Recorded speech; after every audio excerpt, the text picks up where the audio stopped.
Gaming.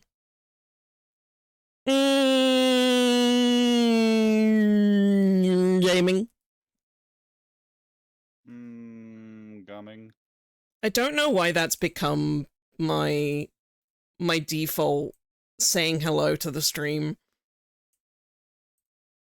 I don't even remember. Yeah, like I don't even remember when I started doing it, but I just almost always start stream now by going gaming. I mean, it's like how literally one time in one of my first streams, the raid went before I expected it, and I panicked and yelled, Saturday night! And now I just do it every time. It's iconic. Yep. Shake your OCs! Yes, I shake your OC too. I've been listening to some more. Wick.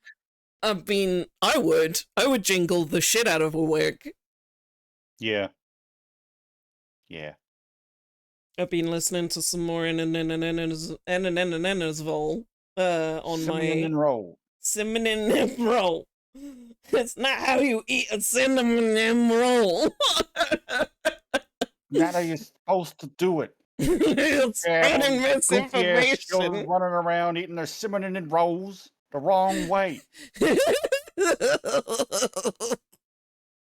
Wick is one of those hand warmers you shake up and put in pocket. Yes, correct.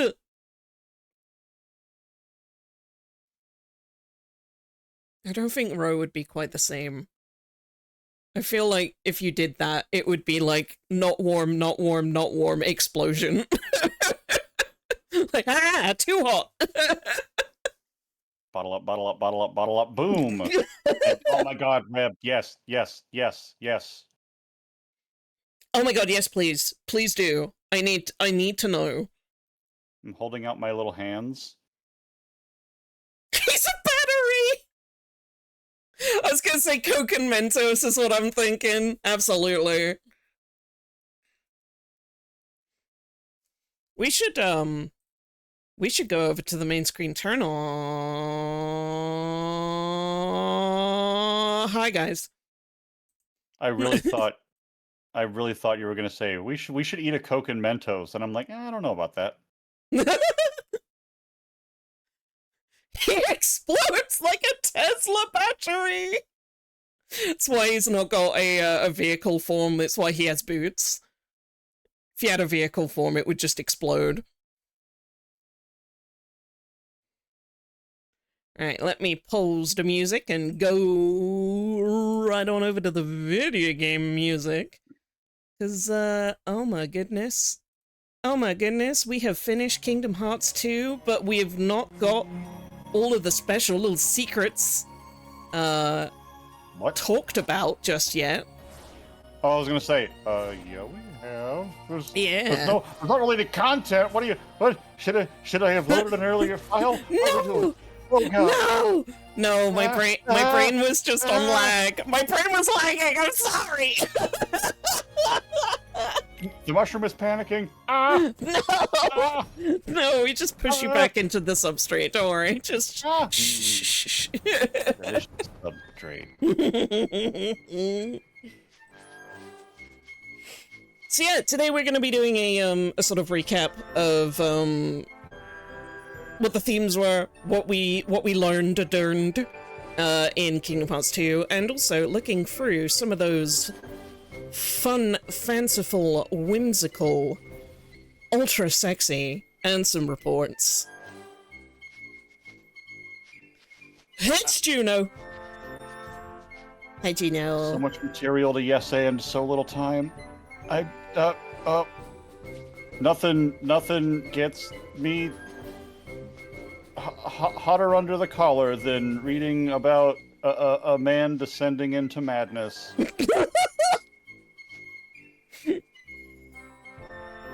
You know what I mean? See, I want to dispute it, but, like, some of the things that I've read, like, I can't. It's the thing. That's the problem about that. It's, like, I can't. This isn't about Kingdom Hearts anymore, is it? No, it's not. I watch it for the plot. Learned about Whomp? What on earth is Wump?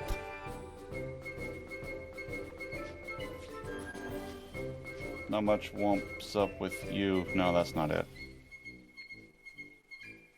No, try it again. Not much wumps up with you. Woo! Yeah! I have an awful feeling I'm being mocked here. Woo!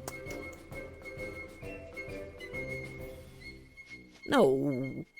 I wouldn't do that. You're my wife. Who mocks their wife? Mm-hmm. Mm-hmm. Mm. It's a fake trope where you take a blorbo and put them through hell. Oh, I wump sweets real bad. Looks at Rowan, looks back at you, sweats. Looks at Rowan more. Oh,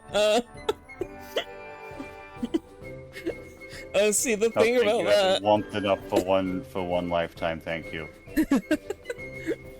As far as I know, for 2 or 3, I don't know. But that sort of leads back into the problem, doesn't it? Hey, Sweets, we see that you've been wumped. So what we've done is we've given you these whimsical gays.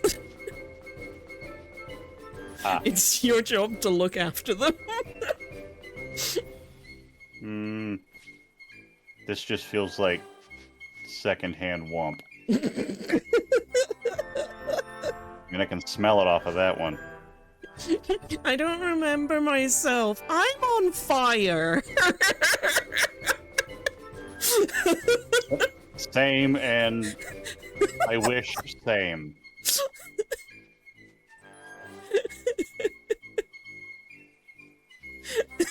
So today's probably going to be a little looser. We're gonna.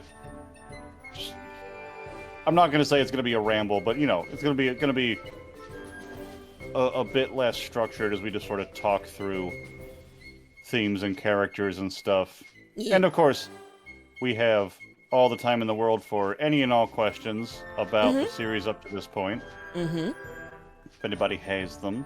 And especially if anybody is like, oh shit, I missed out on like some of the earlier episodes, like, do you mind clarifying this for me? Like, how the fuck did we get to here?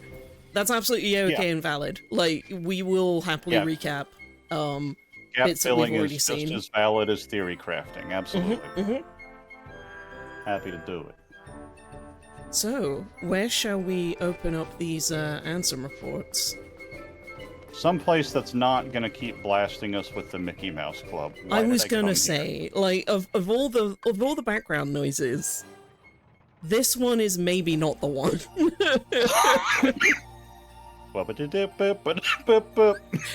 So you go to Atlantica? Actually, no, this is nice. This one's really nice. Under the Sea is a good place to read these Ansem reports. Now, number 1. Oh no, the ink! Fuck! Fuck! Shit! Quick, grab it! Put it back on the page! Fold it back up!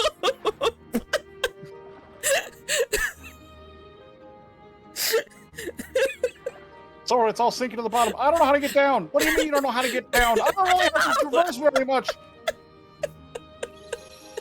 It's the right stick. It's the right thumbstick this time. Quick! The right thumbstick, boy. Boy, I tell you, it's the thumbstick.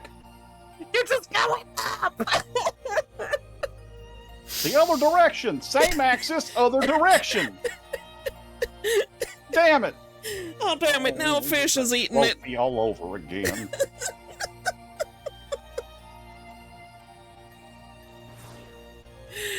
Oh, my God.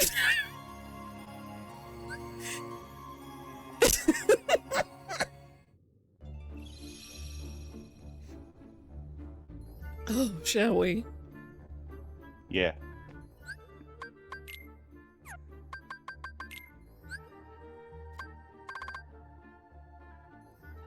God, seeing all of the Mickeys is just... It's so satisfying. Isn't it, though?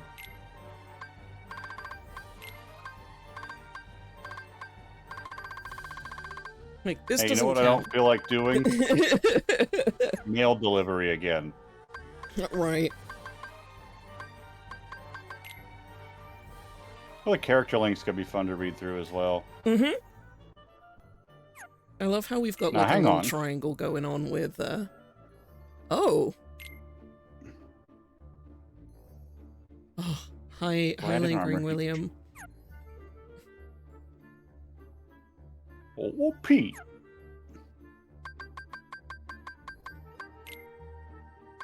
Is that KH Untangled? It sure is. We're about to start the Ansem reports.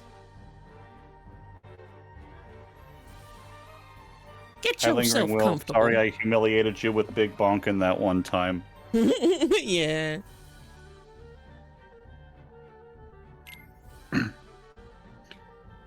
My efforts these many years have come to fruition, with the world I govern having become a paradise worthy of being called Radiant Garden. Radiant Garden. Nurtured by the pure water that is the source of life, fragrant flowers bloom in abundance, and the people face each day with hopeful smiles. But where there is light, darkness also lurks. As noted in my earlier reports, I must solve the mystery of this darkness of the heart. This paradise depends on it. I shall perform an experiment to probe the depths of a person's heart. One of my own apprentices, Xehanort, has volunteered to be a subject. The young man has served me ever since I nursed him back from death's door some years ago. He had lost all his memories at the time, but later showed remarkable intellectual curiosity and readily absorbed my teachings, gaining deep wisdom. Any mental immaturity is surely due to his young age. I don't know. If I explore Xehanort's heart with psychological tests, I may be able to recall the past locked away within. My apprentice Evan has also shown great interest in Xehanort's memories. But is he really the right subject? Xehanort does indeed exhibit extraordinary talents. Too extraordinary. Perhaps they are even superhuman. So what you're saying is, he was the chosen. The Hello, Chosen. I am the chosen. I've been watching a lot of Smosh as my late night trash YouTube to go to sleep.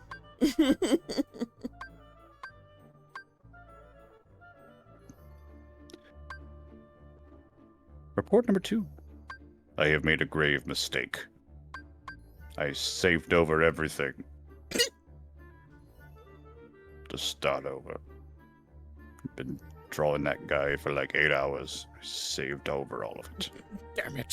Fuck. Also, My study of the... Sen, I hope you feel better soon. And we're happy to have you in here vibing. Happy vibing.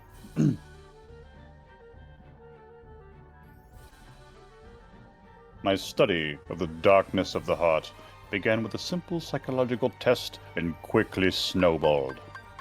Spurred on by my youngest apprentice, Ienzo, I constructed a massive laboratory in the basement of my castle. Unbeknownst to me, literally the kid had a great idea, and I built it. I said, sure, you're like maybe 12 at this point. I trust your judgment as I'm pulling apart a man's heart to find the darkness with... Anyway, This unbeknownst seems to me, like a good idea. my 6 apprentices then began collecting a large number of subjects on which to perform dangerous experiments into the darkness of the heart. As soon as I found out, I called my apprentices together and ordered them not only to cease their studies, but to destroy the results of their research thus far. What on earth was happening within the hearts of my 6 beloved apprentices? While pursuing the mystery of the darkness of the heart, could they themselves have strayed into its depths?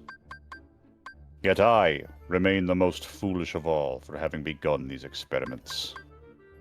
We are not meant to interfere in the depths of another's heart, no matter what our reasons for doing so. And my error plunged me into despair. A visitor from another world soothed my dejected soul. A tiny king named Mickey, a short king, came wielding a legendary key, the infamous Keyblade, said to bring both chaos and prosperity to the world. He was very knowledgeable on many topics, and we deepened our friendship as we conversed companionably. You know, Ansem, I know this isn't really the point, but adverbs are sort of the enemy of good prose. It was on my word a day calendar. we deepened our friendship as we conversed. Companionably isn't necessary. It doesn't add any extra context, and it shoehorns the reader into it. Upon his advice, I decided to review the data obtained at my basement lab. That is when I discovered the Ansem reports. Though they bore my name, the only one I had written was number 0. Apparently, he had gone on to pen numbers 1 through 8 himself. A small note, I don't think it was fixed for Final Mix. In Japan, it was called Entry 0, and I'm pretty sure in the Western version, that's Entry 1. Yep. So, because the Japanese goes 0 through 12 instead of 1 through 13. Yes, the first subject in my foolish experiments. I beefed it. I beefed it biblically. Time. I shit my pants big mode. Sora, get in the gummy ship. I beefed it big time. Sora, get in the egg. We got ads coming in like a minute, so I'll wait until we get back to read the next one. Yeah. Because I can just see the ads starting like one sentence from the end. Oh my god, right though, DV, just trying to go back and being like, wait, what? Well, where is it? I never found it! Number 0? That's what happens when you have a different localization team for every game. Localization team for every game. Well, I've got no reason to assume that the last team changed anything that's written here, so we proceed. And proceed they did, without checking. Sort of wake up. I fucked up big time. Absolutely shit 'em. Just completely fucking bungled this bad boy. Sora, it's worse than you could ever believe. I mean, really. The grandiosity of which I have fucked up. Truly a darkness doo-doo of biblical proportions. Biblical boy. Biblical. Now get in the egg.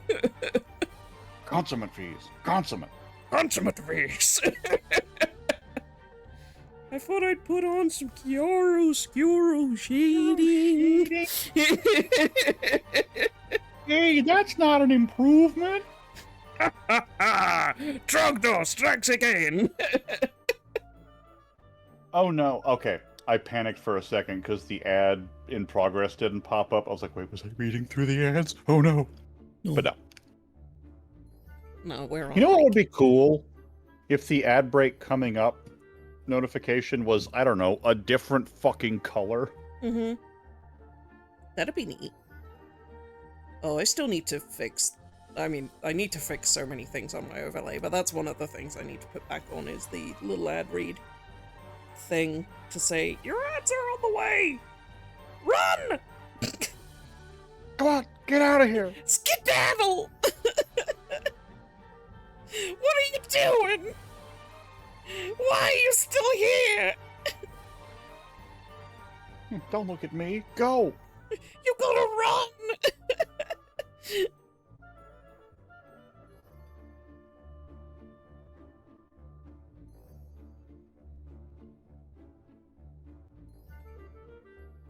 So to get in the gummy ship, we have to find my boyfriend, King Mickey. He'll know how to fix my astronomical blunder. You did fucking what? I know, King Mickey.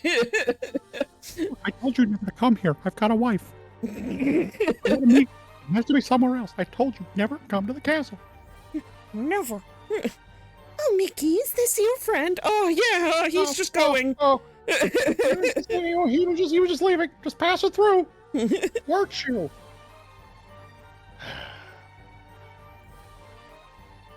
Don't worry about me. I'm just here to sweep the chimneys, love. What are you doing?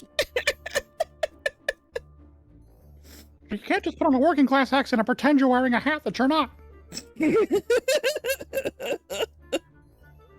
embarrassing both of us. You're embarrassing me and you're embarrassing yourself. / reasons why he actually became Darkness in Zero.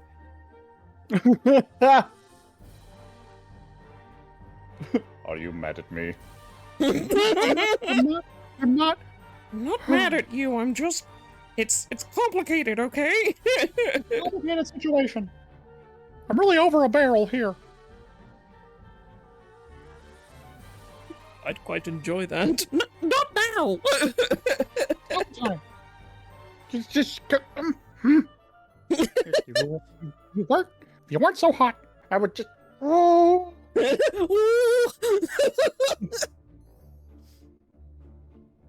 Anyway. Mickey, calm down. May your heart be your guiding key. May your heart be your guiding key. Yes, the thing that the Master Yen Sid always has been saying. Secret answer report 14. There's more? Well, Ansem, what does lemon mean? Juno, you get back here. Juno! You can't just set off a bomb and run away. Oh, he's gone. Welcome back from ads. Hi. Chaos affects not only this world, but many other worlds besides. In the Ansem reports, my apprentice Xehanort had written under my name. I found the records of his hideous experiments, along with his hypothesis about the door that had appeared out of the darkness in my basement. All living things. Dear, that he's like really... that he's really petty about it. Oh my god. Yeah, right.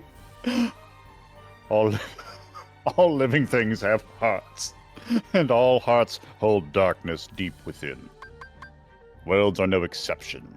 If a world is a being, the heart it holds must be colossal, and the darkness at its core must be monstrous indeed. Did Xehanort evil pass... set of hearts? Mm-hmm. Did Xehanort pass through that door in an attempt to contact the Dark Realm? Oh, not only Xehanort. It appears my other 5 apprentices, believing it was for the sake of research, stared deep into the darkness and were pulled into it. Evan, Ienzo, Breg, Delon, and Alias. But Ienzo must have been the most heartbreaking for Ansem the Wise. Yeah, he was a child. It's interesting, Alias changed the least. Yeah. Even Evan? Yeah. It's an unfortunate spelling. I, too, have had everything taken away from me, banished to a hollow realm of nothingness. What is Xehanort hoping to gain with my pilfered existence? Will my people cease to smile? If the light of hope has been extinguished, I shall henceforth walk with darkness as a friend. Here, in the realm of nothingness to which I have been relegated. Darkness in the midst of nothing. Darkness in zero. Sick. Better. Thus I shall be known as Diz. Discarding the stolen name, Ansem. Going in search of revenge. Just, yeah, like, he's so upset that he's like, but fine, if you're going to steal my name, I shan't even go by it. I might as well become the asshole then. Poo-poo to you. I fucking hate him naming himself that on such a passionate and irrational level. Mm-hmm. No matter how deep the depths of despair into which I plunge, the rule of cool shall always reign supreme.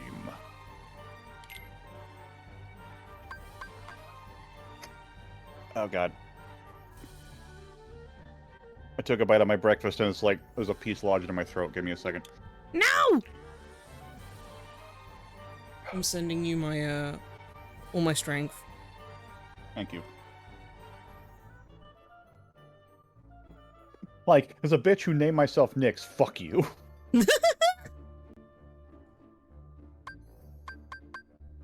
The distant days spent in that beautiful paradise are an illusion to me now. How long have I been here, banished to the realm of nothingness?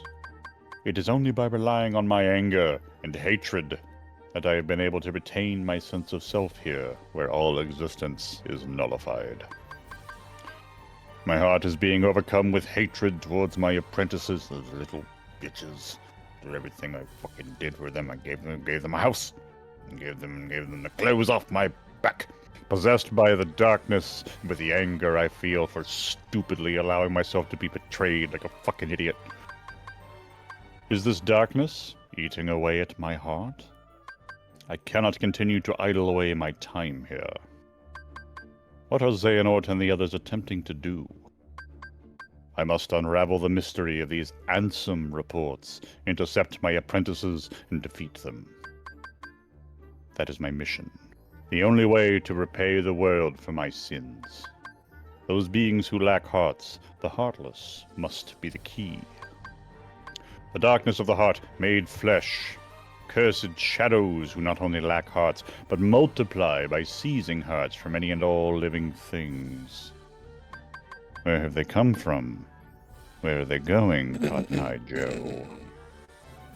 3 elements combine to create life. A heart, a soul, and a body. But what of the soul and body left behind when the heart is lost? When the soul leaves the body, its vessel, life gives way to death. But what about when the heart leaves? A being does not perish when its heart leaves its body. The heart alone disappears into the darkness. There is little time.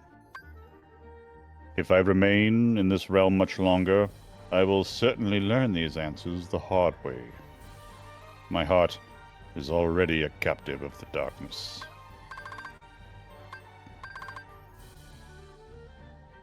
And I just find that fascinating that, like, we have now fully established, like, no, in KH lore and in KH thinking, there's 3 main components that make a body. Heart, body, and soul. It is interesting because the soul is, of the 3, the least explored. Mm-hmm.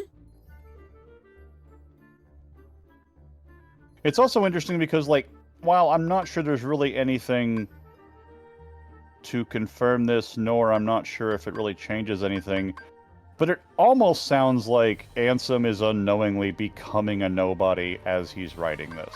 Right. And, like, even if that's not the case, it would still make for an interesting sort of projective hatred that he himself, a nobody needing to reform a heart, hates nobodies and enacts his sort of self-loathing onto Roxas. Like, and Nominee. Nominee is interesting because he doesn't call her a nobody, and he treats her much more like a person, because he just calls her a witch, and witch, when he says it, isn't inherently bad, but, like, the way he loads the phrase nobody, and the way he uses it as a cudgel against Roxas is just... it's disgusting in a fascinating way. Yeah, right? Hi, fan! Hi, fan. Oh wait, yeah, triple. You say Did I say soul? Is it soul? it is. It is Okay. soul. Thanks, localization. Because Fen, I know what line you're referring to, and yeah, I'm pretty sure when they said mind there, it hasn't happened yet, so it's not really that important. But I'm pretty sure that was meant to be the same thing. In this realm, where all existence has been disintegrated, I have just barely managed to preserve my sense of self by continuing to think and to write. My fanfic is fire. I've written many words, many pages. My AO3 is popping off. It is a place where even time is lost all meaning. Eternity is as but a moment here. I must make haste. Certainly their plans are already underway. The Heartless must be the key to unraveling this mystery. The 6 traitors were operating a laboratory that churned out those cursed shadows. Not only did they generate pureblood Heartless from living hearts, but they then used those Heartless to synthesize artificial versions of the creatures as well. These Fucked up. synthetic... Yeah. It's not just that they made the emblem Heartless. They experimented on people until pureblood Heartless were born out of their fucked hearts. And Horrific. actually, I had forgotten that Emblem Heartless were considered synthetic. Yeah.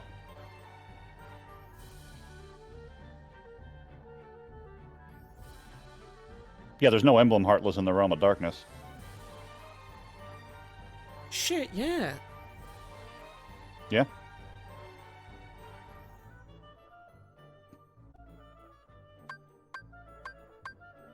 Ben says also the fascinating thing about the Hearts of Worlds and all hearts having darkness has brainworms going, ooh, if you want to speak on that, feel free. Like, of course, the world hearts can have darkness. Is that why they lock themselves behind doors? Is that where the darkness and evil arises in a world? When the... Oh, interesting. Because, yeah, Ooh. it's when a world is accessed through its keyhole that this world has been connected, tied to the darkness.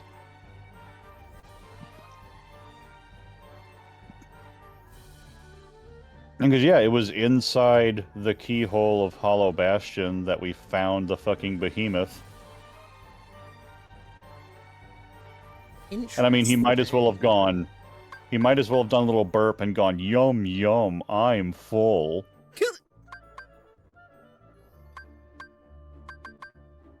Pureblood or emblem, these Heartless act only to fulfill their instinctive needs. They single-mindedly detect hearts and swarm around them. A human's commands would be ineffective. The Heartless would easily steal the human's heart and use it to increase their own ranks. But what if an even stronger Heartless was giving the orders? If he cast aside his own soul and body and became a Heartless, wouldn't he be able to control the otherwise intractable Heartless? Furthermore, wouldn't he be planning to make use of the creature's instincts if the heart-seeking Heartless have their sights set on a larger, more powerful heart? Their ultimate goal is crystal clear. The largest heart in existence. The heart of the world. This is all conjecture, but it would seem he is utilizing the Heartless in his search for a path leading to the heart of the world. Uh-oh.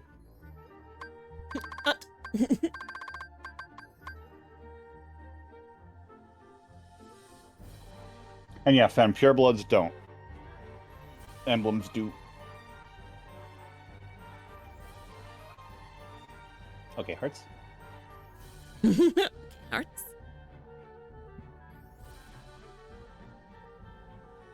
And yeah, when you bonk an emblem Heartless, a little heart flies out. When you bonk a pureblood Heartless, it doesn't.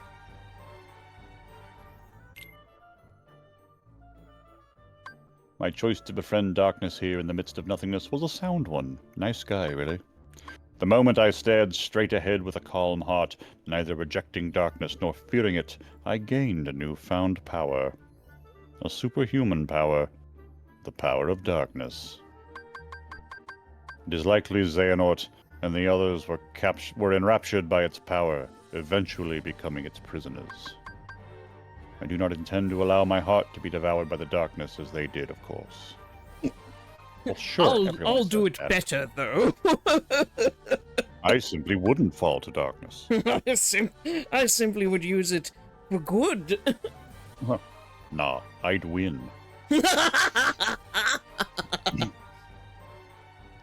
With this new power, I uncovered a corridor of darkness that connects the realm of nothingness to the outside world. While it is still difficult to come and go as I please, my banishment is now a thing of the past. To deceive Xehanort and my apprentices, I first used my power to change form before returning to the realm of light. As I had suspected, Xehanort had become a Heartless. Under my name, he commanded other Heartless in quests to snatch away the hearts of many different worlds. At the center of the hearts Xehanort had stolen was Kingdom Hearts, which attracts tremendous darkness to itself and attempts to send any and all matter back into its depths. Which is a fascinating characterization for Kingdom Hearts. Oh yeah. It's like it's got sort of a weird, almost black hole kind of nature to it. Attempts to send any and all matter back into its depths. Yeah, right? Like, go ahead. This is a fascinating angle because, like, Ansem... It's like... Okay, so Ansem the Wise here is probably one of the most capable of, like, analyzing what he thinks Kingdom Hearts is going to do, but at the same time, he's so drenched in darkness at this point, it's like... Okay, but do you just have, like, a really negative outlook as you're analyzing this, and this is what your conclusion is? Yeah, right. How have you scientifically distanced yourself from the emotional aspect of what it does, or is this still fallible information? Which I cannot get enough of in story writing. The idea of, like, the people that you are reading the information from being just as wrong, or just as clueless, or... We love an unreliable narrator. Yeah! As someone who read Catcher in the Rye in high school and missed the point, we love an unreliable narrator, at least in hindsight. Maybe don't give the misanthropic, gifted kid Catcher in the Rye as specifically their book to do a project on. No. I've been afraid to reread it as an adult because I feel like there's a lot of critiques of past self to be found. Oh no! I mean, I say this jokingly. Like, it's interesting to think about. I was also a teenager that missed the point of Fight Club, but a lot of people miss the point of Fight Club. Yeah. Anyway. The other 5 have disappeared. Have they become heartless like Xehanort? Or did they vanish after Xehanort exploited them? I became familiar with an unusual entity while pursuing the truth.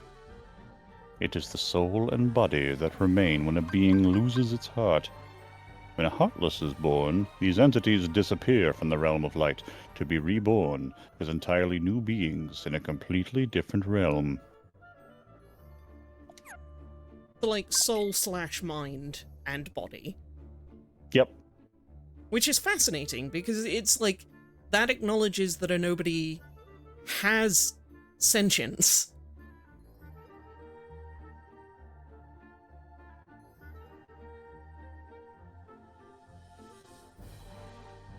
Sorry, I'm reading a... Mm-hmm. Yeah, Nyx. Honestly, I definitely see what you mean. Ansem spends a lot of his time making mistakes in the name of doing good, whereas Vexen as a scientist kind of just knows what he's about. Yep. And, like, Vexen is so fascinatingly middle of the road in terms of, like, conducting research is the only thing that matters to Vexen, even as a nobody. Yeah. Vexen It's- is a really interesting sort of characterization of toxic curiosity. Yes, Because absolutely. it's the overabundance of an inherently good thing, which some people might call a tragic flaw, but I'm not about to call Evan a tragic hero. But he does have an interesting arc. A lot of which we can't talk about yet, but he's an interesting character.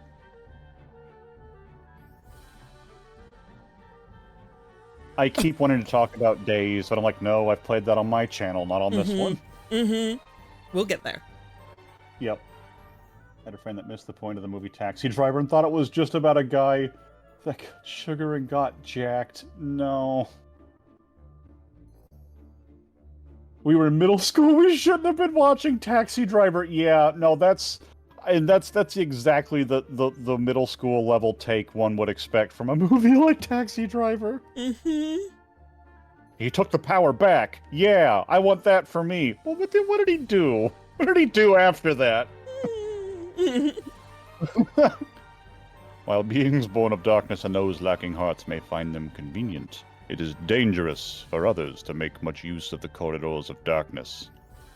Darkness erodes the heart. In search of a place to proceed with my research and planning away from prying eyes, I found myself in Twilight Town. It is a quiet village, forgotten in the chasm between light and darkness. I situated myself in the basement of an abandoned mansion, standing beyond the woods. Which also is just already fascinating that Twilight Town just exists fully in between light and dark.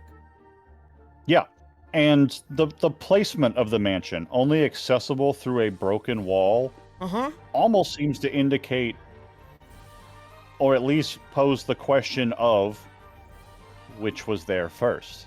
Yeah.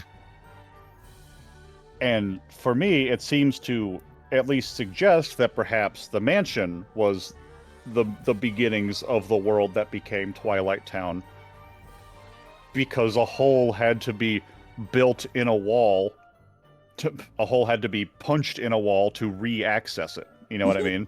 Like, it existed on its own outside, and it's not like it would make a lot of sense to have the mansion exist after town, because how would anyone have gotten out there to build it? I doubt a hole would have stayed unpatched that long, like literally the entire...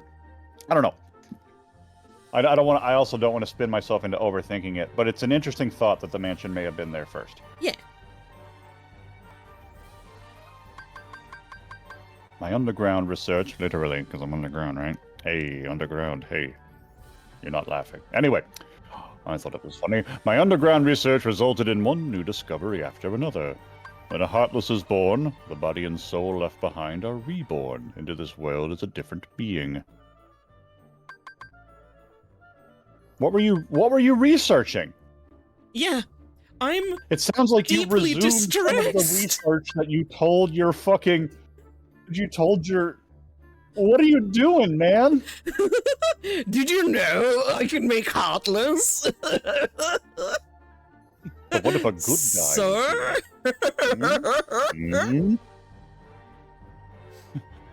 He's determined to prove Nick's right.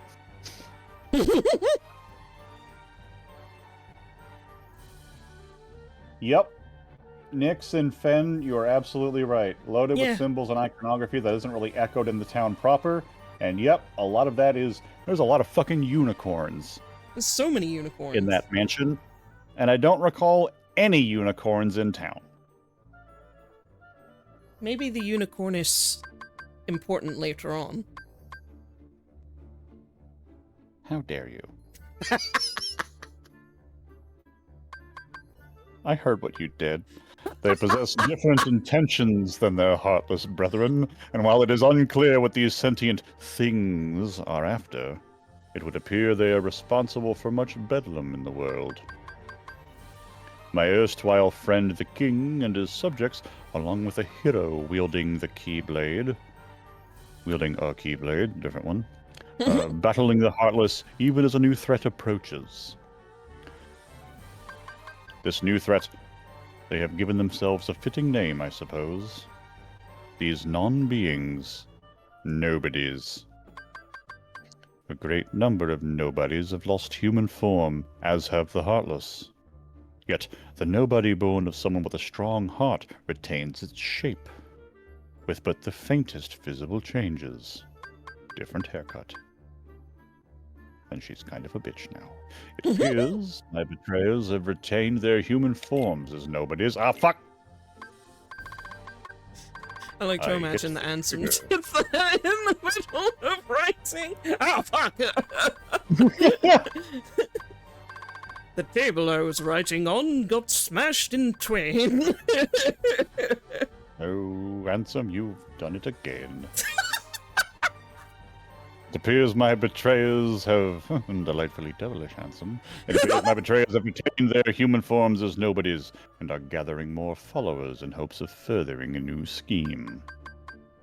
Organization 13, formed of 13 nobodies with my betrayers at its core, has divided into two. They are said to be carrying out some sort of research. Seeking to uncover the plans of this organization, I have decided to head for where 6 of its members have gathered, towering over the outer limits of the realm between darkness and light. Castle Oblivion. Sorry, I thought that Foley would help the drama of that read. No, you were right. It really elevated the moment. Okay, cool. I was like, whoa. Lightning, you know? Wow!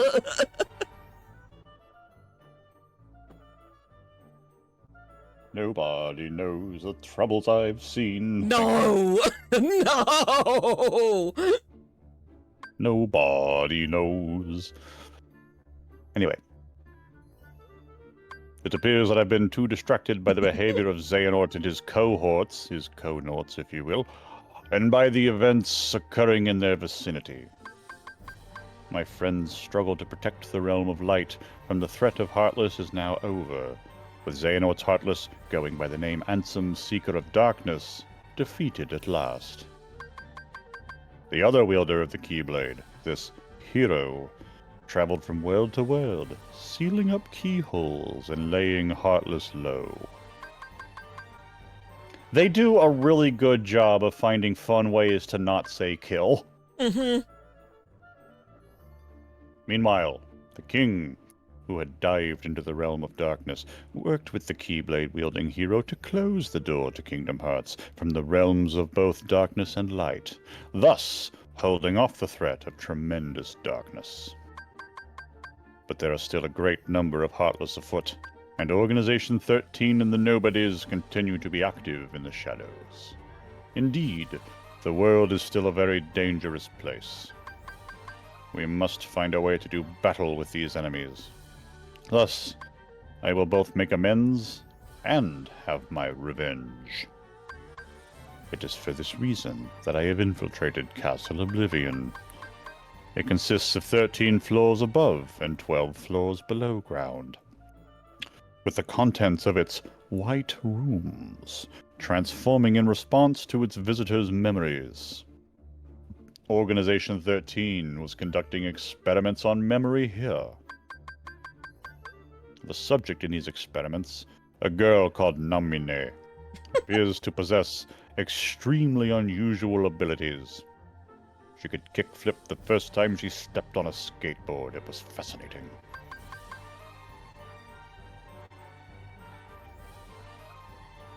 She can go from a flying tail grab into a front side fakie manual like nothing. Truly, it's as though her trucks were riding on the clouds. What was I talking about? Were they attempting to derive something from these powers? She did a 50-50 pop shove it, like I've never seen before.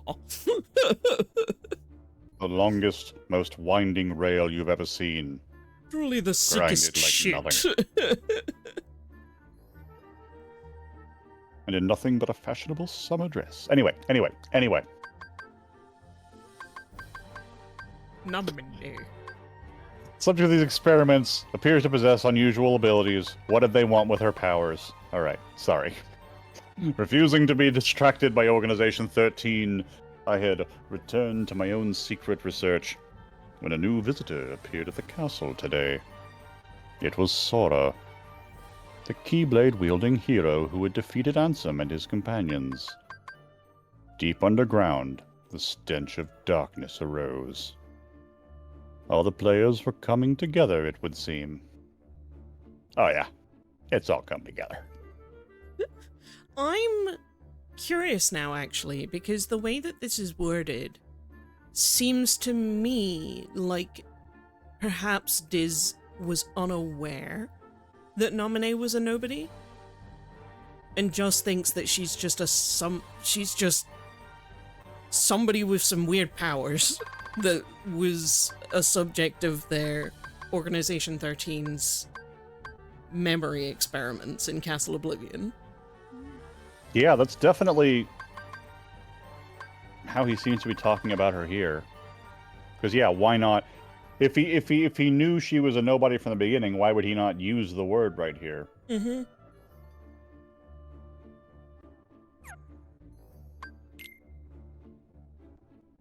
I should have expected nothing less from a Keyblade-wielding hero. Sora and friends defied the machinations of Organization 13 and rescued Naminé. Naminé was a witch who controlled the memories of others. Most likely, these special powers were achieved through a special process when she was born. Naminé is a nobody, created when a young girl's heart left her body. Yet, she has no corresponding Heartless. This is because the young girl, in this case, was a princess of heart.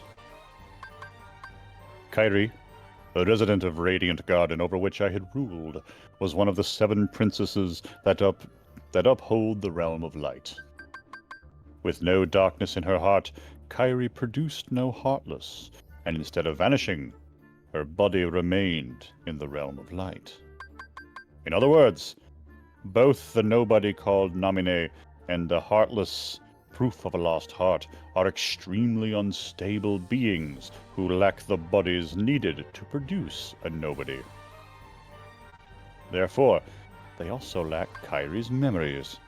One reason for this may be that Kairi's heart did not return to the darkness when separated from her body, but rather migrated to another vessel deep within Sora's heart.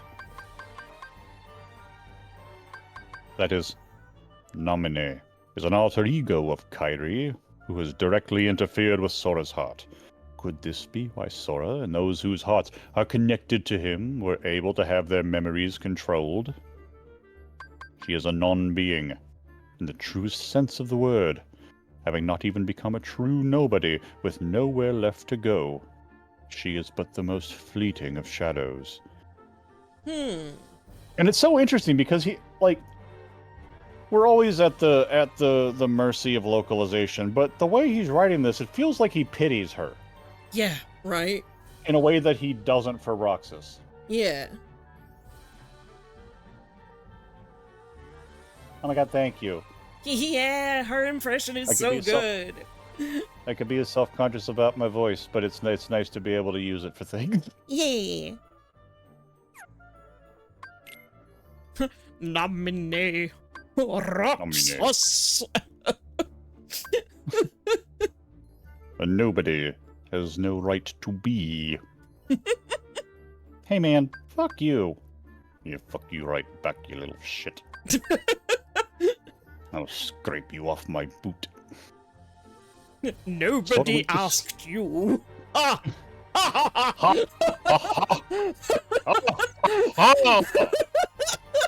Did you guys hear that? I roasted him big time. Dearest King Mickey, today I absolutely slammed him. I write you in request of some burn cream for Roxas, because I burned his ass big time.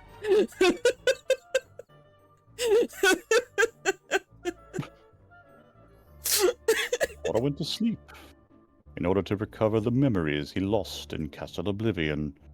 It would take some time, to bring back all the memories he had created in his lifetime. But Organization 13 held sway over Castle Oblivion. Sora would need to be kept someplace more secure. I persuaded Namine to move the slumbering Sora to Twilight Town for safekeeping. Namine. As I have written before, she's a most unusual being. A quirky girl, if you will. Born of the same process as a nobody, but lacking virtually all elements of a nobody. Nobody, Namine nobody. She wasn't like the other girls. She wasn't like the other nobodies. Perhaps she continues drawing in hopes of capturing what she lacks, the memories of others, especially Sora. I have arrived at a hypothesis. I believe that Namine was born as a special type of nobody when Sora poked himself with the Keyblade, causing his and Kyrie's hearts to leave their bodies simultaneously. Well, it looks like you've poked yourself. Well, of course you poked yourself, in which case, come on back, we'll fix you right up. Namine emerged as Kyrie's nobody, but the body and soul necessary to exist as a nobody belonged to Sora. When a person's heart is stolen, a heartless is born with no sense of self, and the body and soul left behind give rise to a nobody. Which is fascinating. Like, Namine is already such an interesting character in terms of, like, no, seriously, what and who is she? Because she's not exactly Kyrie's nobody fully?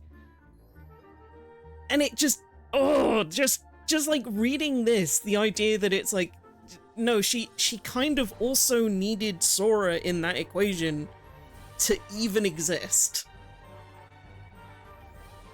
Right? To exist as she is, and not just as a still different, but more recognizably Kyrie nobody.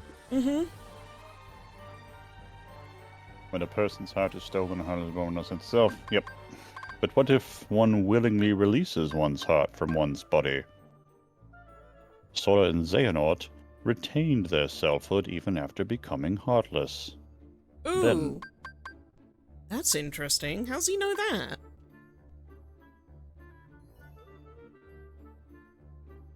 omniscient narrator. Is he sort of implying that Sora was a heartless when he came back? No, I think it's because Sora still operated under the goal of finding his friends again while a shadow in KH1. Okay. Because, like, we weren't given the ability to attack anything, and it was clear that he was looking for Donald, Goofy, and Kyrie. And, like, he wouldn't be seeking out specific people if he weren't still himself. He did mention, I think, in Chain of Memories, that he started losing himself until Kyrie saved him. But, yes, he, at least for a bit, he stayed himself as a shadow. Whoa.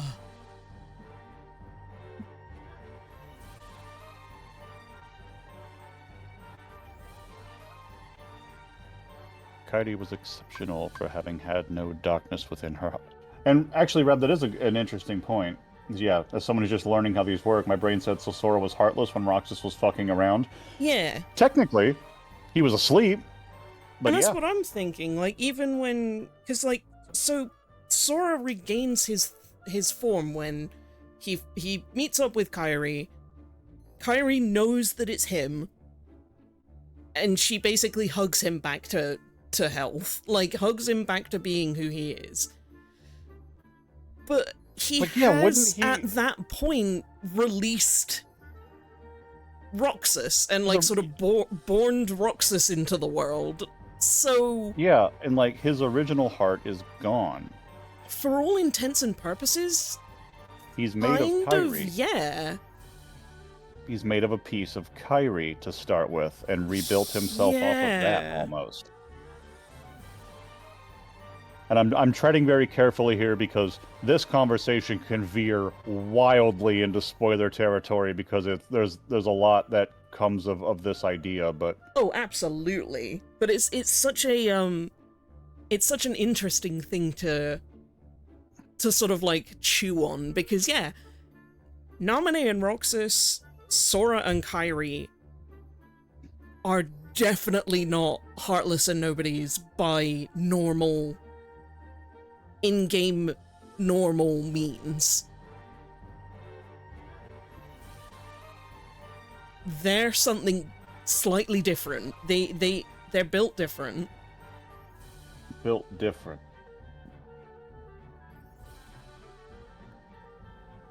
And keyblades and charms. Yes. Yes. Good. Oh, the lights here are flickering. I don't know if power's Oh. trying to go out, so if I disappear, that's why. Gotcha. Fingers are crossed. And if that's the case, I'll rejoin you from my phone, which I'm going to plug in now. Yeah. We can... Yeah. Yeah. And we can pull up the reports on Yawn Web. It's stopped for now.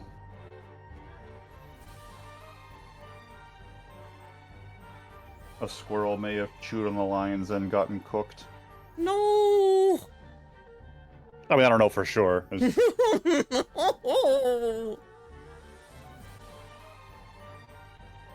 Triforce, the heart, the body, the soul. Mhm.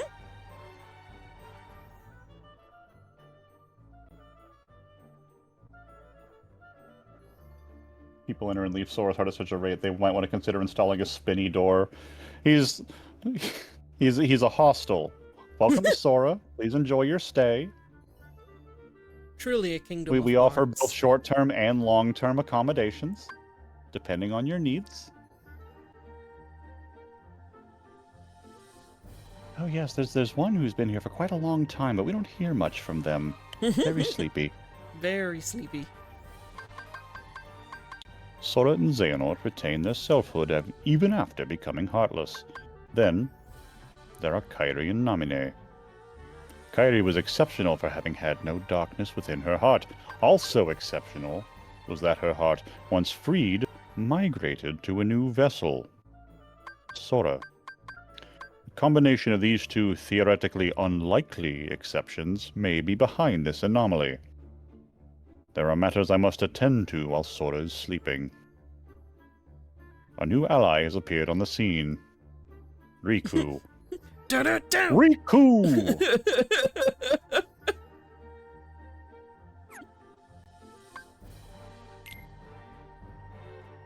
This game's winner is... Riku! Riku!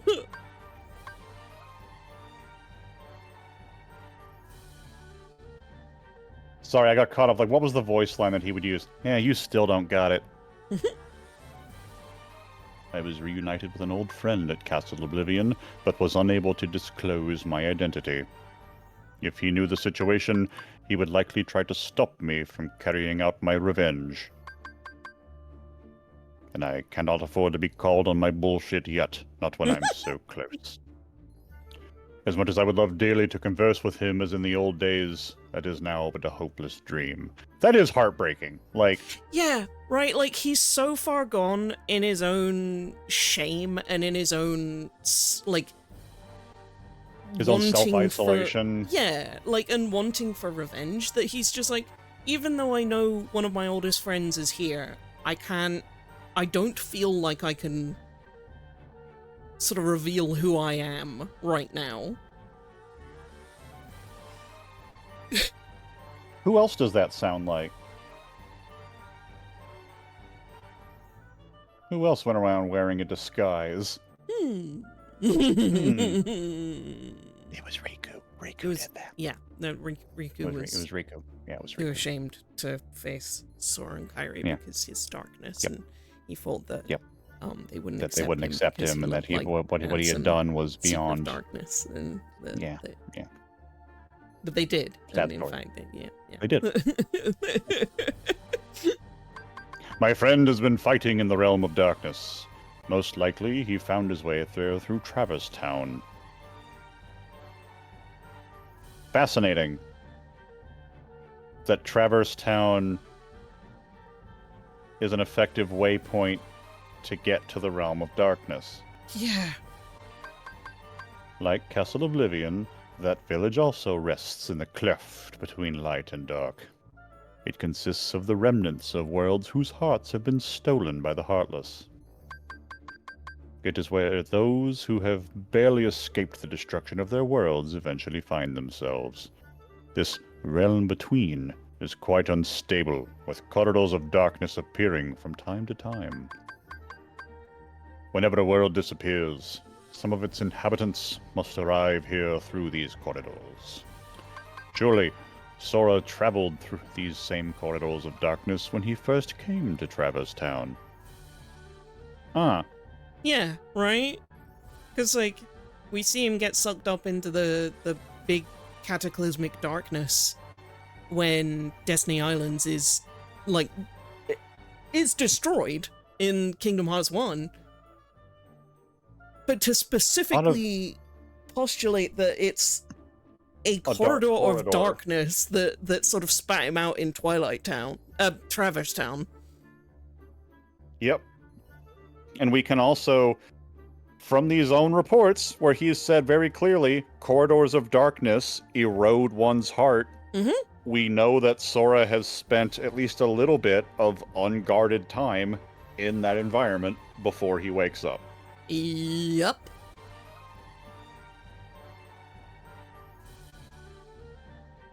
Ah, fucked up.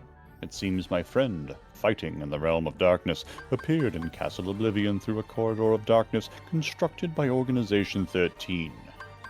My new ally, Riku. Friendship ended with Mickey. Riku is my new BFF. My new ally, Riku, also effected his return via one of these corridors. He swore to me he would give his all for his best friend, his Taisatsu no Hito, Sora. In fact, Sora's memories have been slow to return. Thus, I have asked Riku to bring me another Sora, his nobody. Sora is indispensable if I am to achieve my goal. Great, we're all using Sora. Right, yet another person out here using Sora. You just want me for my Keyblade. Yeah. Yes. Can you get it out now? No! Madam, do you have it with you? Come on. I require the Keyblade-wielding hero to fly through the realm of light and defeat Organization 13. Poor Sora. Right. Because meanwhile, Sora's entire goal right now is to find his friends and go home. Apart from Namine, nobodies retain their memories from their time as humans. But Sora's nobody, Roxas, has lost Sora's memories. Butterfingers probably dropped them down a storm drain or something. Foolish nobody. This is likely because Sora's time as a Heartless was short, having recovered his heart and returned to his human form soon after leaving behind Roxas, his nobody. It would seem Roxas is much like Namine. Namine is Kairi's nobody, but came into being via Sora's body and soul. Likewise, Roxas is Sora's nobody, but was left behind because Sora's Heartless regained human form using Kairi's heart instead of his own. It may be that Sora's memories are slow to return, because the half of him that is Roxas is still lacking. So him and Kairi really have just kind of melded. In a really fucked up way, Roxas and Namine are just as much their nobodies as they are their fucking kids. Yeah. Because they're both made of both of them. Yeah. Which is wild. What a crazy concept, a nobody made of multiple people. Who would ever do such a thing? I must convert Roxas into data and return him to Sora. So and yeah, the data world wasn't just a holding pen. The data world was turning him was converting him into a format that could be reinserted into Sora. Roxas is like a Dude! web P, but I need him to be a transparent PNG. It's so weird. Why do you have this technology? Why do you have this machine? Also, Mal, absolutely. Mal Curios brings up the point of it's so ironically fascinating that the nobodies are the people with the people who are left over as the bodies without a heart, and the heartless are the bits of the body which was just the heart. But you see, it's because they were heartless beings. Will not understand puns anymore. But it'll be clear. It's funny. The little guy that made of the heart is a heartless, and the body is a nobody because it's no one, but it's a body. Media literacy is dead. So but no, right absolutely. now, right now we are at the end of Kingdom Hearts 2. We've done Kingdom Hearts 1, Chain of Memories, and KH2, and we'll be moving into Days after this.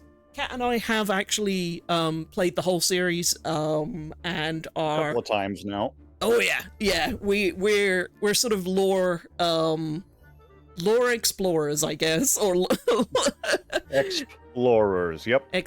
Lore. We're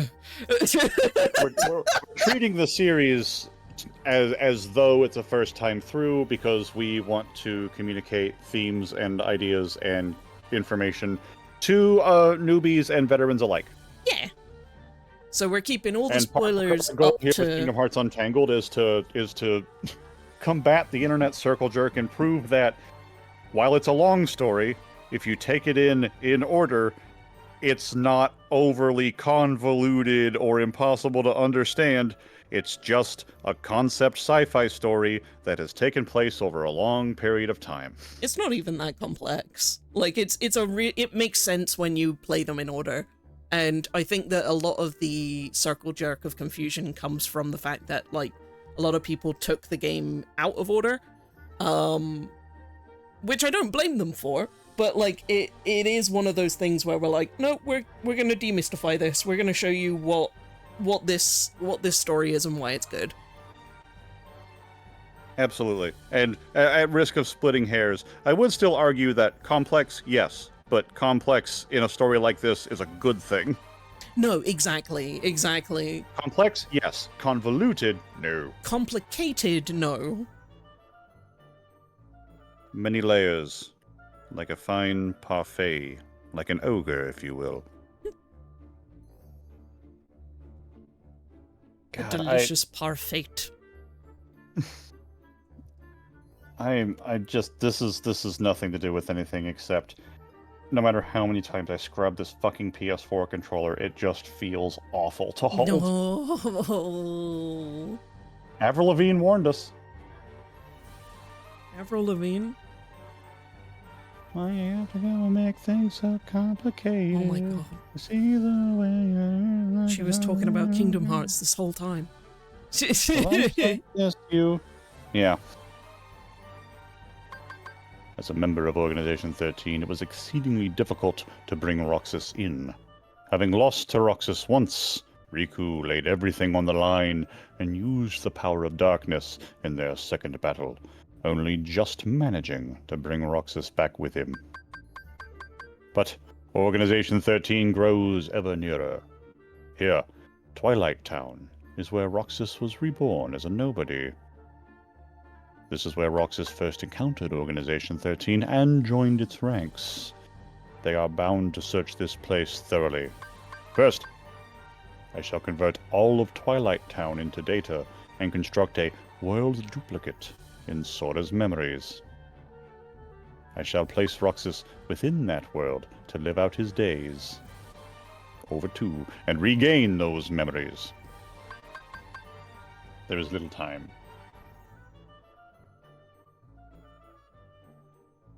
The organization's schemes must be making steady progress as well. And Tomorrow answer is the Saturday. wise, why do you have this technology?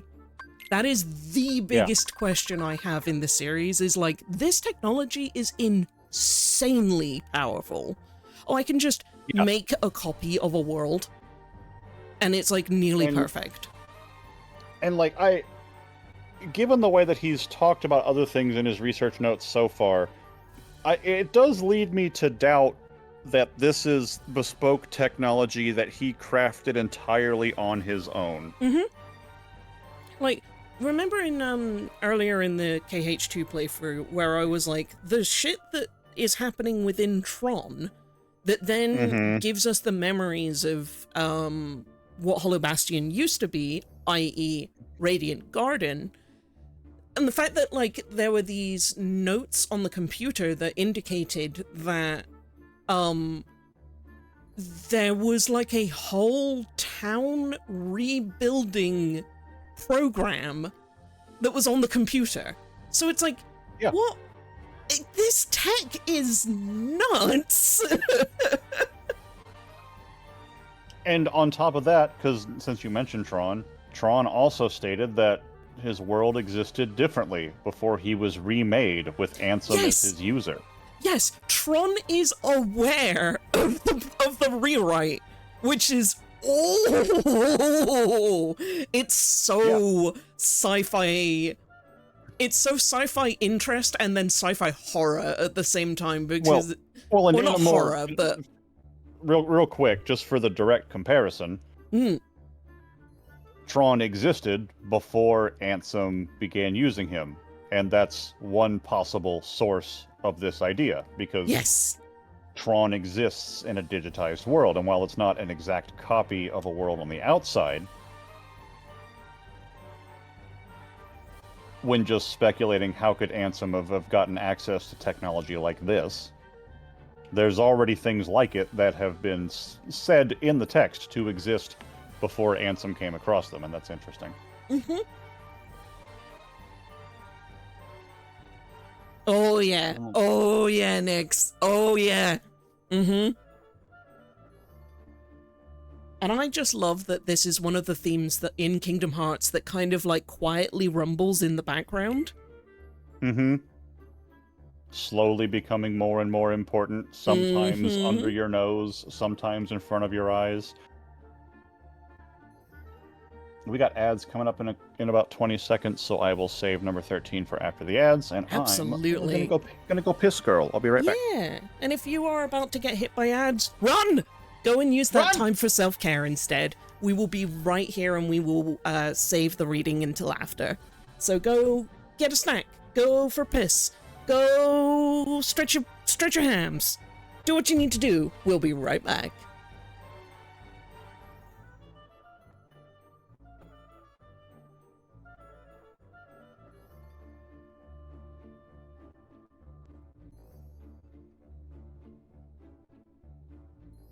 And yeah, for you in chat who are sticking around, for people who are able to hear me cause of not getting ads because of subscription or because you just choose to opt out of ads, which if that's the case, hell yeah.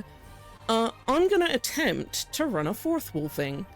And I'm curious if I can get this to work. So if you bear with me for just a moment, I'm gonna see if I can give you guys some stickers. I return. Hello, I'm gonna do a quick experiment while the ads are on, to see if I can give the lovely people some stickers. I also just wanted to say stickers in a funny way again.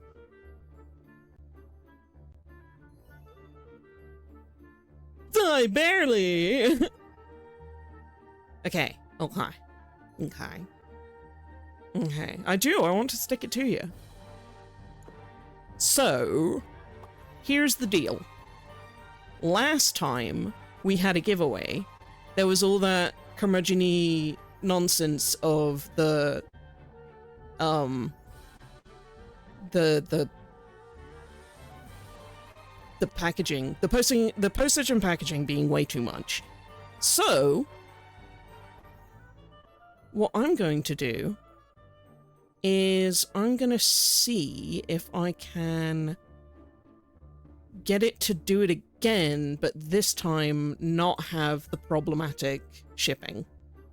Because I've already gone and sorted out the 2 people who won last time, so that they didn't have to pay shipping. So let's see if I can get this to work real quick here.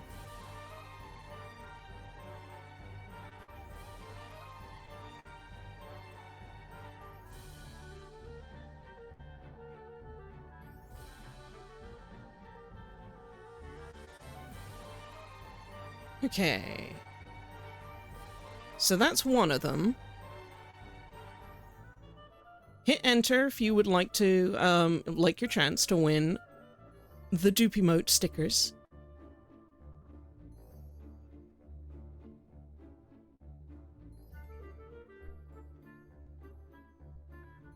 Go, go, go, go, go. We did also just tell them to run away from their computers. We did, yes. This is true.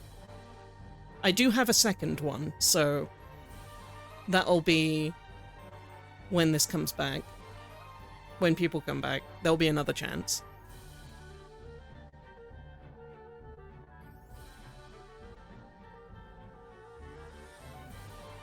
And fingers crossed this works this time. Because I have a thing now where it should auto-apply to circumnavigate the whole needing of shipping on it. Yes, sticky! Yes, sticky! If you'd like a sticky, then hit enter in chat.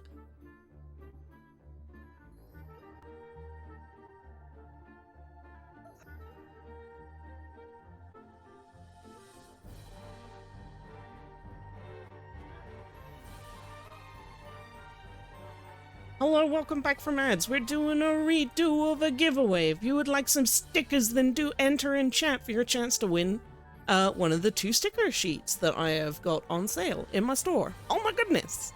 If you want a chance to participate, do !enter in chat. There'll be a second one after this as well, so you get another chance. Do be aware, this is partially an experiment because I'm seeing whether or not it's going to apply the shipping or not. And if it tries to, don't pay it. I can sort that out. Then we can DM afterwards. But in theory, I have fixed it.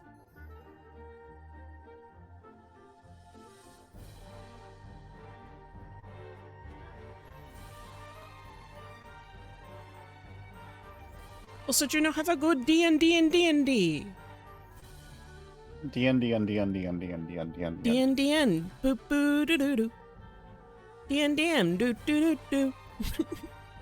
Yeah, okay. Yeah. It was an old advert in the UK for BNBN, which was like a biscuit with a face. BNBN. Doo doo doo doo doo doo doo doo doo doo doo doo doo doo.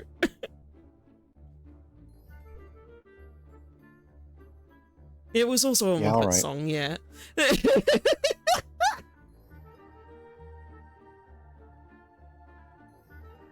Who did it? It's Nyx! Nyx!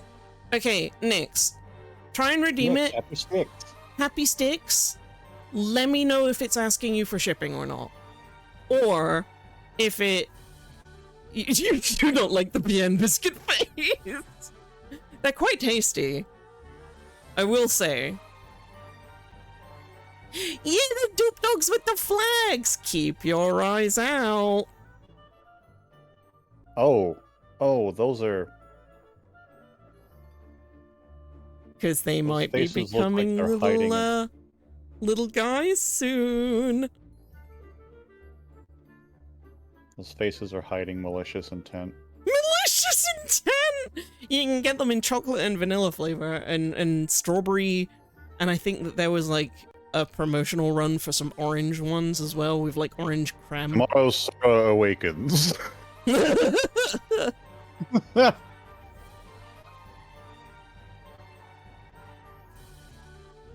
Yeah, Fen, they do have evil theater mask vibes to them.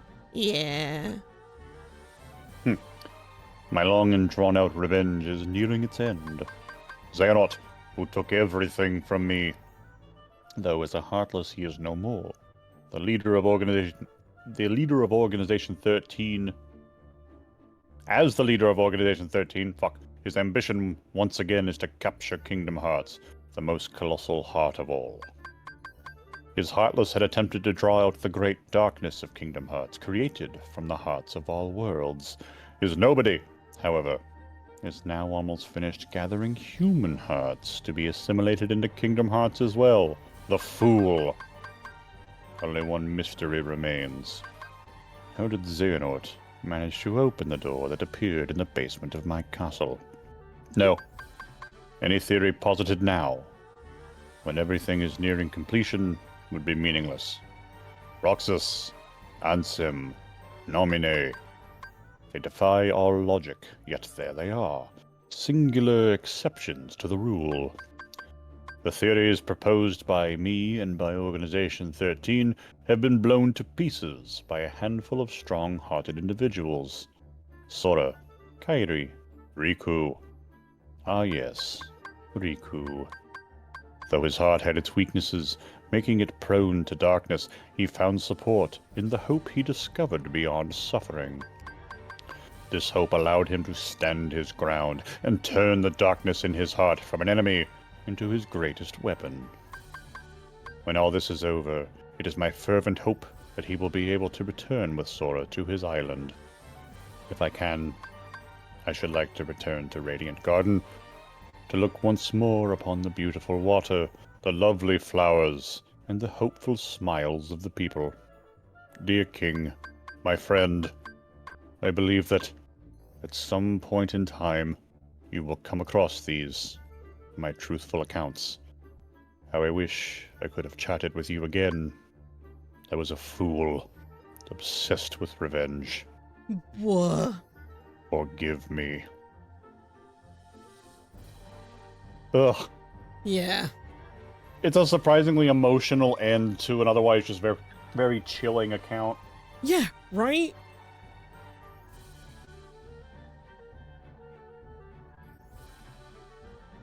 Oh.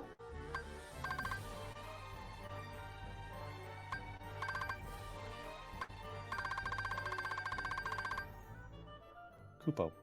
Kupo.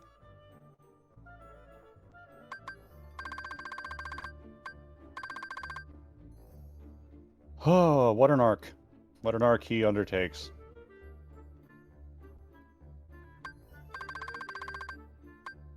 And like, I can't remember if it's fully in this one or if it's in a later game. So like, do forgive me if I'm giving away something that later gets revealed. But like,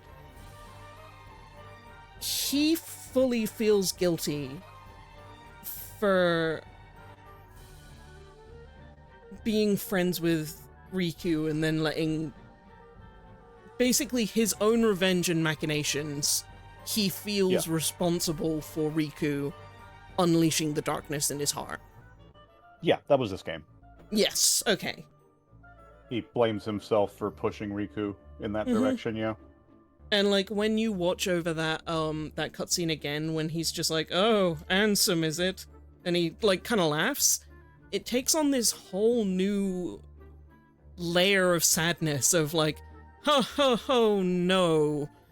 Oh. Yeah, because he says it straight up. I could only laugh to hide my shame. Yup. Because I understood what I had done. Yup.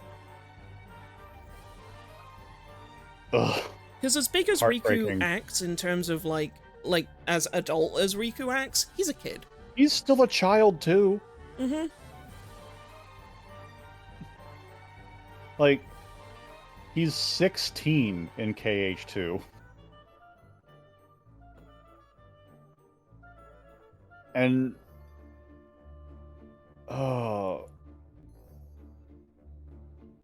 it was the guidance of a fucking mentor figure that pushed him into the darkness. Yep.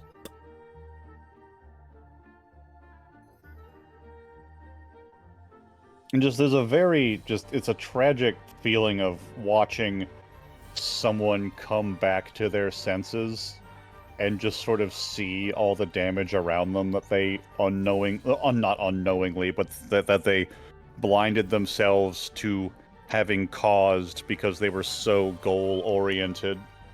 Yeah, right. Determined that the end would justify the means, only to find out that it didn't. And in fact, it made a lot of things worse. Yep. Yeah, it's tragic. And yeah, because of that action, Riku then spends KH2 shrouded in shadow, trying his best to help out Sora the best he can, but like never being able to face up to actually just talking to Sora.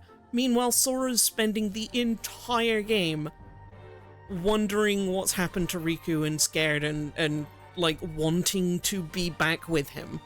And it's just like worrying about him, yeah. It's so unbelievably tragic. It's why the scene where Kairi pulls Sora's hand to Riku's is so impactful, because it's like, no, you need to feel this. You will know who this is. Yeah. God, and no matter how many times I see that scene, it will always get me, but I cannot overstate how devastated I was the first time I saw that as a teenager. Like, it's no wonder Sora drops to his knees and just cries, because he's like, he spent the whole of KH1, Chain of Memories, and 2 up to that point, trying to get Riku back. Yeah, and like, it's his grief that's all bubbling over when... Because like, there's a weird kind of mourning that happens in the rare instances where someone finds out that a loved one they thought was dead isn't. You almost have to ungrieve their loss, and it's an enormous emotional undertaking, on top of just the emotional outpouring of relief. Right, like the relief and joy. Okay. Yeah. Like, to have both of those present and then so potent, it's like, complete and utter waterfall. Rightfully so. And we've seen Sora emotionally charged and compromised before, but in KH1, you know, it was all the sort of standard heroic fucking righteous anger, right? In Chain of Memories, we do see him go down a much angrier path where his rage is sort of taking him over here and there, and he's clearly a grieving child under the weight of more than he can handle. But this is the first time we've seen him let himself fully cry. Yeah. And there was a really interesting thing that you and I have talked about in the past, where Sora in KH1 isn't really allowed to, like, just be fully himself. He is the hero. He is the wielder that has to go through and solve things with his Keyblade. And like, he's perceived as the personification of the goal that is projected onto him. Yeah. And like, while he does that and does it like pretty well, like in terms of, like, you know, he's effective at what he does. His goal going in was find my friends, not take on a world-saving quest. And there are so many characters that are older than Sora that are pushing this narrative of your importance and worth is your ability to do this task. Yep. And like, this externalized part of yourself. Yeah. Your strength, your Keyblade, but not you. Yeah. And even though he is recognized by some characters, and a lot of times in other games, as being able to unite the hearts of others, the people that are talking to him while he is on the journey are not talking to him on those terms. No. And, like, he is an incredibly emotionally resonant character, right? Like, yeah, and there is a big you could reason why argue that he's that's his very greatest good. strength. Yeah. Even like, beyond his ability with a Keyblade is his ability to feel the I mean, some of it is just his ability to empathize, but you know, on a magical degree, to attune to the hearts of others and to form deep bonds in a way that is not intuitive to, it seems like, most other people in this world. Yeah, and like meaningful bonds. Like Yeah. that's the very reason he gets a Keyblade like different form every single world that he visits, because you know, in Chain of Memories we are literally exploring the idea that like your memories are chains and chain links, and they can be, you know, unlinked and relinked in different ways. The keychains are the dear memories from each world and the memories he made with these characters. This connection, this bond that's so strong that it literally gives him power. Sora's... Yeah, his Keyblade changes form because of his connections to other hearts. Literally, his friends are his power is like unbelievably on the nose. It's so funny that it gets sort of tossed around like a silly haha, like a comedically reductive phrase. And a lot of times applied to sort of shonen anime in general. But boy, this series does an incredible job of explicitly saying that no, that is actually specifically in a very real and compelling way what makes him special.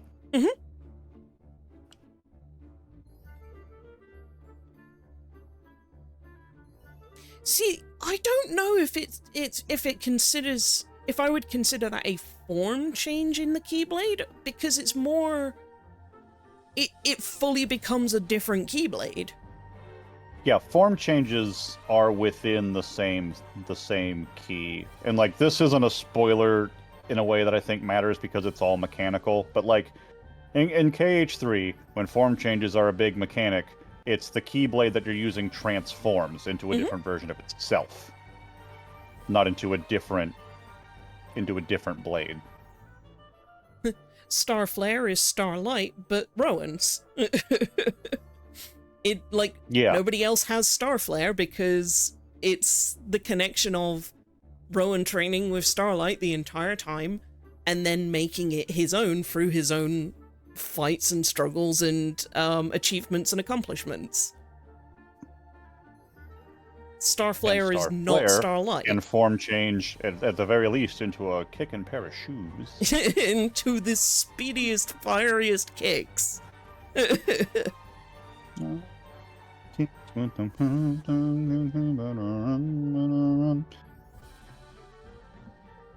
So when I say different blades, I do mean just the different...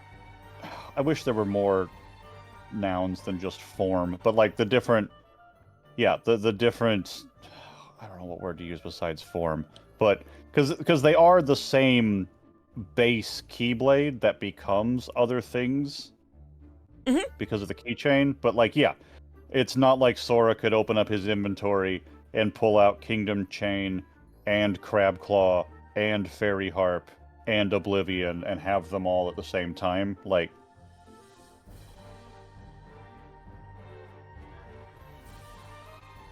Keyblades are fucking fascinating. They sure are.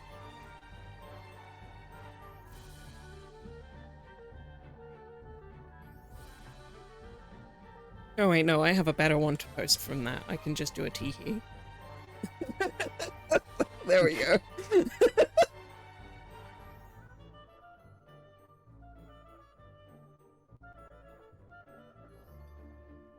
Yeah, Nix, I'd say that's pretty much accurate. Yeah. Because, like, for instance, Roxas and Sora are only able to activate Sync Blade, which is what gives them two Keyblades, because they have access to two different Keyblades from two different hearts. And sort of like how... Oh, wait, no, that's Birth by Sleep. Soon. Oh my god, when we get to Yep. BBS on Untangled, I'm gonna go feral. Yup. Oh, that game. But yeah, we've now got the full Ansem reports here, and yeah, like Fen said earlier, like these are Ansem the Wise's reports in full. Ansem Seeker of Darkness was the first set of reports, except for the very, very first one. Yep. And so yeah, like Fen was saying, the report that talks about meeting a king, that was Seeker of Darkness meeting Mickey. Sure was.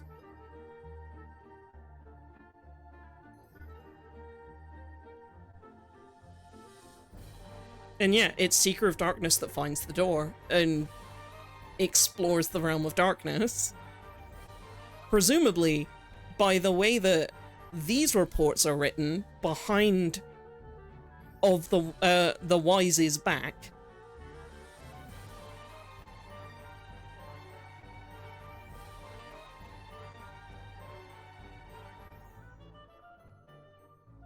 I'm Oh gonna my pull god. up the KH1 Ansem reports to refresh myself on specifically what was in the first one. Yes, yeah.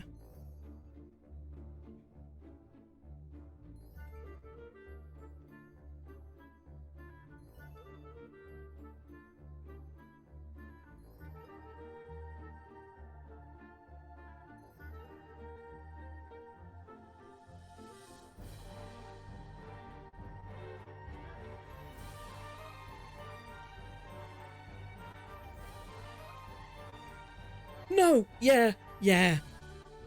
Ansem the Wise is very... He really messed up, and he should have been the one responsible for his students, his proteges, his own actions. Like, he definitely should not have turned to vengeance instead of, like, at the end of 1 and Chain of Memories. It's only really until we get him pointing the weird encoding machine at the Kingdom Hearts that Xemnas makes, that like we even start to see any of that regret actually being addressed, and like, no, actually I need to take responsibility because I've really messed up a lot of things. So like, Yeah, I don't blame you that for realization long after so much of the damage has been done. You know what I mean? Like, and to be honest, a lot of the damage that he does is going to stick around in ripples and waves. Like, he's had quite a big effect on some of the events that are going to come, and also some of the events that have, like, chain affected other events to happen, right? mm-hmm. Yeah, he set a lot of things into motion. Mm-hmm. He set a lot of things into motion / negative. Yeah, so the first Ansem report from KH1 is just, much of my life has been dedicated to the pursuit of knowledge. That knowledge has guarded this world well. Not a soul doubts that. I am blessed with people's smiles and respect, but though I am called a sage, there are things I do not understand. I believe darkness sleeps in every heart, no matter how pure. Given the chance, the smallest drop can spread and swallow the heart. I have witnessed it many times. Darkness. Darkness of the heart. How was it born? How does it come to affect us so? As the ruler of this world, I must find the answers. I must find them before the world is lost to those taken by the darkness. And like a lot of sort of tragic flaw stories, it's all born out of a desire to do good that quickly spirals in the wrong direction. And like, there's a poetic irony between his first report and then his arc, because that's exactly what happened to him. He literally just described his journey before he even took it. Yeah, he had no idea he was calling a shot. He hubrised himself to death. Yeah, he did. He really did. And again, it's this sort of like, okay, KH, the game and the cutscenes does get fairly dark in places, but like when you really start to pull back the covers and find all of this, and like find these character reports and get the explanations from their point of view of like what happened and what went wrong, and then them realizing what went wrong, it's like, oh, there's a deep darkness to this series. Darker yet darker. Mm-hmm. Because, like, Photon readings negative. I still can't get over the fact that there's so much, like, experimentation on people that happens in these games. Yeah, there's a lot of human horror that's written specifically in the reports. Mm-hmm. And I think I couldn't conceive of a better way to sort of ride the line between game ratings to be able to have the full extent of the narrative darkness and bleakness of the story while not presenting any of the forthright action in a way that would take us out of T for teen. Mm-hmm. Ooh. And that really the darkest bits are left for people to sort of with you know, an informed mind to sort of fill in the blanks of what they're obviously saying happened in a lot of these places. Mm-hmm. And like, because there's only so many ways that one could conceive of that a person not actively falling to darkness could be spurred to scientifically, and all of them are absolute human rights horrors. oh, 100,000%. And it's like, did these acts get enacted before or after darkness started taking hold of these people's hearts? And then arguably, technically speaking, the horrible things that were happening already is darkness. So it's like this fascinating thing of like the chicken and the egg situation, right? Like, sure, and also all of them got turned into...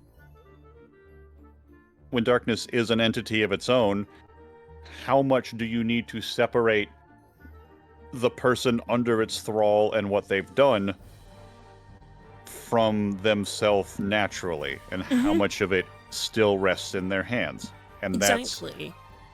It's a question with no hard answers, but it is an eternally fascinating one to just think about, and it's a really fun question that the game invites you to explore.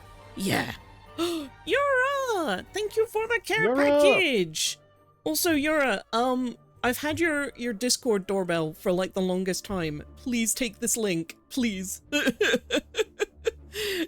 If you jump into the Discord through that, myself or a mod will absolutely let you in. What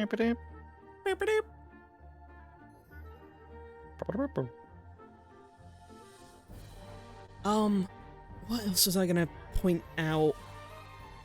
Yeah, so I find it fascinating that like darkness, capital D, is mainly portrayed in this way of like, it's pretty evil, dark, and grim, but then we have a character like Riku, who through one, in terms of getting manipulated by the darkness, chain of memories, facing the fact that he's got darkness, and then two, having to come to grips with the fact that he's had to embody darkness for an entire game. I wouldn't necessarily count Riku and his actions as evil, though.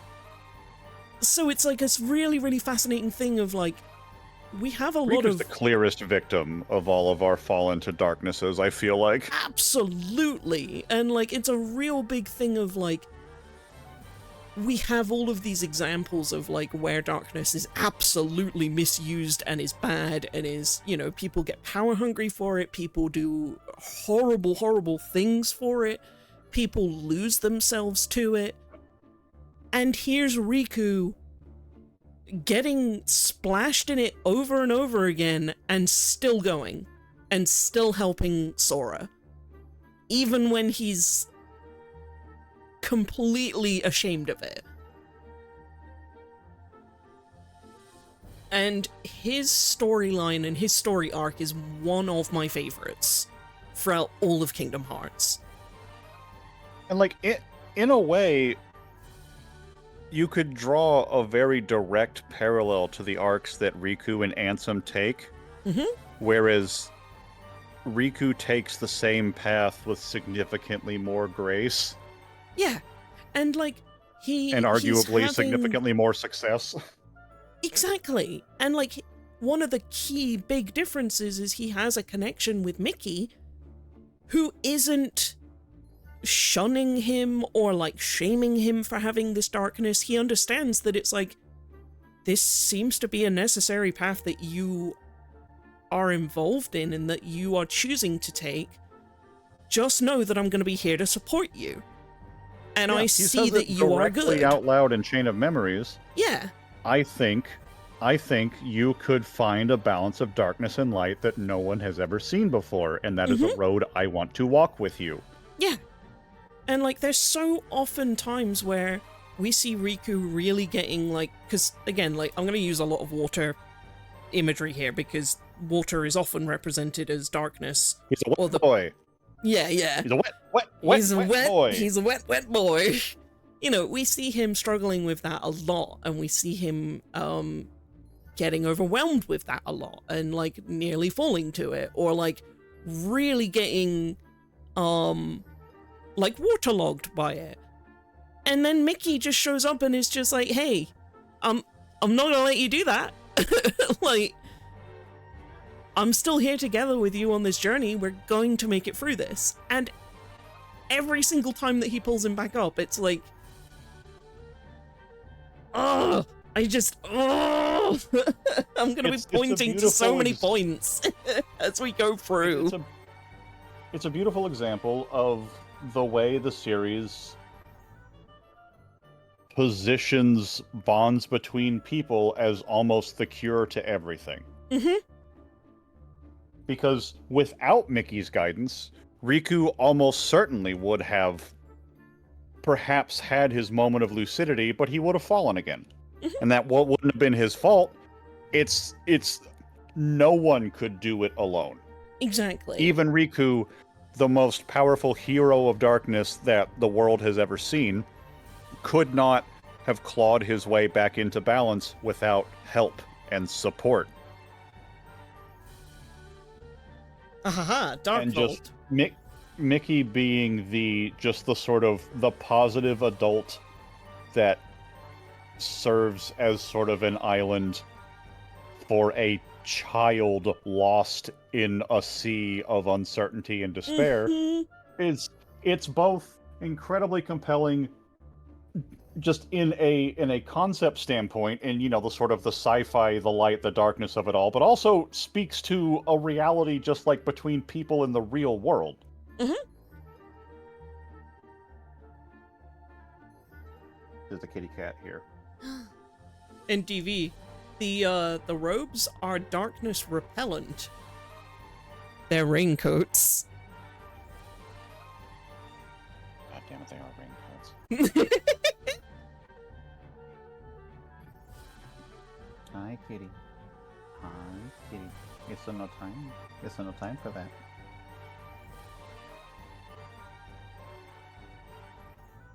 Oh yeah. Oh yeah, absolutely. Swimwear arc when? I mean, Riku starts the series in waders. Right.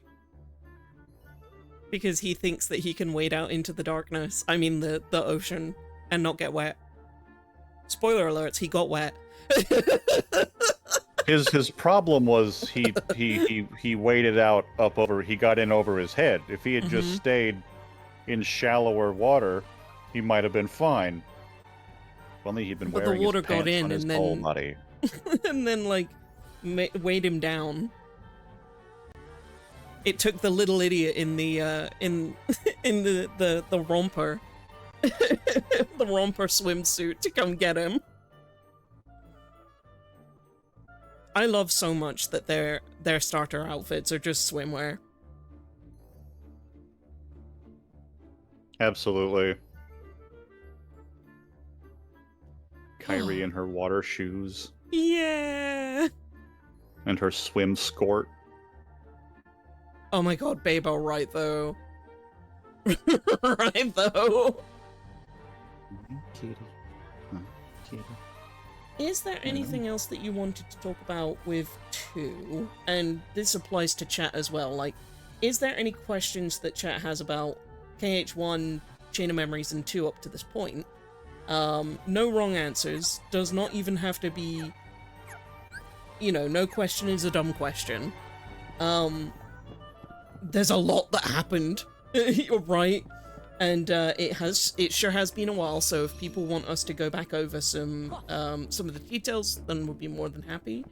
But if there's nothing else that we got questions-wise, or nothing else that you'd like to go through, Kat, shall we start days? I mean, I still have the whole talking point that we talked about before the stream started. Oh, yeah! Okay. Yeah, I just kind of wanted to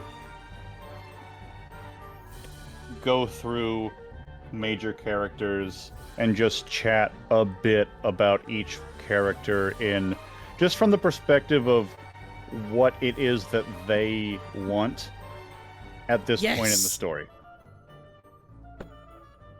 So I've got them written down, and like, you know, I imagine each character is going to have their own different length of what to talk about, but because like the whole reason that I started thinking about this was, like we've said, everyone needs Sora to be the Keyblade hero, but in Kingdom Hearts 2, what Sora wants is to find his friends and go home. Yes. Sora's entire MO is, well, yeah, I'll save everything and everyone, but like, I just want my friends and my home now, actually. I want my life back for me and those I care about.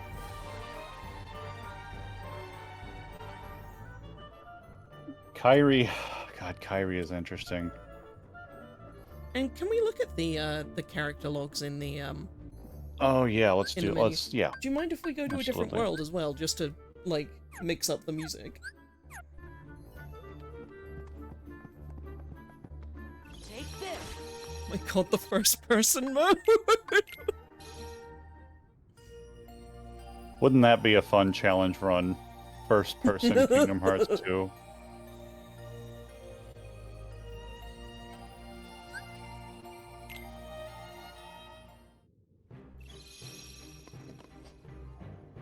Oh, he's zooming. They see me rolling.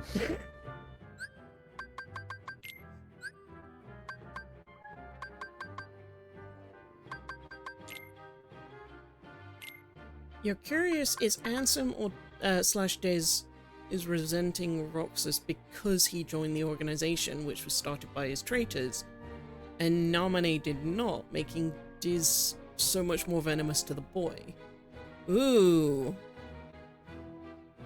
I think it's entirely safe to assume that, at the very least, that is a piece of it. I don't see how it wouldn't be. And like, all the more sort of confirming his inbuilt bias that all nobodies are like this, because look where you've gone. You've joined the magical sociopaths. A boy chosen by the Keyblade, a mysterious weapon. Not long ago, Sora journeyed with Donald and Goofy in search of his longtime friend Kairi, who had been spirited away into the darkness. In the end, they saved the world of all worlds from the darkness that was closing in. After that, World of All Worlds, that's an interesting phrasing. Yeah, it is. Because, yeah, End of the World was sort of made of the amalgamation of the worlds that had fallen. After that, Sora continued journeying in search of Riku, his best friend, who was trapped on the other side of the door to darkness, and somewhere along the way, Sora fell into a deep slumber. I'd write more about it, but damn it, I can't remember. It's almost like I forgot something too. Jiminy Crick. With a new outfit and strengthened resolve, Sora has set out once more on a search for his friend Riku. And yeah, that says it all. Everything about this is recap except for this final paragraph, and what does it say? He wants to find Riku. Mm-hmm.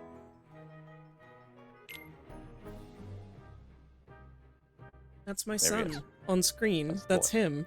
It's the boy. That's my son. I love him. Are Disney worlds more vulnerable to the darkness before they reach their happy ending, and is this why they get attacked mid-story? That is an excellent question. So... Yeah, because we've talked about, I forget what episode it was, but the idea that a world's heart being filled with darkness a lot of times can be as a result of outside bad actors moving the course of events of a Disney world away from its destined points.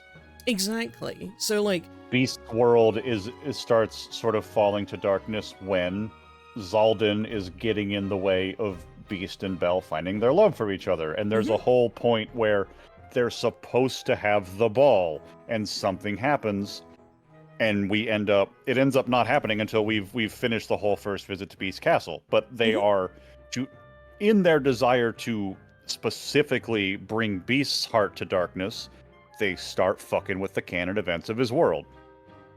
Whether that's their targeted conscious goal or not, that is what happens. And that is a lot of times a central illness that afflicts a world.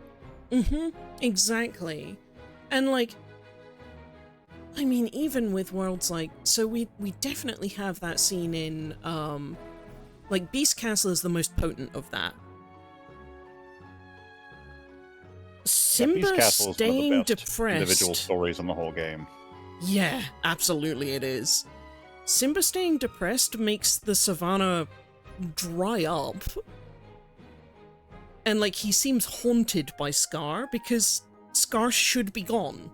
Like, we know on the outside, like, well, Simba is depressed in, you know, parts of Lion King and Lion King 2, but Nala and the Pride help him become the king that he's supposed to be. So with Scar as a heartless kind of like looming over him, he's not able to get past this guilt about just not being as good of a king as his dad was. And the entire area suffers for it. Like, the world is literally dying. Like, as like a canon event is not getting to the point that it needs to be. Yeah, since we're here with Simba, he was further down the list, but we're already here, so might as well. What does Simba want? Simba's very conflicted. Simba wants to do the right thing, but Simba also, again, because of the lingering dark pall that is cast over him by the residual darkness of Scar, stops him from fulfilling his destiny as who he is, because he's full of doubt and full of guilt. And, like, he continues to bear the weight of Mufasa's death long after he does in the movie, because our initial defeat of Scar doesn't involve the two of them in the same way. They don't have the I killed Mufasa moment that they should have had the first time Scar was defeated. And so it draws everything out. And yeah, the world begins to decay because of that. Yeah. And while Simba wants to do the right thing, there's also part of Simba that wants to keep running from what he perceives himself to have caused. Which, in a way, is a bit Ansem-like. Is a bit Riku-like. Oh, yes. And a lot of the main Disney characters are direct if are direct or indirect parallels to major characters in Sora's life that Sora can learn lessons through indirectly that then feed back into understanding how to address those that are directly in contact with him. Mm-hmm. You know, The Disney worlds he are brings really so many. important for Sora. They sure are. Sora spends the game bringing a lot of people back into themselves because eventually he is going to have to help Riku do that. Mm-hmm. And while it's not something that he realizes is happening, he's being trained for what he needs to do. Yes. Like, and it's so fascinating because with the worlds being disrupted the way that they are in Kingdom Hearts, with like the Heartless and the organization getting in the way of canon events, Sora as an off-worlder and an outsider being there but actively working like to eliminate these forces, while he's an outside presence, he's integral to get the plot back to at least the key points. So where we've got these divergent stories in terms of, you know, the KH versions of the Disney stories are not the Disney stories because they got a whole lot of Sora and a whole lot of Heartless in them. They are still helped back onto this track of, but we still get Beast and Belle having the ball. We still have Simba realizing his place as king. We still have these big key moments that then would get the world back onto its canonical world order. Yeah, and Sora and Co. are much more proactive in changing what's happening when the state of affairs has been artificially moved away from the canon story. Mm-hmm. And they are very good at getting out of the way when the canon story is playing out. There are some contentious opinions about certain worlds in Kingdom Hearts 3 of like, why did Sora, Donald, and Goofy just watch from blah blah blah? Because a canon event of that world was playing out, and World Order dictates that we don't interfere with that. Mm-hmm. That they World can't Order interfere with that. is really stated to be don't tell people there are other worlds, don't tell them about the Keyblade. But really, I feel like the true heart of the World Order is we can't disrupt the canon events that have to happen. It's why I kind of, like, I play with this a lot with Rowan. With, like, him completely misunderstanding what World Order means in terms of, like, oh, does it mean that I'm not allowed to say the word Keyblade? What does it actually mean? Like, I don't know! But it's like, no, yeah, what the World Order actually is don't get in the way of these canon events, because without that, this world's story won't reach the conclusions it needs to.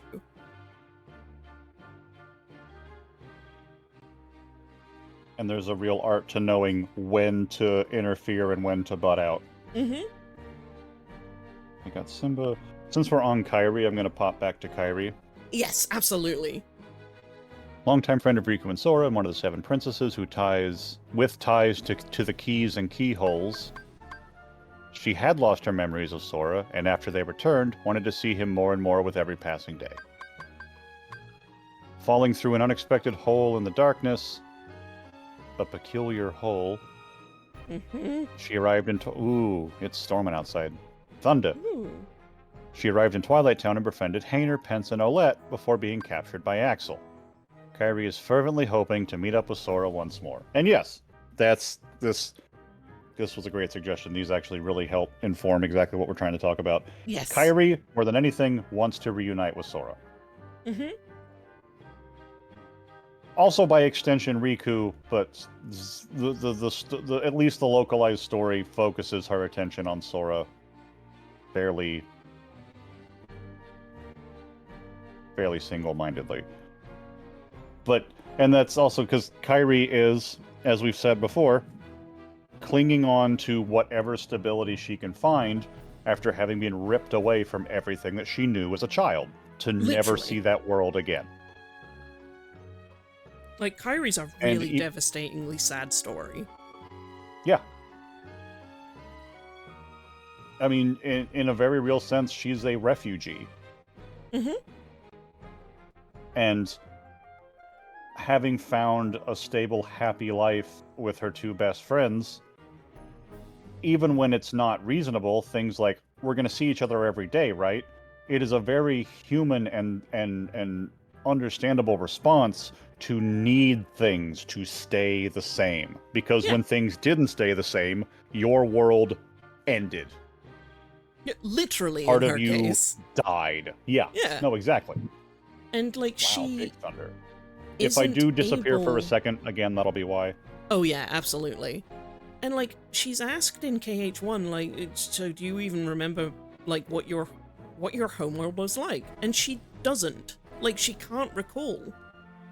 Like, part of that is because, yeah, she was taken away really young. But another part of it is because, yeah, like, that world doesn't exist to her anymore.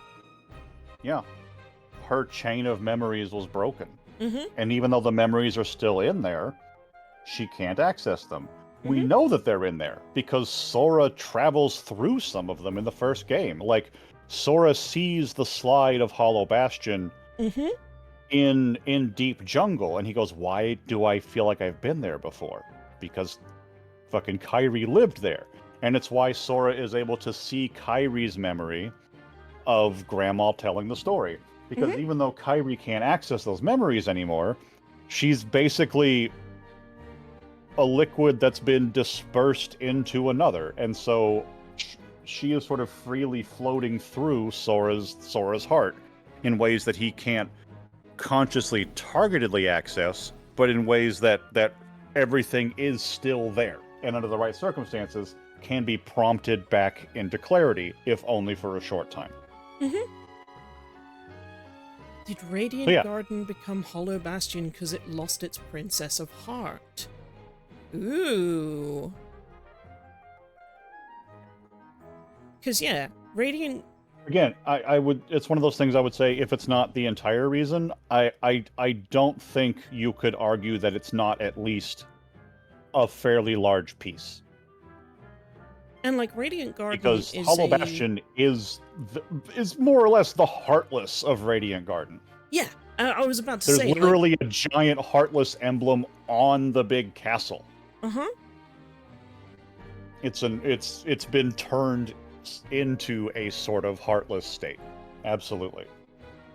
Because, yeah, like, we're sort of, like, playing with this idea in chat, and, yeah, it absolutely. Like, a world's heart getting seeped in darkness and having its heart stolen, we've seen evidence of a heartless world, right? Like, it's so weird and so twisted, and we end up getting the castle just go super, like, it gets like these weird pipes that form on it suddenly, and like it gets really weirdly malformed and made of like all of these almost like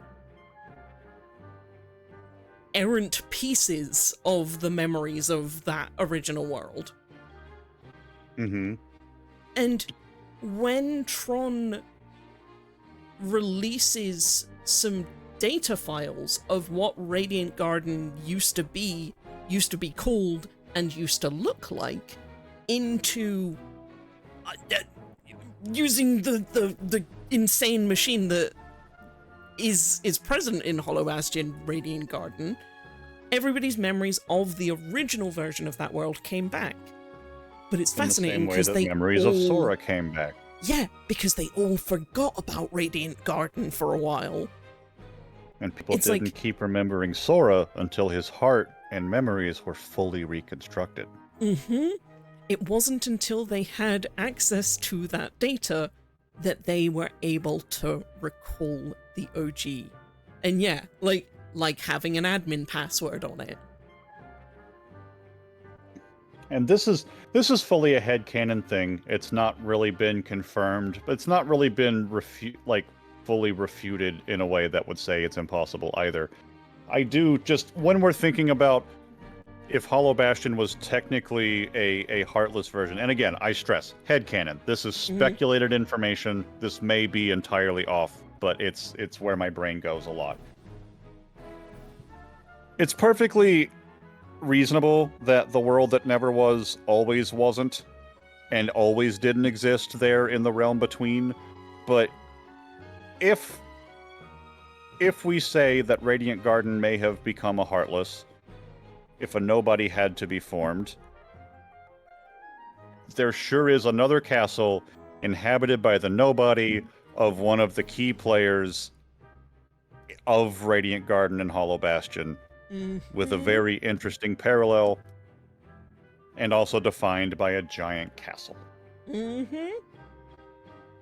Again, could be absolutely nothing, could even be like an idea that was sort of half written in, but then as the game was fleshed out, they didn't feel any narrative need for it anymore. But it's if nothing else, it is interesting to think about. Yeah. That's that good chewing. Yep, because again, that's just also expanding on, we have been told explicitly what happens when a heart falls to darkness. We have been told explicitly that worlds have hearts just like people do, and we have never in any way been told that those hearts follow different rules. And so it is I feel it is inferable. Because Nomura is a big fan of show, don't tell. We have seen time and time again examples of that in this series. So we've been shown and quite explicitly told the machinations and like not machinations, the workings of how heartless and nobodies are to be. So we can now then apply that further with the rules of hearts apply to all hearts. Yeah. No matter the scale. What's a high K? Anti-Elix. Okay, we've got a minute and a half for reading through Riku, and then I'm gonna go GPG during the break. Oh yeah, I can entertain the people while you're gone if you want. Yeah. Riku, Sora's longtime friend, he had clad himself in darkness in order to wield it, and had even changed in appearance.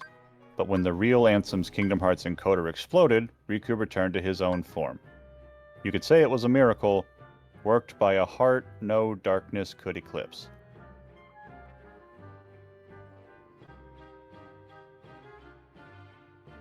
Have we talked about Riku being the light yet? It's hard to just yet, because a lot of the examples come from later, but okay. Riku has been characterized by a strong light multiple times. It is an incredibly powerful light that Sora is guided to that gives him access to Riku's Keyblade.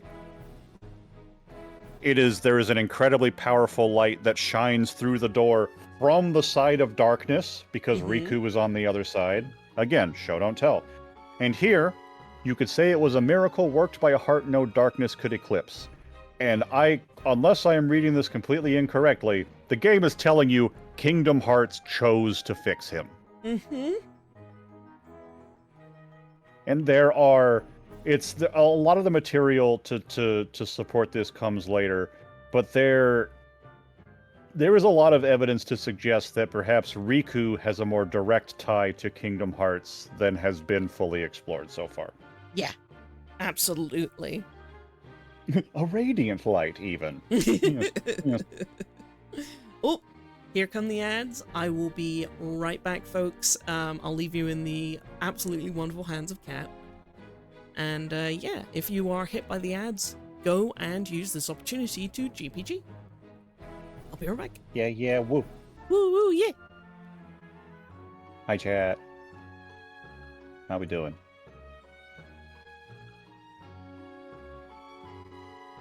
As above, so below. Absolutely. Absolutely, Nyx.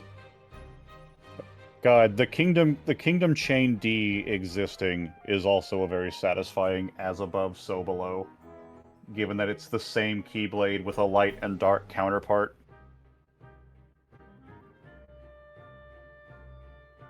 And it is interesting that the light of Kingdom Hearts was able to restore Riku, as though there were some of him in that light to begin with.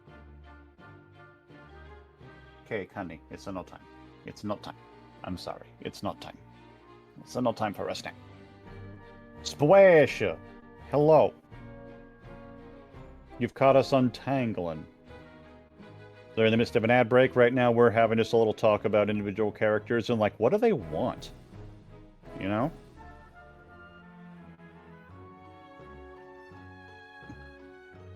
And because hot take here, the plot of Kingdom Hearts is fascinating and very important. The real bread and butter of what moves the story forward is the characters. And I think just a little talk about each character and their own desires and motivations for this specific game is also an excellent way to sort of cap off and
No one else.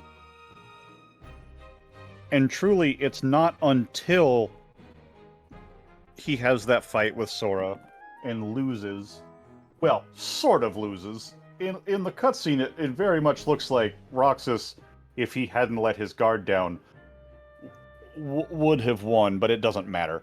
It's mostly just to prove that Roxas is, you know, a worthy and strong-hearted person of his own. Hi, Cake. Hi, Cake. Sorry, I'm being speech jammed by a cat. Come on. Come on. It's not time. It's not time. It's not time. No screaming. No more screaming. And it's not because Sora proved he was stronger with a Keyblade in having their confrontation. The confrontation was symbolic in just as powerfully as it was literal. Because ultimately Roxas ends their confrontation saying, I understand why it has to be you. And makes his peace with being a part of something greater. And that being Sora and his journey. Which is fucking tragic. Especially when he starts the game fighting for nothing other than his own right to exist as himself. And we do see at the end of the game, through Naminé and Roxas conversing, that he is in there. He is still, to some degree, if not always, part of him is conscious and alive. You know, it's not like Roxas has been pulled back into his component parts. You know, he's a solution, not a mixture, if we want to be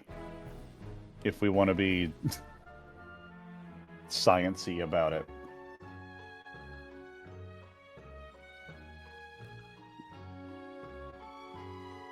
Oh god, Mal, I spent the whole first season of Severance screaming, "It's Kingdom Hearts!" Darkness is the inherent potential for negative emotions, but also seemingly a self-contained force unto itself. It's the power of emotions that people perceive as inherently negative. Because even things like anger are labeled negative emotions when anger is not an inherently negative emotion. It's misunderstood. Osmosis versus diffusion. Roxas, like Kyrie, hangs out in Sora for a little bit. Sorry, just catching up with chat real quick. I me.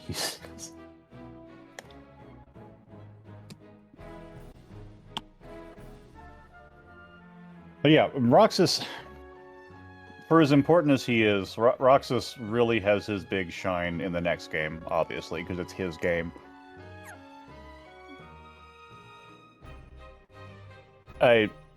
It feels like such an unsatisfying note to leave him on, but it's such a... Even though it was for the greater good, it's fucked up what happened to that boy. Let's go to... I'm just going in the order that I have the names written down, just because it's the order I thought of the characters in before coming into the stream today. Wow, Naminé's got a pretty short entry. A girl with the power to manipulate memories. She seems to have some strong connections to Sora.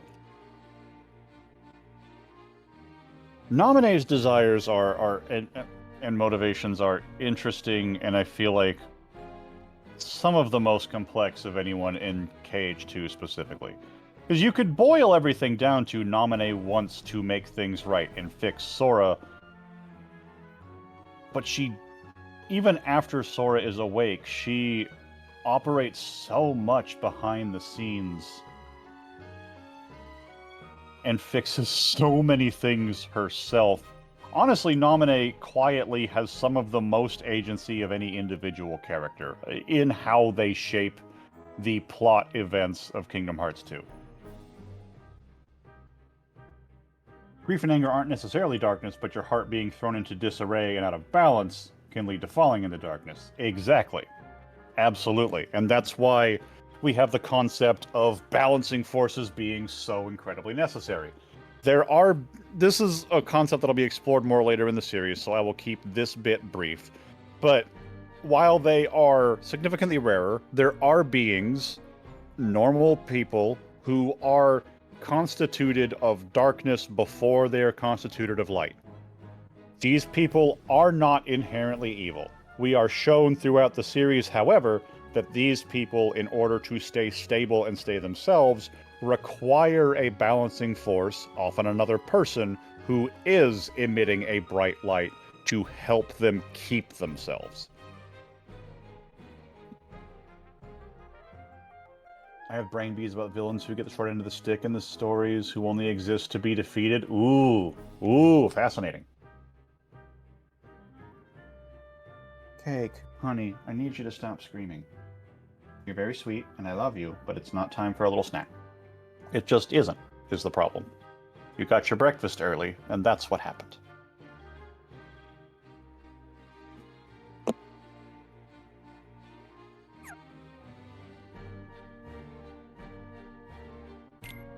Oh man, Mickey is also one of the more complicated in terms of motivations. Because, I mean, again, it could all be boiled down to stop Xemnas, fix it.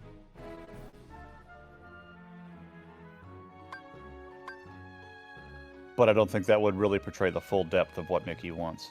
King of Disney Castle. He was the first to realize what a threat the darkness was, and the first to act. King Mickey travels across the worlds, battling the Heartless and searching for an answer to the riddle of Organization 13 and the Nobodies. After many great battles, the king seems even more determined than ever to fight against the darkness. And I mean, his motivations, I guess, could also simply be stated as sort of as the king of light. He wants to protect the realm. And he becomes a much more direct character still later in the series. I think some of it's because in the early parts, Disney was very, very tight-fisted with how Mickey was able to be portrayed. But Mickey has a direct hand. He is the reaching hand that pulls Riku back into balance and out of the darkness. He's ultimately the one that talks to Ansem the Wise as he's coming to his senses. But have you considered she hungry? Yeah, I have considered that. Villain can only be defeated with light, then things like revenge and rage won't work, and that's more darkness. These Disney stories cannot end happily because they were out of balance with how they were written. I gotta stop. That's what the series does to you, Reb. It's what the series does to you, and god damn it, it's what's beautiful about it. You want up on the desk? Would you like up on the desk? Would you feel better if you were on the desk? I don't know what you want. The bees! The bees! Yep, and now we're up on my desk, rubbing on the hand that I'm trying to write things with. Hi, baby. Hi, honey. Hello. The apiary. It calls. Oh, kitty. When Dupe gets back, I may go give her a little snack because it's just going to be hard to have a thoughtful conversation about a thoughtful game while a cat is screaming at me. Are brainworms just larval bees? You know? I think science should explore this. I know not the answer, but I know that the pursuit of said answer will likely yield some fascinating data.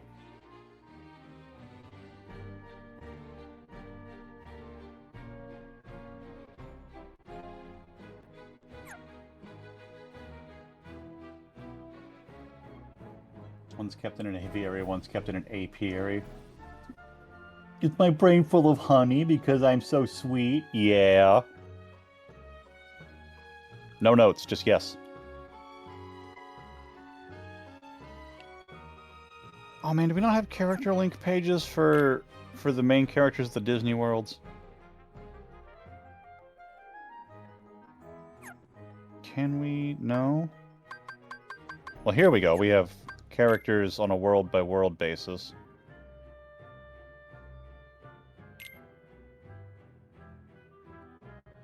Not long ago, he helped unravel Oogie's scheme to take over Halloween Town. Well, that's very brief.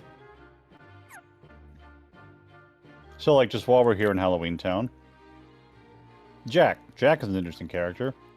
He loves to scare people silly, but when Jack discovered Christmas, he was captivated. He even thought he could improve it by adding his own special brand of fright. Jack wanted to deliver presents to the children of the world for Santa. Santa helped him realize that his talents were really meant for Halloween, but Jack still has the Santa suit Sally made for him. Oh, Jack is a fascinating parallel, because Jack feels potentially like he could be sort of a parallel for Sora, who is also acting towards something he feels strongly about, but that is still sort of not honoring his inherent strengths. Sora, who is, like we were saying earlier this stream, Sora, who is valued and is noted for his abilities with the Keyblade, when in fact it's his ability to connect hearts that is what truly makes him special, and that in the journey of the events of Kingdom Hearts 1 and 2, his true self is sort of takes the back seat to the task.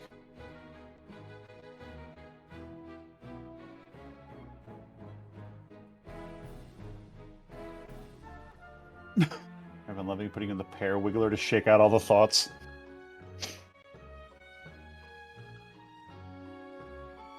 I so desperately want to keep going. This is a really interesting way to look at Disney stories are usually retold. Kingdom Hearts, absolutely. Villains play the roles by giving the heroes meaning. Joy cannot exist without suffering. Being made more or less by the same villains happening to them. What you want to be versus what you have to be versus what you are inherently. There's a huge push-pull with Jack. Because again, what Jack wants is to bring joy, even though he is going about it in a way that won't work because it's not coming from the right source. It's not coming from the right place. It's not the type of joy that he wants to bring with Christmas isn't really his. And he's leaving his own sort of positive effects to languish. I mean, bringing Christmas to Halloween Town? That doesn't make sense. That's like when I went to FurCon, and at the dragon meetup, there was, among all the dragons, there was a single knight. It's like, what are you doing here? This isn't for you. Hello, welcome back. Hi, sorry about the wait. Oh, you're fine. While you were gone, we finished talking about Riku, we talked about Roxas, we talked about Naminé and Mickey. Hell yeah. And we've talked about Jack. Fuck yeah.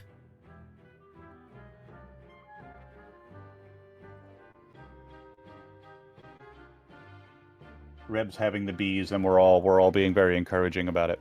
Oh my god, yes! Yes! Yes.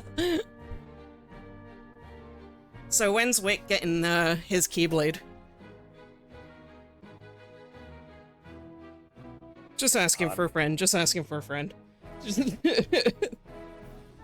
And yeah, Splasha, there's such a stank of you are harming the very fabric of the world by acting in defiance of your destiny. By continuing to stay interested in Christmas, you are unknowingly inviting darkness because you're stopping the world from getting back. God, Jack really is getting in his own way, in a very unique way for him. Jack, we've been through this. You have to stop. Look, listen, Sally, I can take the hat off anytime I want to. I just don't want to. That's the problem. Get away!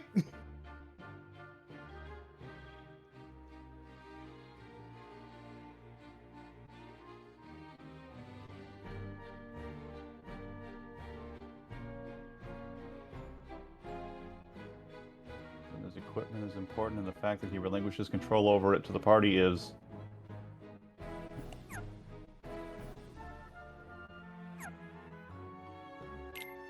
Santa's just so... Now, Jack, that's not how you're supposed to eat a cinnamon roll. How you're supposed to do it. out here spreading misinformation. Gonna end up with a bunch of goofy kids. In the cinnamon rolls the wrong way.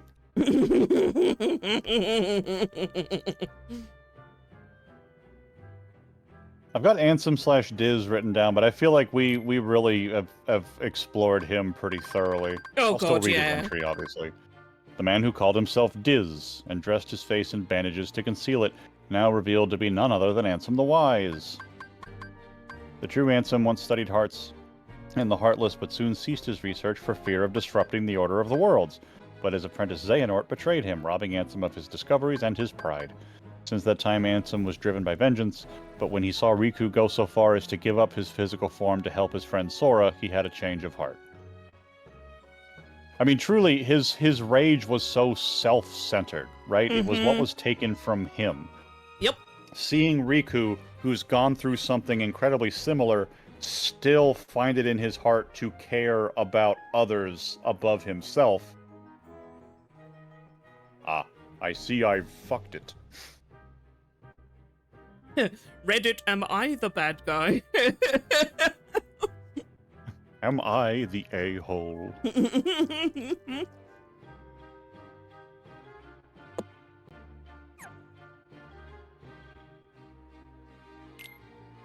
Oh, Axel. You Oh, complicated Axel. wolf of a man.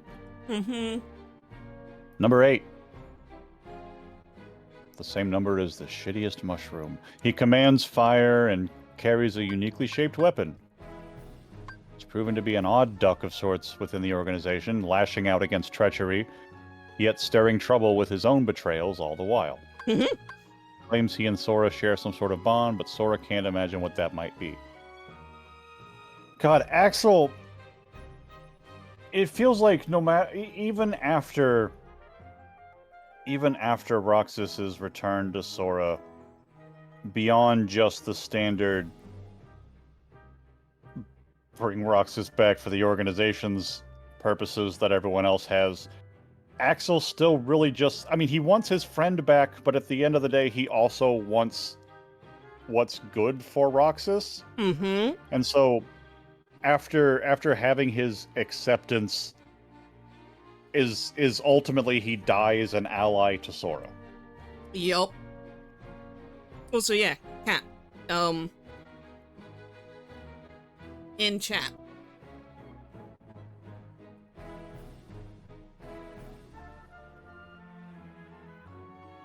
Yeah, narrow that down. Which one? Would you consider the heart to be what you want to be, the body to be what you have to be, and the soul what you inherently are?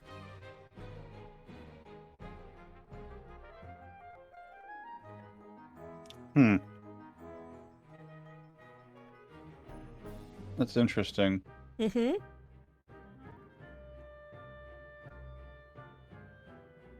Would definitely warrant some meditating on, but I would say even if ultimately I came back and said not really, I think it's still an excellent question that is worth exploring for sure, and an interesting thought. What fascinates me in this series is the idea that, like, heart, mind / soul and body are separate, when our protagonist has had literally the opposite happen at almost every single instance.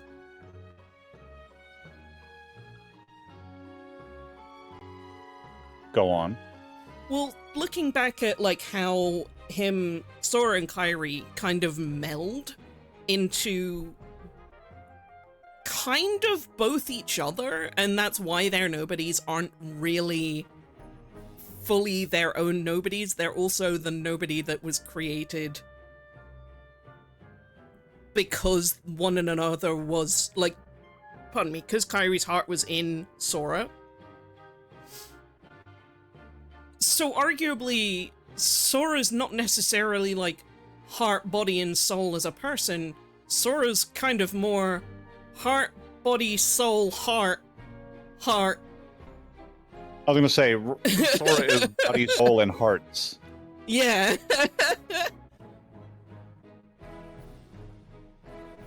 And the more that we go into the series, the more the series starts to explore that. And, like, Sora doesn't really have a clean-cut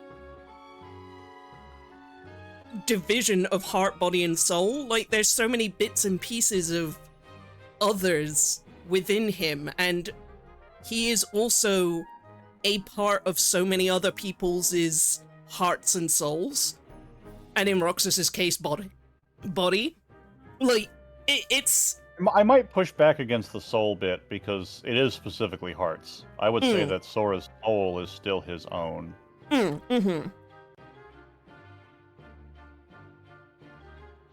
But otherwise, yeah. Yeah.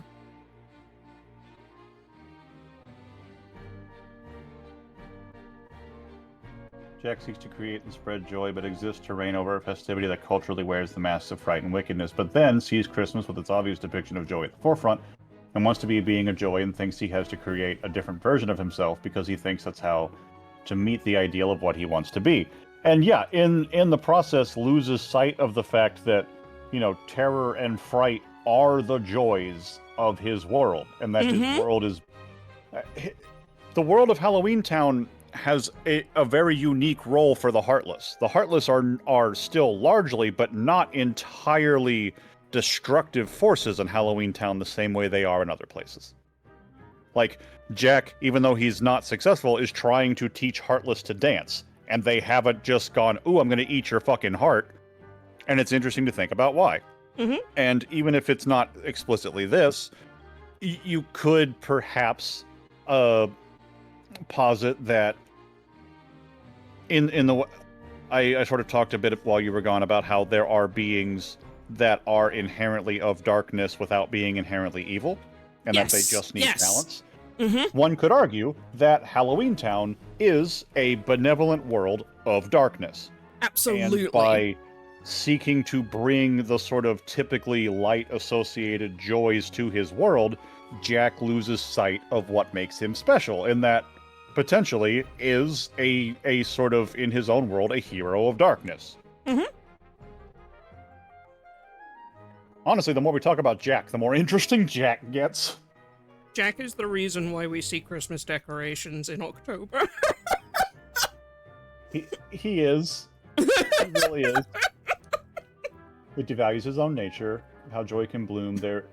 How joy can bloom there is there in its own way, because it's not immediately apparent. Yep. And again, it's almost like he's sort of following the projected ideals of other people who don't share his same values over his own, instead of trusting his own heart, even though it is his manic episode that drives the plot.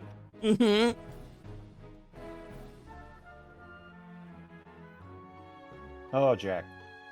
Oh, Jack. I hope beyond hope we see him again in a later game. Oh my god, same. And some of it's just the surface level of... Jack was where Kingdom Hearts 1 got its cred with the goths. All of the, oh no, I'm too, as a teenager, I'm too dark and broody to play a Disney game. I'm sorry, Christmas is in there? They got Tim Burton in there? I don't know, actually. That might not be too bad. We get some of that Nightmare Before Christmas. And like Sora turns into a little goth boy? It was like the foundational, kid-friendly goth movie of my generation. Rejecting and suppressing darkness to disastrous effect? Yeah, Kate, there are a lot of examples of that I want to talk about, but I can't yet. But yep. Oh, yep, yeah. Yep, oh, yep, yeah. You know. I'm going to take 2 seconds and go feed the kitty cat, because she's driving me crazy. She's driving me insane. Losing my mind. Be back 2 seconds. Incessant meowing. Incessant meowing.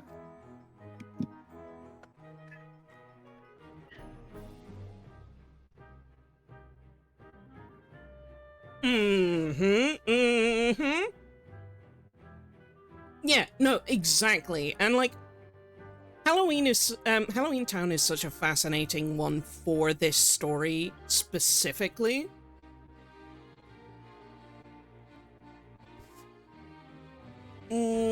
ooh, yeah, let me scroll up and have a look at what I missed.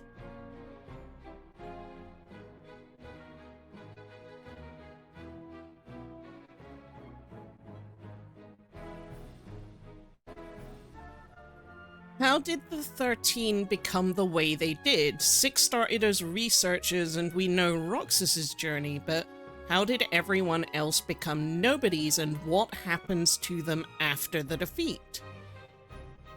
Sen, this gets answered. This actually gets answered the further into the games that we go, so I'm not going to say anything more, aside from sit back and enjoy the show, and it will answer it. Hello. Hello. Because they failed to see the value in Halloween, red darkness. Mm-hmm. And what else? What else? What else? Kate, I love your brain. Kate Brainstrong. Got a lot of good brains in chat. Oh yeah.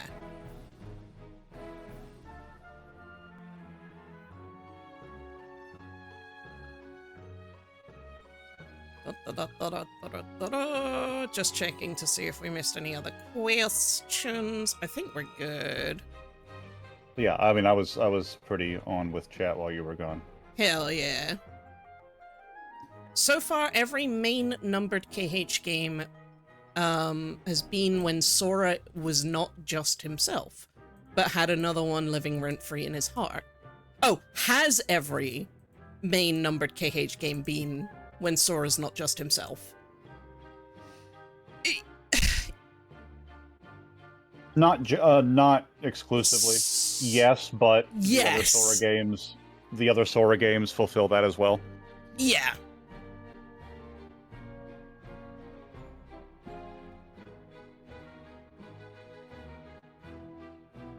And there's a whole big piece of Sora's reconstruction that we just can't talk about because it's 2 games away. Mm-hmm. Mm-hmm. And again, it's so hard to like. We can give a mostly full explanation of all of that, but it's not quite. There's one pillar that hasn't been introduced in Untangled yet.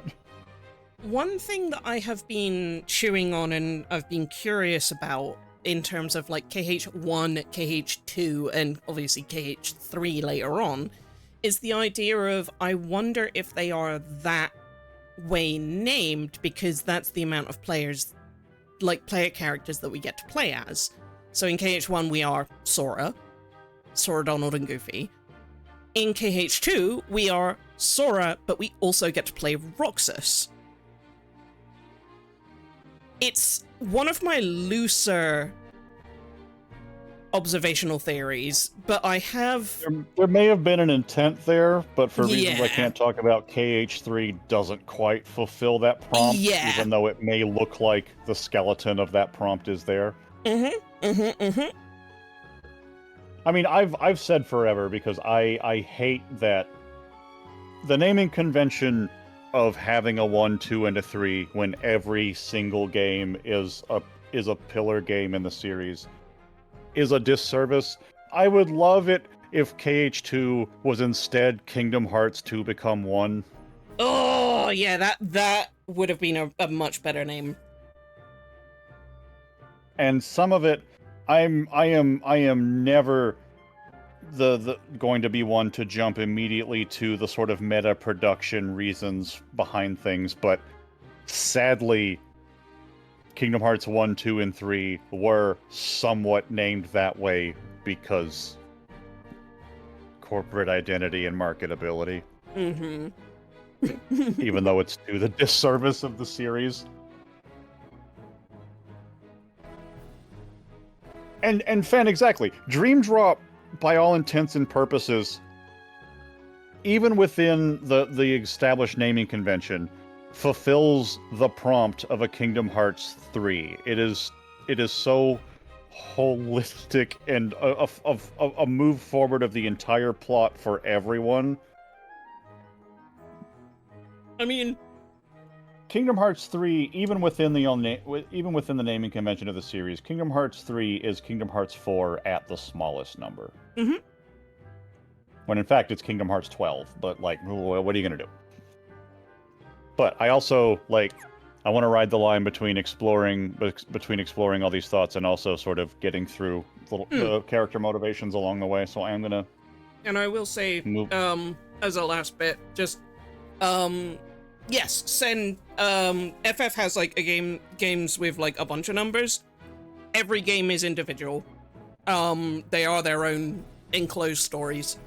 There are FF games some of the closest we get is like, even though it doesn't matter to the story, 10 and 7 technically take place in the same realm. Mm-hmm. Like, they have a lot of shared things, but matters beyond. That's neat. Yeah, right. But yeah, they're technically just all their own stories.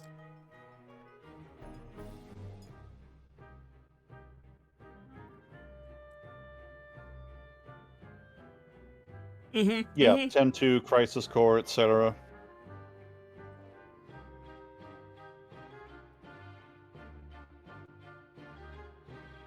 Alright, next, just because I had her written down next, Maleficent. Mm-hmm. A sorceress of frightening power. In the last adventure, she controlled the Heartless and led a group that was trying to harness the power of darkness. As part of her villainous plan, Maleficent tricked Riku into making the choice to dive into the realm of darkness. In the end, Maleficent yielded to the power of darkness herself and was defeated by Sora. It's so funny that the very kid that she pushed into the darkness once he was possessed was the one that pushed her back. Mm-hmm. But by using her last bit of evil power, she was able to come back again sometime later. Maleficent, honestly, for as complex as a character as she is throughout the entire series, I think her desires in KH2 are very straightforward. Mm-hmm. Maleficent is trying to return to power while navigating a new world shaped in the wake of the power vacuum that she left behind. Mm-hmm. And is sort of rediscovering what her role is as the mistress of all evil in a realm that, more or less, has found another master of all evil. She fully is just like, oh, hell no. Yeah. And, like, in the way that she enters the uneasy truce with Sora for a little bit, like, it really is sort of fluid what her role is at this point in the series. Like, she doesn't have a concrete identity in the larger world beyond her aspirations. Which is really interesting. I don't think I have much more to say about her than that, but, like, it's a cool part of her journey that happens during KH2, even if it's one of the easiest to explain. I will say, and by all means, if I'm missing anything, do correct me. As a recap, looking back at Maleficent in her journey in 2 specifically, and her journey from 1 to 2, so she was not there in Chain of Memories aside from in a memory itself, when we explore Riku's side. And part of exploring Sora's side, right? Like, she's there, but, like, it's not really her who's there. So you could potentially make the argument that it's a kernel of her that still lives on in Riku's heart in the same way as Sora, but if that's the case, it's still splitting hairs. What you're saying is still the spirit of it. Mm-hmm. But her presence in Kingdom Hearts 2 is fascinating because of the way that she returns. There's this whole scene where the fairies are really, really worried about remembering her and remembering her name when, like, her name specifically, when her crow and her cloak, are presented in front of them. And, it's when Merryweather sort of goes, Maleficent! That she actually starts to rises reform. up out of the cloak, yeah. Yeah, like, aside from that, she was gone. Like, she wasn't... We defeated her in KH1. Yeah. So her... She was, by the definition of Kingdom Hearts, she was dead. Mm-hmm. Nomura has said that death as we know it doesn't exist in this realm, but the equivalent of full death Mhm. happened to her. So She was as dead as you could get in this series. while in KH2 she doesn't really have as big of a role as, like, you know, Big Bad Evil, in terms of, like, she's a little bit more in the background in terms of, like, all the characters, if we're quite honest.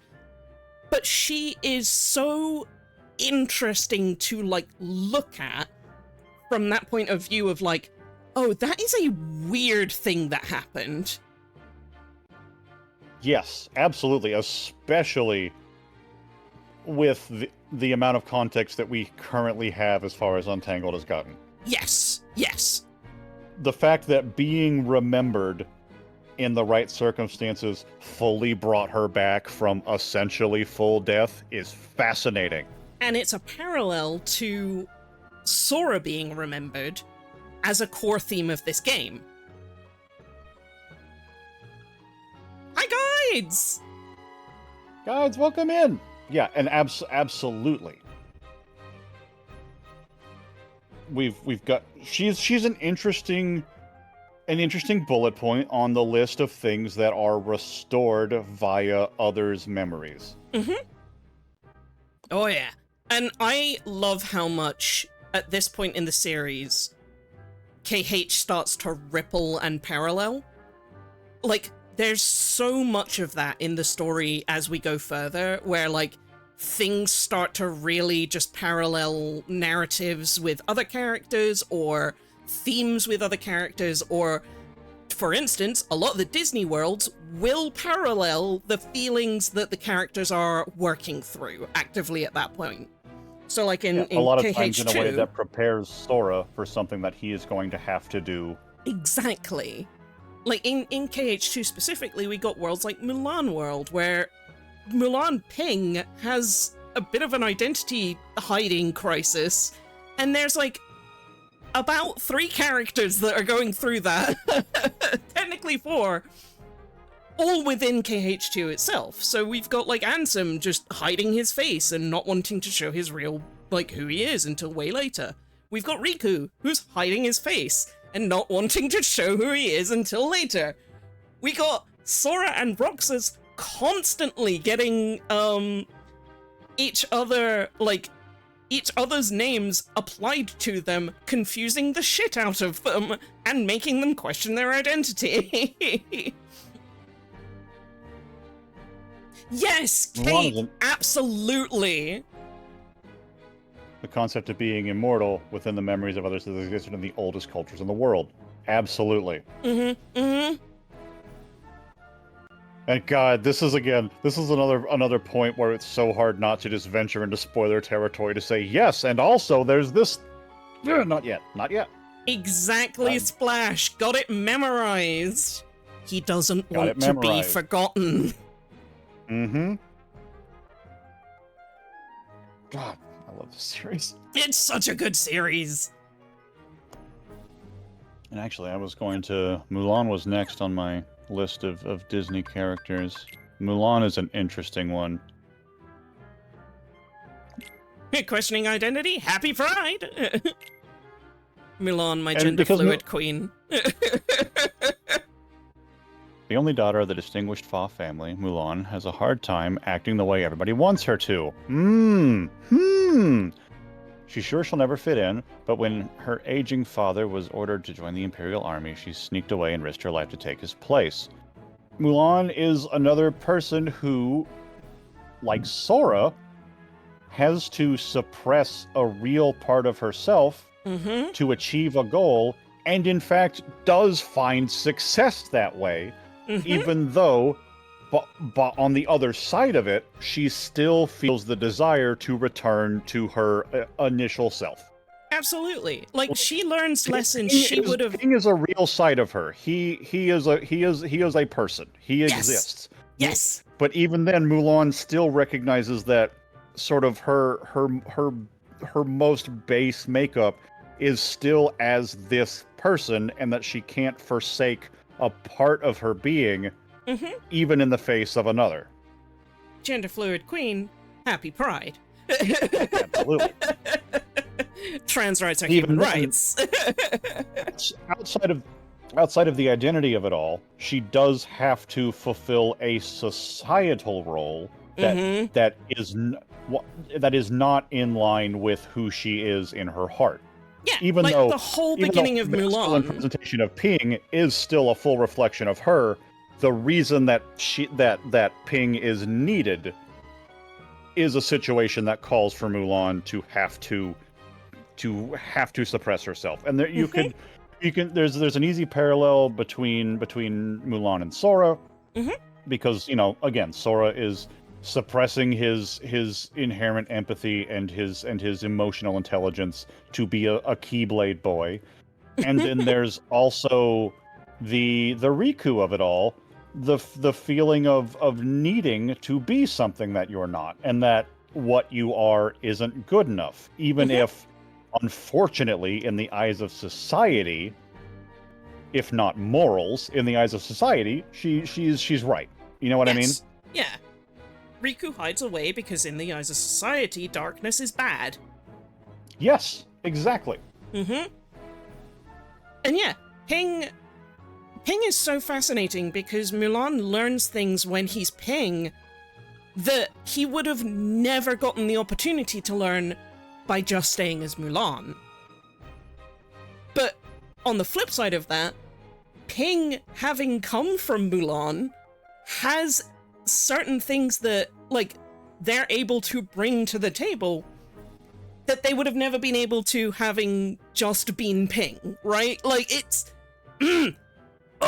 such a chewy character. I love it. Like, it tastes good. Ultimately, even though, yeah, the manifestation, the presentation of Ping is what leads Mulan to success. Mulan still needs both sides of herself to actually actualize that. She doesn't stop being Mulan. Ping is a different side that exists in balance with the traits of Mulan that have to be suppressed. And it's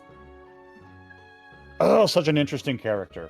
And it's so satisfying as well, specifically in the Kingdom Hearts version of this world, that when we get to the end of this story where Ping is asked to join the Emperor's Guard alongside oh my god, Shang, Shang, thank you so much. Bisexual icon. That is when Sora seemingly out loud understands the connections of love more than he has ever understood it in any other presentation he's been shown. Yeah. He And there's idolizes what they have. Yes. And I love that the image of love that really moves Sora emotionally is much closer to the type of bond that he has with Riku. Because it's not just, oh, they get to be together. It's also in the sort of the allyship, the fact that they are on the same journey, that they are allies in the same fight, that they can be, that they can work side by side in addition to loving one another. And there's something really beautiful about that. They It's fight not side just, by oh, side and wife, protect live at one home. another. It's we are a team. We are a united front, and that's. And I talked right over you there. I'm so sorry, but yeah, like I'm excited. they fight side by side with one another and protect one another. And Protecting one another is a huge bit of it. That's a great point.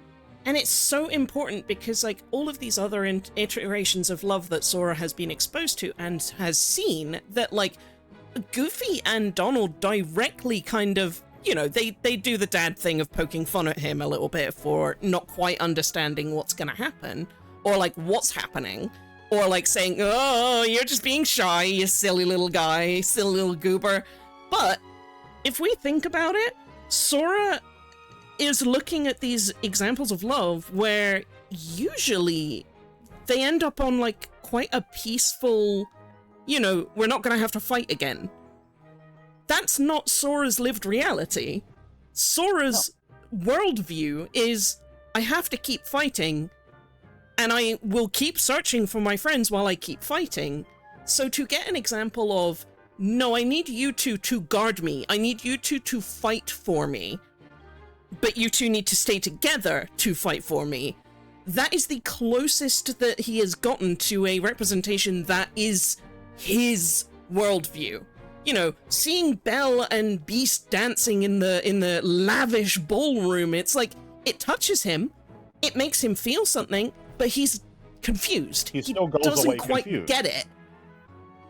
And I was about to go to Belle and Beast because the clarity that Sora has with them still really like when he finds what degree of understanding he does in KH2, it's only after we see Belle fucking punch Zaldin in the stomach Yeah. and take the rose back for her fucking self. Mm-hmm. Like, it's still after there's evidence that both sides are fighting for each other. Mm-hmm.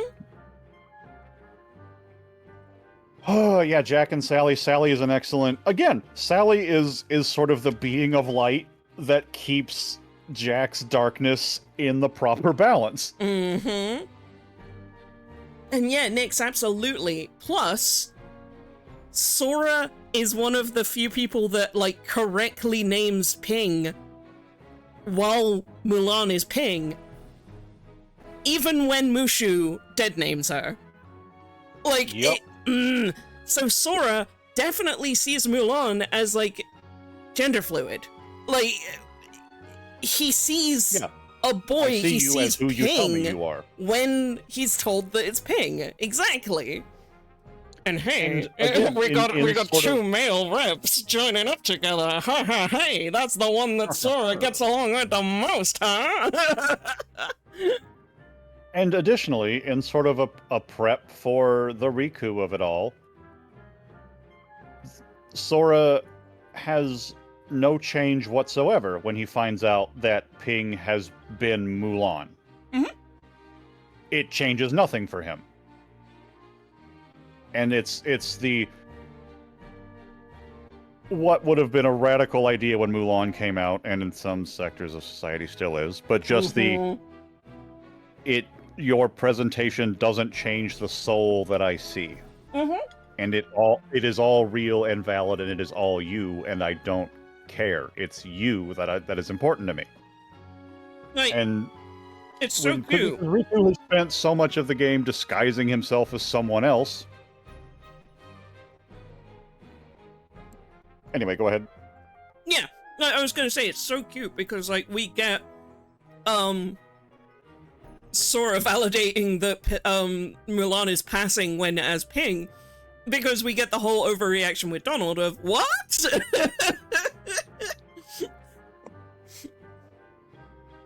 Yeah, Riku literally inhabiting another body. Yeah, and yeah, Sora not changing his mind or, like, attitude or, you know, anything when Ping and Mulan switch gender. It's, again, a parallel, an echo to when we meet Riku again. It's like, sure, you're covered in darkness, but you're still Riku. Like, that doesn't change how I feel about you. Like, yeah. Oh, and it's just beautiful. Mm-hmm. Sora's a good boy. He's a good boy.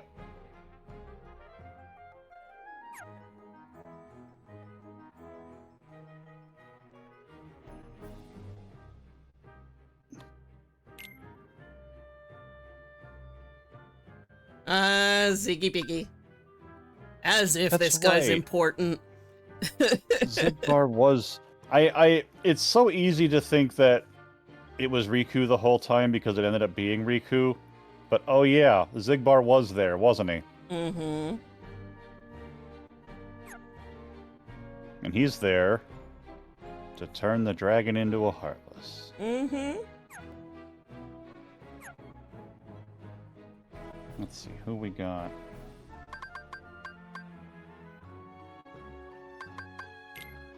You know what, I'm gonna go fly to another world just to change up the music a little bit. Yes, Splash, I saw that. And there's been a Disney short that showed Mickey in 5 iconic outfits throughout the ages, and one of them was his Kingdom Hearts King Mickey one. Oh, I fucking love that. Mm-hmm. And it's fascinating because it's like they chose 5 out of all of Mickey's incarnations. And one of them was His Majesty. Anyway. Your Majesty! No, exactly.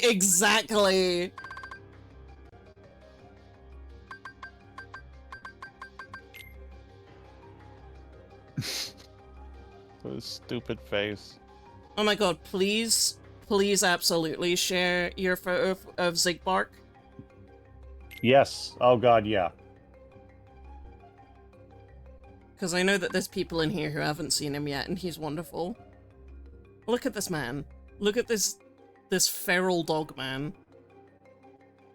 Oh wow, we've already got ads again? Oh yeah. Time flies. Darkvolt, we actually get an answer to that later on in the series. And I wish I was joking, but I'm not.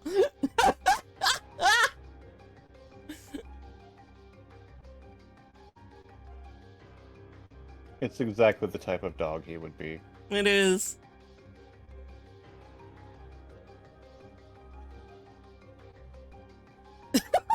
Cool. We got ads starting in a few seconds, so I'll wait until we're back to start chatting about Herc, but... Hercules. If you're caught off by the ads, run!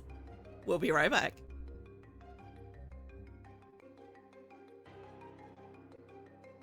Also, for those of you who are still here with us during the ads, because either you're a subscriber or you've just chosen to opt out of ads, at which case, hell yeah.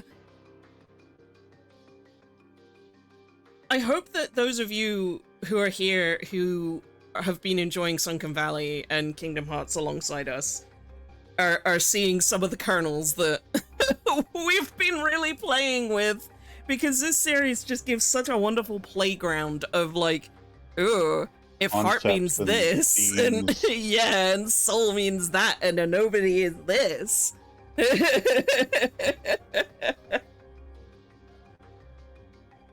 Like, the way that you play, and are developing sweets is just, tasty.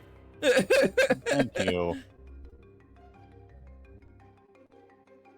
I wumped her real good. You wumped her so much.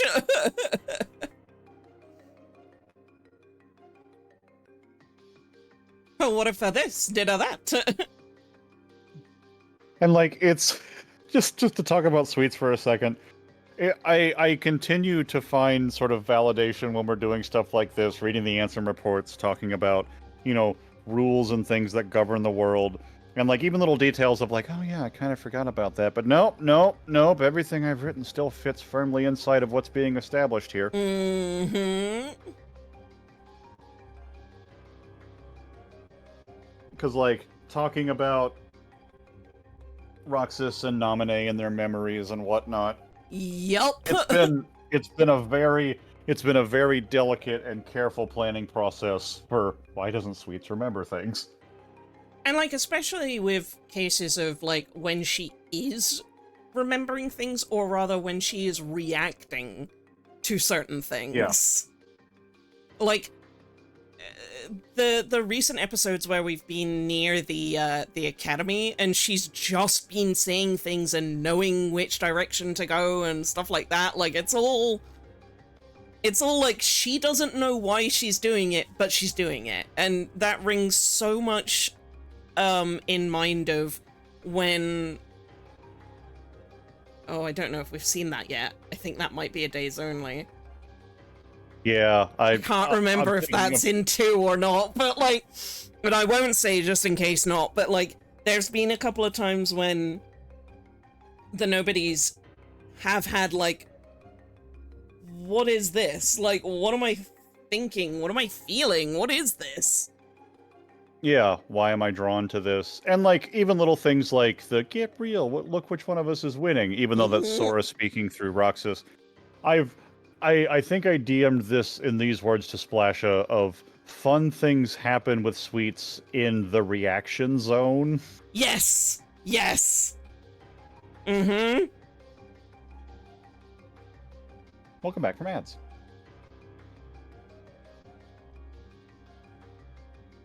Okay, and good. It was the get real part that I was going to talk about because that bit rips me to shreds!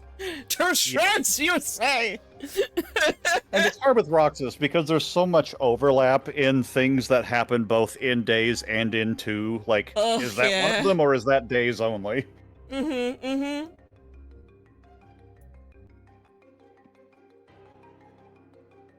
Yeah, quick. She's a good character. Quick, react right now. Press square. You don't have time to think words. What's the first thing that happens? It's over there.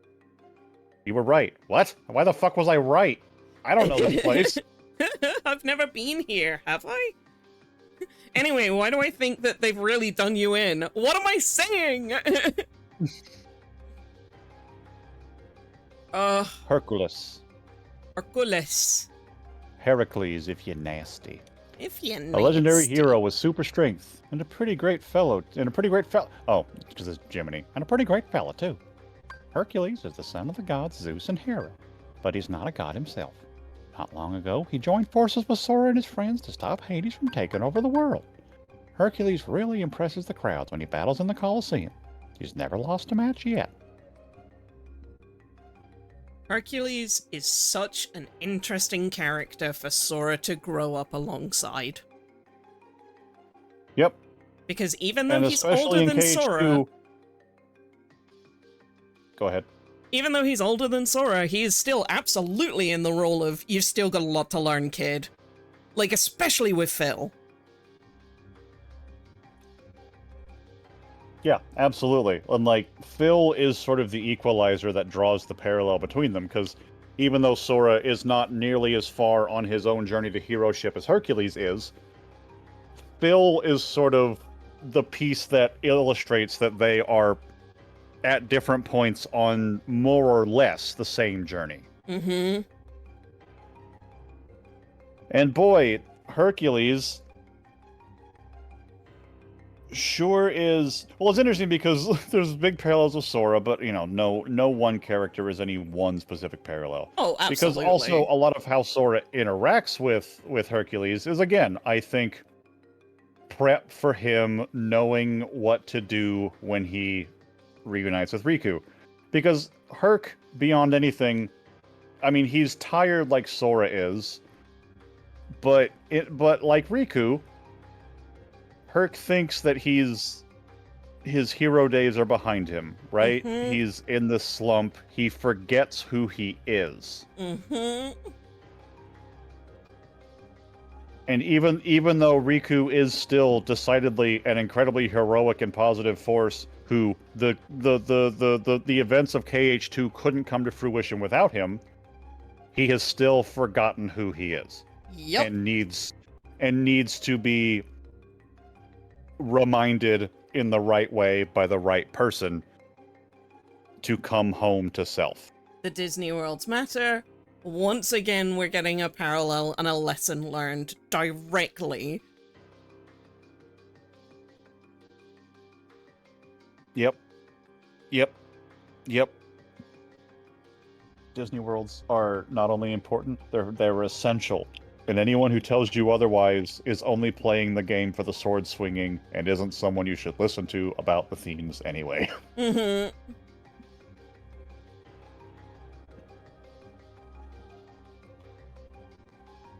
Yeah, honestly, unless you've got anything else to say about Hercules, I feel like I've sort of said my whole piece about... I think Herc is a fascinating one in terms of that he's also one of Sora's earliest Disney friends. So we get to really see this connection get built up as he, like, actively as a friend just comes in and helps Hercules out when he needs him. Herc helps Sora learn through, like, getting stronger and learns, you know, is an example of being a hero and doing what's right. and doing the important thing. Like, at one point, we get Hercules just fully jumping into the river Styx to go and get I Meg. was about to say, the thing that really brings Herc back to himself is who he is in a moment where he doesn't have time to waver under insecurity. In moments where things are truly do or die. Because right now, he's fighting in tournaments. You know what I mean? He's displaying his heroism through more or less entertainment. But the moment that Meg's life is on the line, he doesn't hesitate. He doesn't think twice. He dives in immediately. And in that moment, remembers who he is. And gains his godly powers again, and, like, you know, really shows Sora, like, that's what being a hero is. It's not, you know, taking out, like, all the things. It's not the fame. It's not anything like that. It's reacting to what's right, like, what is morally correct. Yeah. And in the question of, like, what makes a hero, it's a very compelling point. The other... And EV also makes an interesting point. Yeah, Herc's not necessarily falling to darkness, but he has lost touch with his light. Exactly. And, like, the other side of the Hercules story is being, like, at the forefront of Sora's development as a character, is that Hercules arguably has got one of the more manipulative bad guys. Oh god, yeah. Hades has fucked so many people over. I mean, Hades managed to get Cloud Final Fantasy VII under his thumb for a little bit.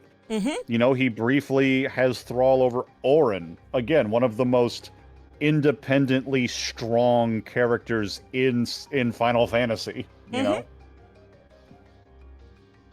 And, like, again, we're seeing that story of, like, the connection to Cloud, the connection to Auron, like, all of these characters who are being manipulated, who then get broken out of that manipulation and then walk their own path.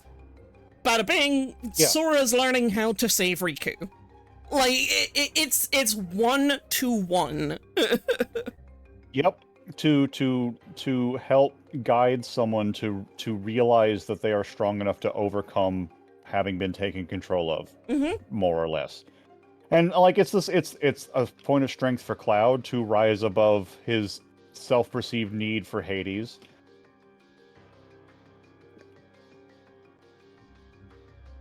And, like, and yeah, it's not much more to say on that thought, but it's a really strong parallel, and Hades is also, as himself, is a really interesting character because he's almost like, of the villains, he's one of the ones that most directly, he is there because someone needs to get strong enough to resist him to remember themselves, in a way. They need to confront the weakness that he was able to prey upon to begin with. Exactly. And Sora is learning how not to be taken advantage of. Which is huge, because, like, so many forces in Kingdom Hearts try to prey on taking advantage of people.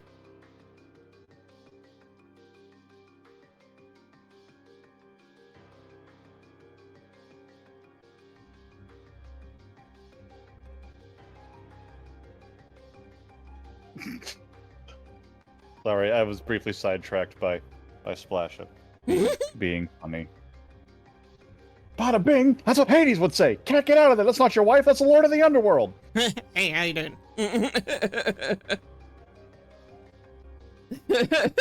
Feel the heat. I'm so sorry, but you were saying. Yes, Sora is actively learning how not to fall prey to manipulation.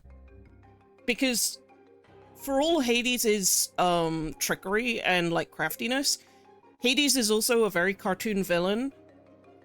Sora's getting direct front row seats of learning, hey, this guy is playing by his own rules and twists the narrative and directly, constantly is, like, pulling down people who clearly are good and righteous, but maybe a little bit dark. But not in an evil sense, but in more of a they've lost their way sense. Absolutely. And Hades, sort of like what Splash is saying as well, the embodiment of evil darkness. There's a lot of the Disney villains that are very forthcoming with what they're doing, right? Mm-hmm. A lot of them, in a weird way, are sort of honest about themselves. Hades is a fucking snake. Hades is a goddamn liar with a capital L. And lies and manipulation are absolutely something that developmentally a young hero like Sora and like Riku would need to learn are things that they have to guard against because they exist. And a more naive view of the world might assume that all villains are the same monologuing, straightforward. It's like, no, but this person says they're going to help me, that I have to believe them. Not necessarily. And, like, Sora's often portrayed as more of a naive hero, but he's not. No, in the ways that matter, he's incredibly intelligent. He's still an idiot, but not in a way that makes him unintelligent. Yes. Especially in the ways that are important for him. Because he has so many excellent speeches in this game. I think and get choked up still about his speech to Beast. Just, you gave us all courage. You should have kept some of that for yourself. Like, those are the words of someone who knows someone, right? Like, Beast, your strength was that we were inspired by you. And I see you feeling weak here. And it's not that, oh, you were a fraud. It's, you need to fucking remember that you're tougher than this. And it's just, lo and behold, it works. It works because it's what Beast needs to hear. And Sora knows that because he's able to attune to him because he knows him. Oh, it's beautiful. I think about that scene a lot. And for every, wait, I didn't turn into a heartless, what? For every one of those moments, there's a rousing speech that he gives to someone that is exactly what they need to hear to remember what they're supposed to be doing. I love my stupid hero son. I love him so much.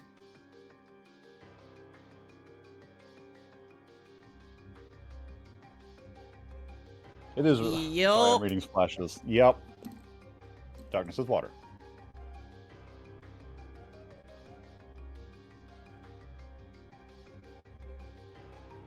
Ah, fuck, I got thinking about Beast again. Where were we? Do we have anything else to say about Herc? If not, I have Ariel written down next, and I feel like she's going to be fairly straightforward. Oh, Ariel's fascinating again as a grow-up character alongside Sora. Absolutely, and it's like for how quickly I feel like we're going to be able to sum up like what she wants and what she's doing in the game. She still has a very interesting role, and especially as a recurring character. Oh yeah, like you said, because Ariel in a lot of ways is a parallel for Akairi. Ariel is living in a world that is, at least for now, post-conflict. Ursula is defeated. She comes back, and we do end up having our whole thing with Eric by the end, but at the beginning, we see Ariel essentially trying to find her identity in peacetime. She's trying to put together a musical for the community. You know, it's the world is not at that moment directly locked in any sort of externalized conflict. And she's exploring what she wants, you know, because she meets Eric in KH2, right? And there are also the themes of, again, changing one's self out of a self-perceived need to fit into a mold for someone else, only to find that who you were from the start was enough. Because she gives up her voice. She grows legs. And then at the end, what does Eric say? To think all this time, I could have been working on my swimming.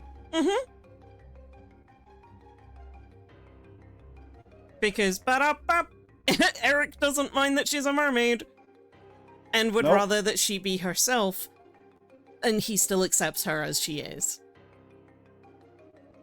And prefers her as she is.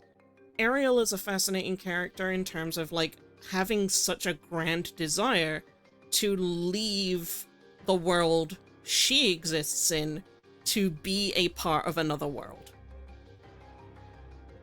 And if we look at that comparison to Riku being stuck on Destiny Island and wanting so desperately to leave that world, that we open a door that lets darkness into the heart of that world, thus destroying it. All because we want to be where the people are. Mm-hmm. It's so funny. I've gone into all of these with, like, I've got one character parallel that I definitely want to talk about, and then remember, oh wait, there's parallels to a lot of characters in this one person, because yeah, there's a lot of Riku in her as well, even if the Kairi of it all seems a bit more at the forefront, just because directly plot-wise, they are sort of similar. Yeah. You know, she is, because Kairi is at home. It is safe. The world is back, but she's not free of the longing that is in her heart. Be that to leave the world or to even just to reunite with her friends. Despite starting the game in a state of peace, she herself is not at peace.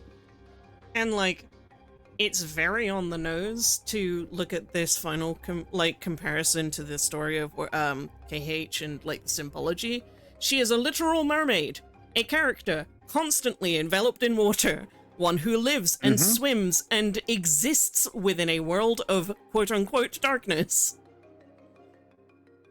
And tries to become a denizen of the air, of the land, as it were, thus denying her true identity as a water dweller.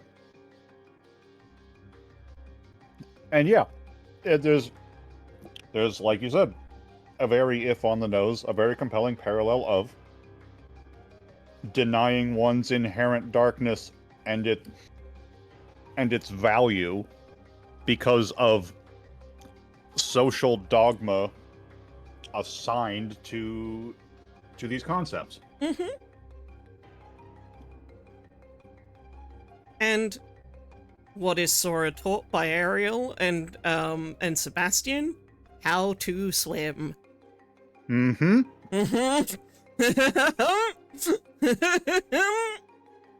Yeah, thanks, Triton. Swim this way. And, like, she's an interesting... Like, it's an interesting world as well, because in this game, we get Sora, Donald, and Goofy confidently being like, hey, we're really good friends with you guys. We can't stay. We gotta get going. We'll be back again one day. Which is so integral to, like, Sora being able to say that, because, like, he makes so many friends across so many worlds, but he can't stay there. Like, and that's a heartbreaking thing to have to do, is to say goodbye to a friend, or, like, ta-ta for now, we'll be back. And we get, like, pangs and parallels of that in the Winnie the Pooh levels. And it's just I will say, just real quick, sorry, or go ahead. If we're gonna talk about Pooh, we can move on. I just have one more thing to say first. No, just brushing on the surface of that, like, because we'll pick that back up when we talk about Pooh, but, like, it's an interesting repeated lesson that Sora has to learn how to get good at. Is to say, look, you all matter to me, you're all in my heart, I can't stay here, I've got to get going. And again, there's a lot of Kairi in that, because Kairi's sort of understandable delusional desire is, we'll be together every day. But Sora learning to tell Ariel, essentially, through their song at the end, just because we have to be apart at times doesn't mean our hearts aren't always together. We still are who we are to each other, even if, and the if becomes a when, that we can't see each other all the time. Yeah. And, like, Kairi, I think we've mentioned this before, but I'm going to bring it up again. Kairi's storyline is the girl that never grew up. The fact that she is found in Neverland is like so interesting in terms of that perspective. But she just has this constant wish for things to like stay as they are, for them to stay as kids, for them to stay in this perfect little bubble and this perfect little version where nobody grows up and goes anywhere. They all just stay as they are. She is constantly also put on the back burner and not really able to develop and progress in quite the same way as some of the other characters. Like, if we look at KH1, I'm gonna come with you, Sora. Like, I've been with you this entire journey. I'm coming with you to go get Riku. No, you can't. You'll probably just get in my way anyway. God damn it, Sora. And in this one, she wants to, like, she wants to remember Sora. She wants them to, like, meet again. She wants them all to be together again. She ends up getting whisked away by Axel. And, like, is used as... Cake sees Ariel's tail and is pawing at it. That's really Cake's cute. like, you see not fish? I can't have fish? No pawing! No pawing at the screen! No! Get the fish! Silly baby. But yeah, Kairi is a really fascinating character.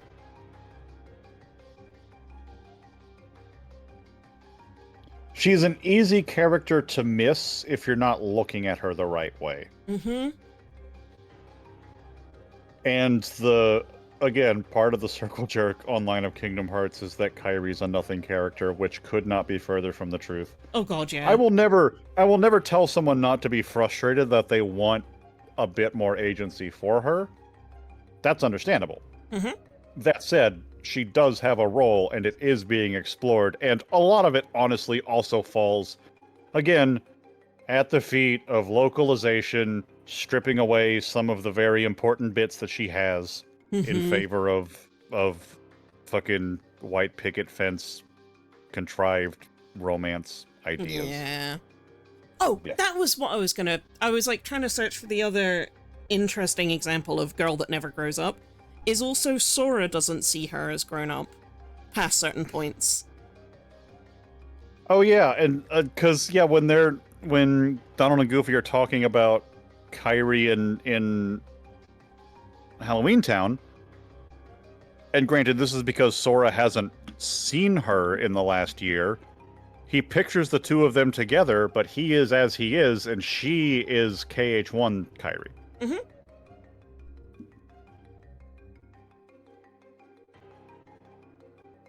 But, like, for all intents and purposes, Kairi's been on the same journey as Sora in KH1.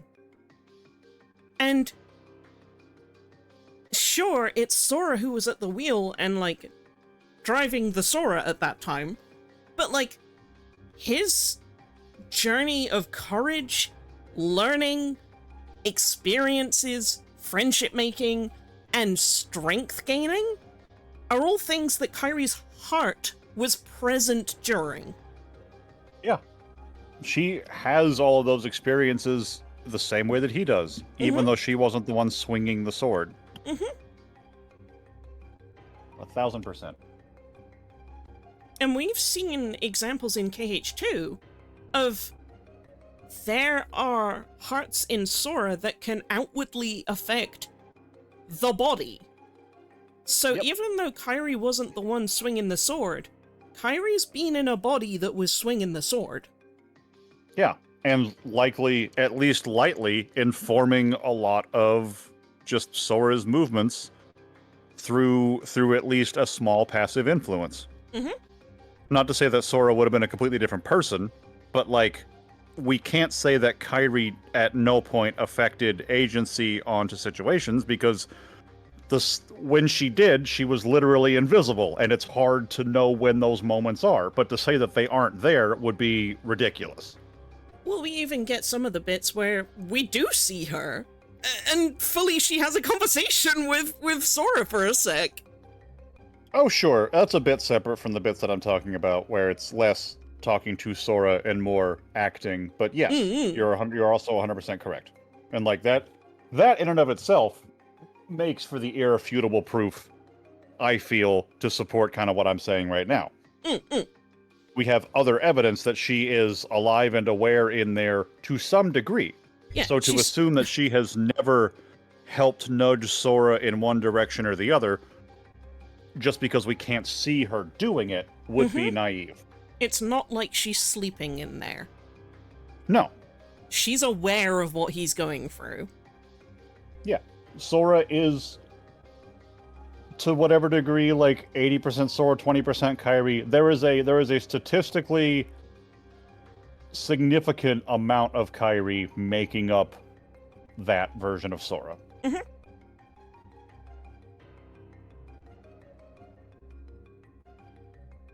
Yeah, Ariel is a really interesting parallel because of like all of these things. It's like she's such a cool character to have alongside Sora.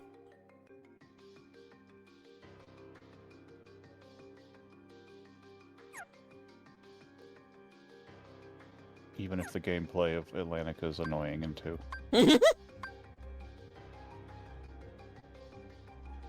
Who've we got next? Next I have Simba, but we've talked about Simba. Yeah. Jack, but we've talked about Jack. We've talked about Jack, but we haven't talked about Jack. Huh?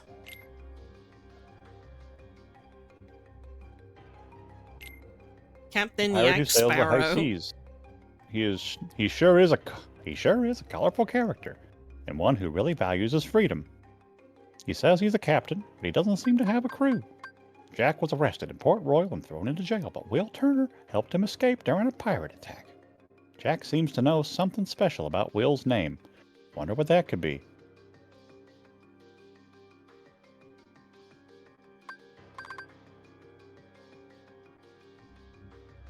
The whole workings of pirates are fascinating. And honestly, who really values his freedom, I feel like there's some fairly equal parts Riku and equal parts Roxas in Jack.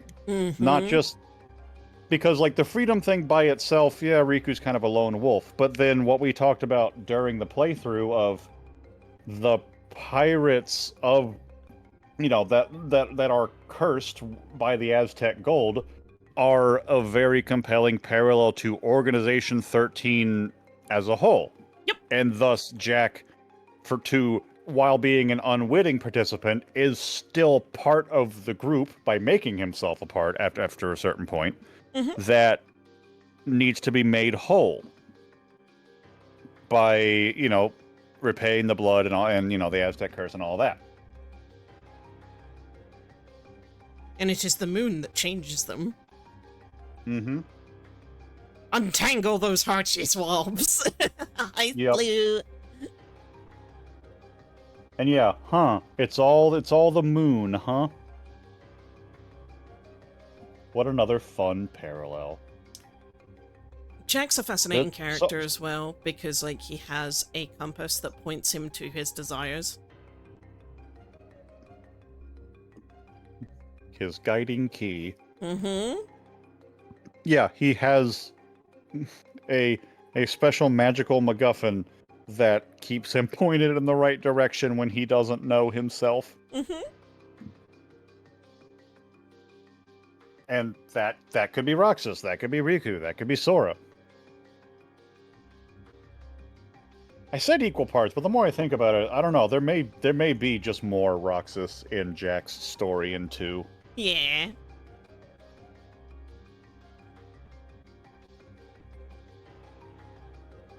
Jack is a princess of heart.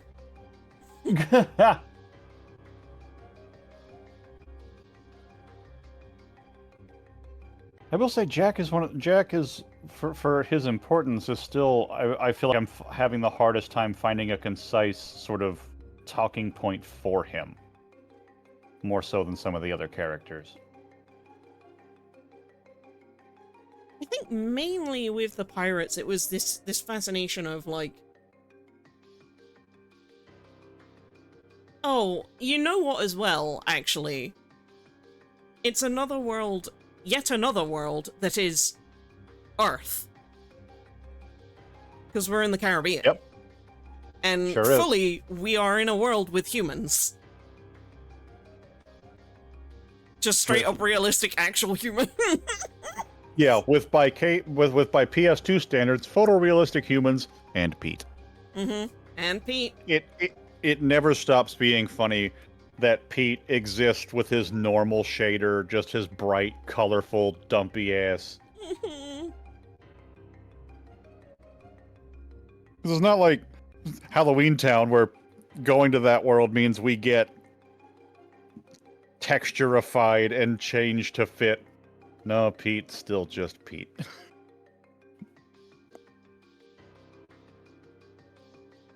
I feel like I had more to say about the Pirates of the Caribbean world when we were playing it. Oh, because we also get the involvement of, oh god, brain, man I like that people don't... Barbosa? No. Gamble man, Luxord. Oh, sorry. I went to the most. Who's the most I can fix him? Captain Barbosa, and I can fix him!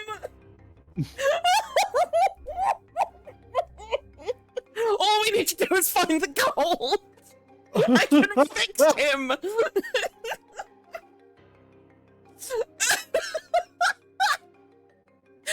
You cannot fix him! Oh, that's really funny. No, the other prick, Luxord. The British prick. Yeah, he's an interesting... I'm not quite evil, but I'm also not quite good. Very grey character down the line. A master of rhetoric whose words left Sora and his companions quite perplexed. Was using the cursed medallions to conduct experiments on behalf of the organization.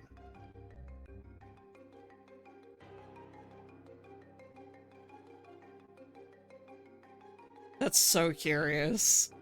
God, and I'm sitting here trying to remember what is Luxord in Pirates and KH2 and what is Luxord later in the series. Right. Because here we get the whole, like, hey, parlay, I can... And actually we get the entire example of, like, no, when it's to do with the pirate's code, even though we know this guy is not on our side, we listen. The first time. The first time. The second time, nope, no parlay this time. No, you fucked up.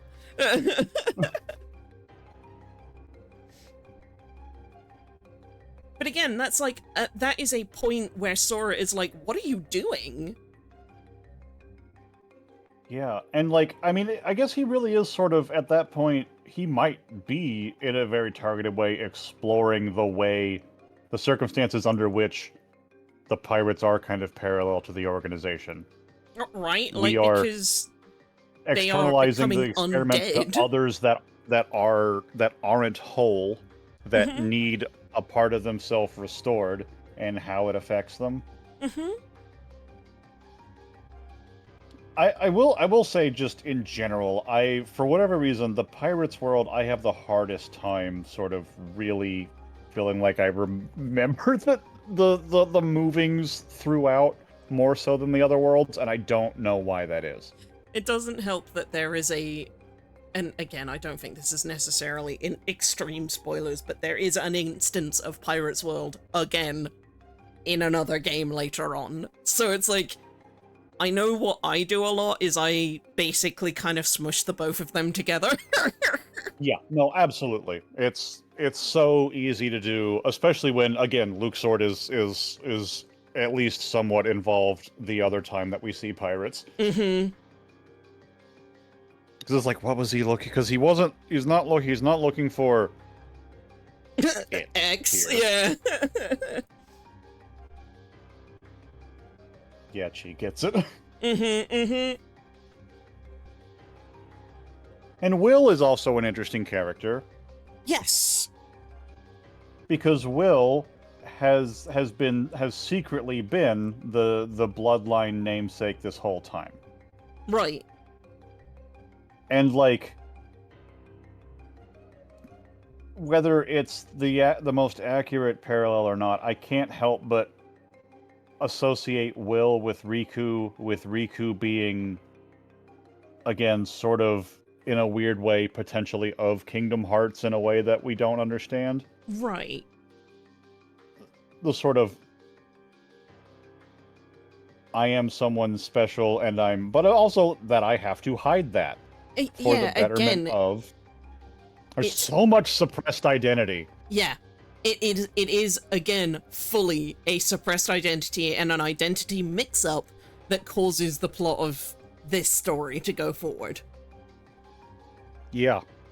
And you could almost say that fucking Elizabeth is Sora at that point, because in Mm-hmm. the plot of Pirates, Elizabeth fulfills Will's role at least until it's all found out, and you could potentially draw the parallel there of Sora carries Riku's Keyblade. Mm-hmm. He acts in Riku's stead in a role that was ultimately meant for Riku. Mm-hmm. But We're all both of them are princesses. still essential and need one another to do what they need to do. Yeah, right? Like, the whole point that there was a mix-up in the first place is because it's that here wife. Mm-hmm. They've. I share my we're all princesses theory. It's spoiler free. Hell yeah. Absolutely.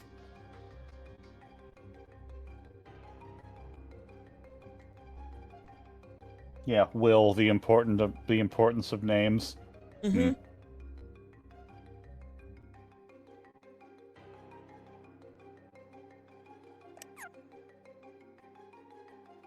I love how the two most important pirates, we gotta see both of them from slightly below.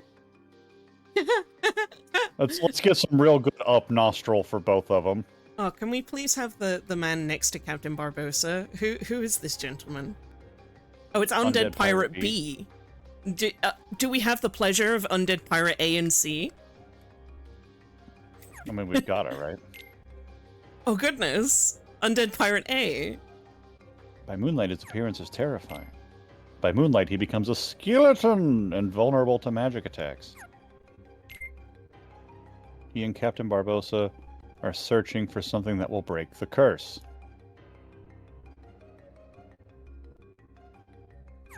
I love how they're presented as full characters, but still given Undead Pirates A through C. A through C. Oh my goodness! Hi, Cammy. Welcome in, Cammy and Raiders. We were talking about poo. We're about to talk about poo again. Let me get you a little shout out here. Cammy raid stuff. What stuff? You stuff. This is a raid. You're being raided. Bees. Oh my goodness! Also poo. Oh, I fully bungled that one. Now Pete's teamed up with Captain Barbosa and his men. He's planning something bad, that much is certain. That's so much of Pete beyond like the illustration that he wants to go back to a simpler time where he just had his steamboat and had his normal role. But I love that just he's doing something bad. Doing something. He's up to something. What is it? No good. And Pete is also causing problems of his own. Pete's going around disrupting the world order, left, right, and center. Unbelievable.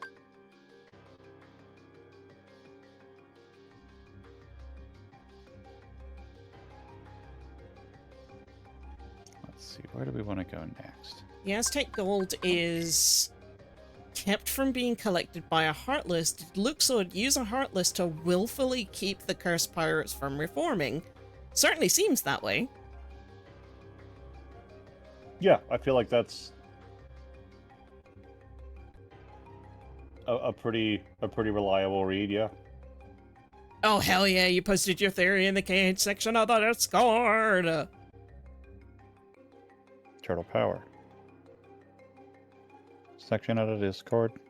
Turtle Power. Raiders, of course, if you need to raid and run, absolutely feel free to do so. And, of course, if anybody here is new from the raid, I realize we didn't do the raid bit, but hi, my name is the Dupus. I also go by Dupe. My pronouns are any, all, and I'm the gender-fluid omnisexual wonder dog. I'm joined today in our segment KH Untangled by my absolutely beautiful wife. Kat, introduce yourself. Hi, I'm Kat. I'm a mushroom. Sorry, I'm reading this theory. Welcome in, friends. Her pronouns are she, they. She's a little mushroom. She's gonna spread the spores into your hearts. Into the center of your being. Mm-hmm. Oh my goodness. Hi, new chatter, Sparkrust. Did I say that right? Or is it Sparker Spar crust. Oh. You don't want to fight the crust, you just want to spar the crust? Fighting bread. Gotcha. Raiders, we're doing Kingdom Hearts Untangled, where we are summing up the last bits of KH2 before we move on to Days. And we're talking about the characters and the roles they played in the video games. Yep. Hi, MKO. Hi. Okay, welcome in. It's been a while. I hope you're doing well. Get you a little shout out going. And yeah, we're talking through the characters just because I think for a retrospective of the game, trying to just talk through the plot beats of this happened and then this happened and then this happened, there's no way to do that cleanly and in a way that really sticks. And I think it's more effective to look at the characters and what they're doing. And I feel like that builds a better picture of the important bits, more so than just, and then this happened, and then this happened. Right. Oh my goodness, Winnie the Pooh is so important to Sora. I say this about a lot of the characters, but like the specific role that Winnie the Pooh plays in Sora's development as a character and as a hero is just so... Oh, it's like the one... God damn it. He's just housing some honey in his portrait. Like, come on, man. You couldn't wait a second for them to snap a picture? I wanted them to get me at my happiest. Oh, that's the good shit right there, Sora. Just a little bit of honey. Oh, but yeah, like as the one world which like the world of the 100 Acre Woods is fascinating in and of itself, but like the role that Winnie the Pooh plays as a friend to Sora and as the basically direct parallel to like a few characters in the game who have just straight up lost memories of Sora and have to regain them again. Like we are actively watching Sora watch this happen.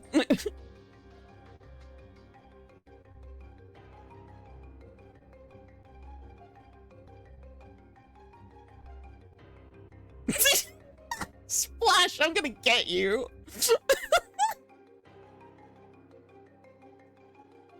And Pooh also is an interesting point of bonding for Sora, because Pooh, more than any other character, and this is going to sound obvious, but like it's obvious in a way that I think is very important.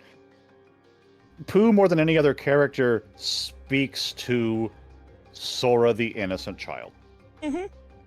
And not even in a way of like, oh, I need to grow beyond that, but in a way, Pooh is almost part of his role is to help sort of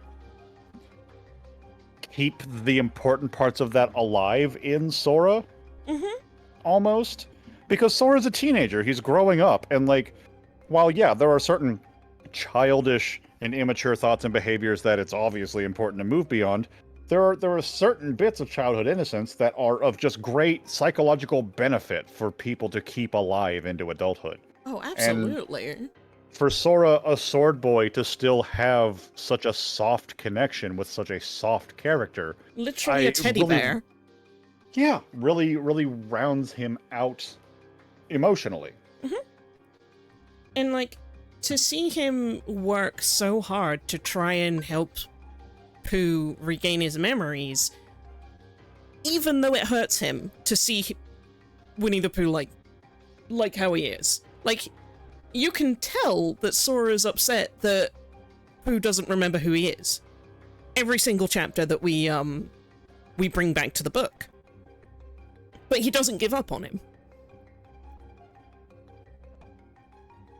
I'm petting a cat, sorry. I'm listening. And, outside of that, just the world of 100 Acre Wood being a storybook that got wildly changed by having pages torn from the book itself. Yes. And seeing the effect that that had on the world of Winnie the Pooh, and the fact that Pooh doesn't even remember his friends in the book, let alone Sora. Like, he doesn't know Piglet at one point. And to get to touch a more, I think, sort of bedrock concept before we move on too much into specifics, Pooh also, and the existence of his world, prove that they expand the definition of what a heart is, what can have a heart, and also what is real. Because even though Pooh only exists inside of his book, it is a real world with real people. And like Nyx is saying also, like, the importance of bonds with fictional characters can, in the right circumstances, be just as real as anything else. And, like,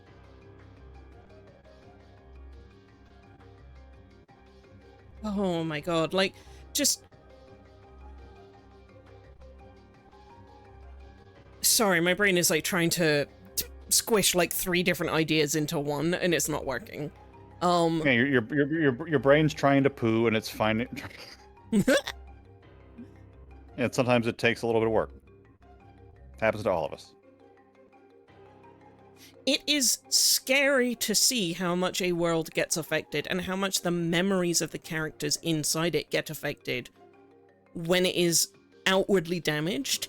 And actually looking at that compared to the world that we find it in, Hollow Bastion, is also an interesting parallel. Because the incomplete nature of Radiant Garden having been turned into Hollow Bastion affects the memories of all of those that reside there. And, like, not to get too Inception, but, like, I sometimes fall down the rabbit hole of, but how can we prove if Pooh is in a book? How do we know for sure this entire existence hasn't all been in one big book? Mm-hmm. Not to say that it has to be, but it's just, it's impossible to rule out just because what? Oh, the book thing can only go one layer? Oh, please. I mean, we see Tron World. Right, that's not quite what I'm saying, though. Yeah. I just mean, like there can only be one layer of book. There can't be a book inside of a book. Please. You think Pooh's never read a book before? Right? Or Pooh's a bad example. You think Owl's never read a book before? You think Kanga doesn't read real bedtime stories? And exactly, Nyx. Even if it's not a book, it is all sort of contained inside of a piece of media Tigger only listens to podcasts. Hey, Pooh Bear, you ever listen to the Joe Rogan Experience? He just wants to have a real conversation. Anyway, By the way, did you know vaccines are evil? I'm going to be buying a lot of supplements. I'm gonna need your card. You don't need medicine. Well, maybe some ivermectin. All right, we're done. We're done. We're done with chewing on Tigger.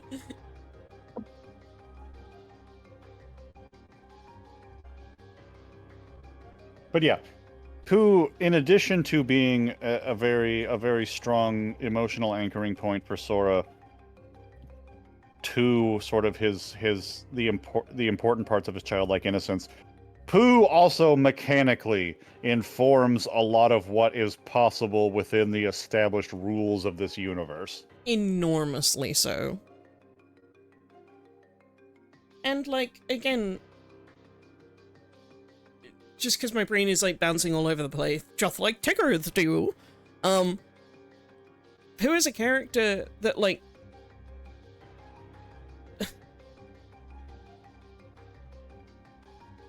Sora has to teach to say goodbye to right at the end.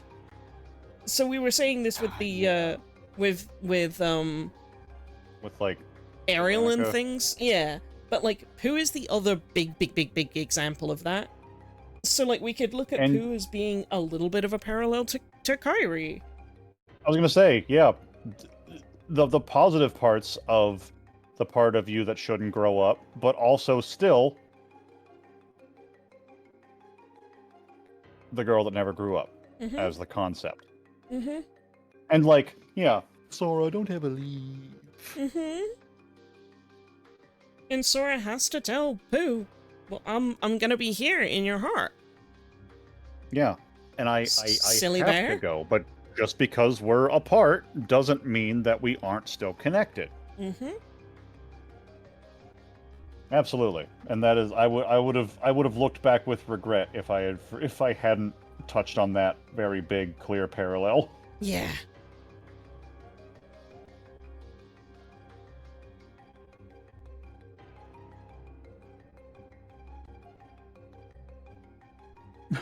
Piglet canonically lives at a place called Trespasser's Will that he said was his ancestor. Trespasser's William! That is bothering me because of KH now. Piglet is the ancestor of Lingering Will. Hell yeah, library! Yo, you know what's cool? Fucking libraries. Yeah, they are.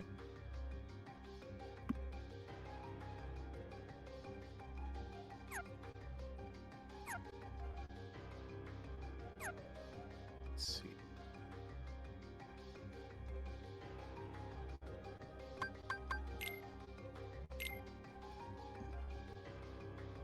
Guys, I'm getting tummy time with Crunchy, and it's amazing. Oh, yeah. She's so long right now, and just letting me pet her tummy, and it's the best.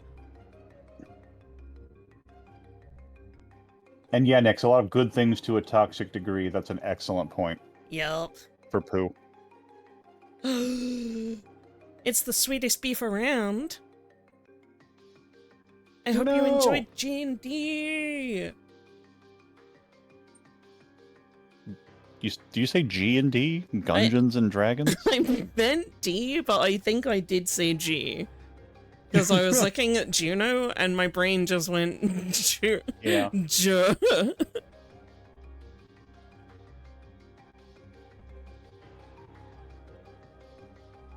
Tron. Yet another character that proves to us that, like... Yep. A computer program can have a heart. Tron is going to be an especially hard one, just under my initial concept of what do the characters want. That's hard for Tron. That's hard for me to so he has any one singular motivation. Because well, so here's the interesting thing. He with wants him. to. Yeah, go ahead, please. He wants to restore. He wants to restore the world of the computer back to the way that it was before the MCP took over. Like, he wants to defeat MCP, which, as a program, is going against, in theory, his programming.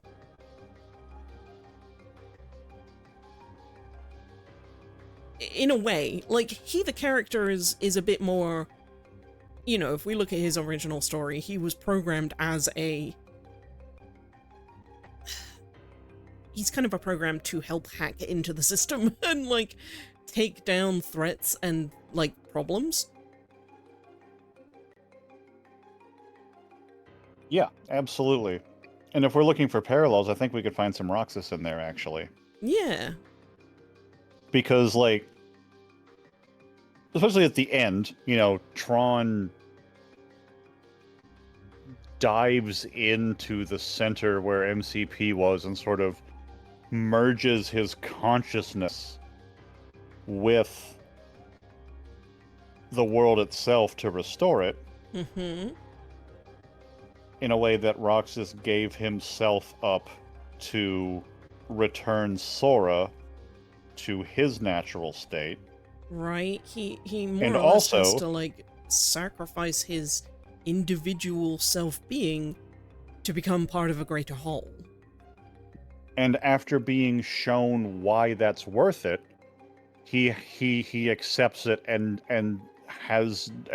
seems to have no hesitation in doing so. In the same way that after they fought and Roxas understood Sora, his resistance to becoming part of him sort of melted away because he understood what it meant, right? Why it has to be you. And what really got me thinking about Roxas was just you saying defying his programming. And I'm like, well, yeah, because Tron has a heart in a vessel where one would intuitively not expect to find one. Much like a nobody. But yet, it's made vaguely clear and then very clear in the game we're about to play that nobodies absolutely can have hearts. And Demix says it out loud. We do too have hearts. Don't be mad. Oh shoot, we're in a break. That one snuck up on us. Fine, I'm going to keep talking about Demix for a second. It's interesting that Demix is so forthright about, no, we've got hearts, when not everyone in the organization thinks so. I mean, Sykes, where is my heart? Yep. He's fully taken the spiel. God, what if we find out that Demix has just been a behearted somebody this whole time and just sort of took the name because he wanted to make some friends? Oh my god. But, like, just, we do too have hearts, don't be mad, and just so direct about it, like, what do you know? What do you know, goddammit? Oh, right, he's such an interesting character in terms of just not being... My name already had an X in it, I just sort of... Day 358, they still haven't realized that I've been a somebody this whole time! Sorry, go ahead. But yeah, he's such a weird character in all of the rest of the plot, because it's like, who the fuck are you? Oh, DV raises an excellent point about Tron as well. He's not just a computer program, he's a copy of one. Much like Roxas is, in a way, a differentiated copy of Sora. Yep. With obviously a few steps of more complexity beyond just that, but in a way that doesn't make it not parallel. Yeah.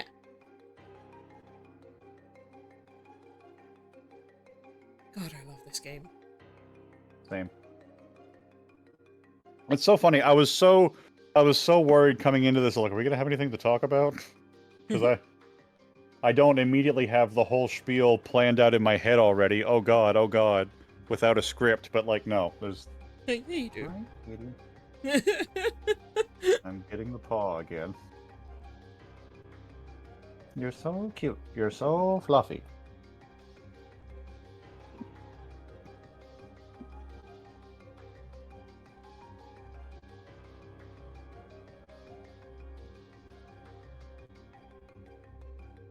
Yeah, Sen, I did, and I think it's excellent. The point that the sort of we're all princesses from the standpoint of it's not just those who are princesses politically, but like a princess is a protagonist Mhm.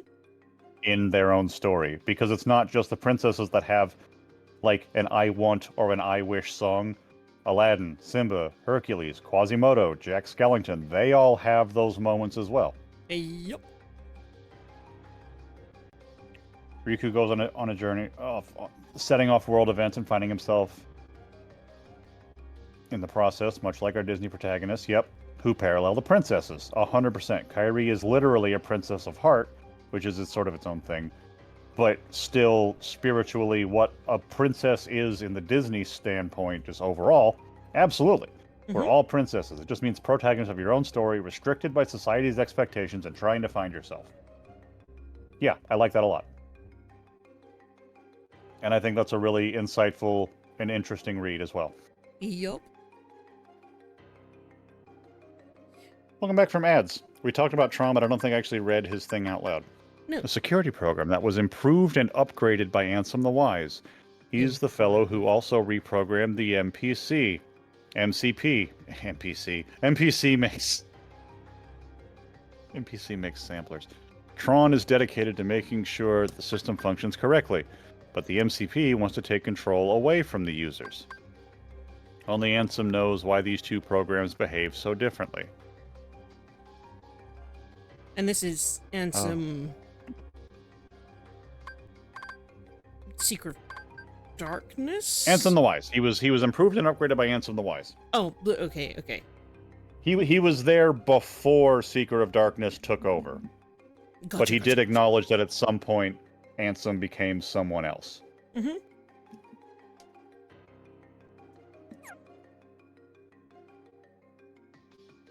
Sark's face just, I don't like it. I'm grumpy.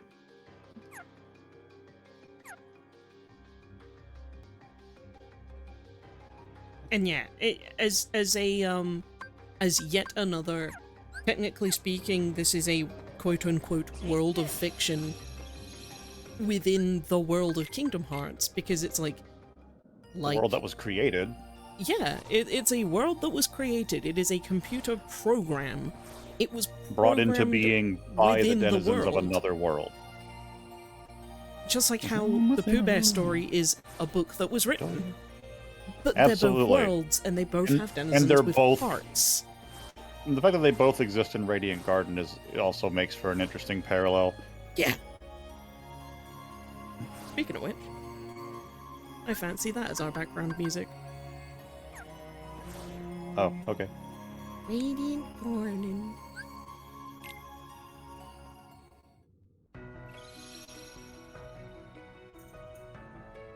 Boy, they're all walking around like they're going somewhere, but they're just walking in circles. Like Aerith has really got some business in her step, and where's she going? I know I put my book down here somewhere. Where did I put that bond? Sid's just like dealing with life. I don't know what all your problems are. I found my tummy band.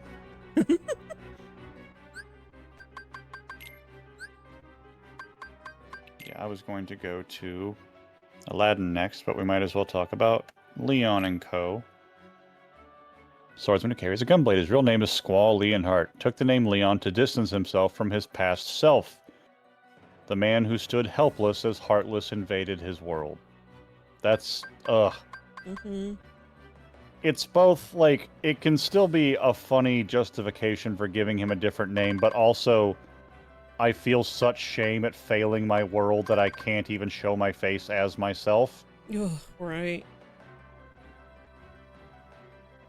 It's a shame that Leon and Riku don't interact more early in the series. Oh my god, they would be a really interesting pair to, like, just meet up. Absolutely. Because, yeah, like, Leon's a really interesting parallel to Riku in terms of being ashamed but continuing to to do the You- work to yeah. to fix things. Yeah.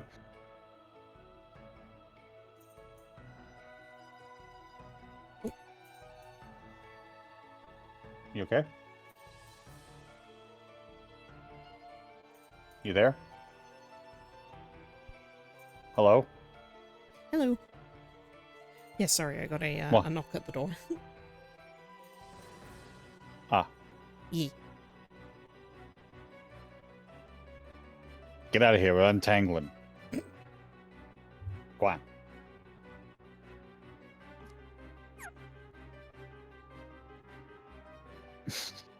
His mouth is so wide. I fucking love this man.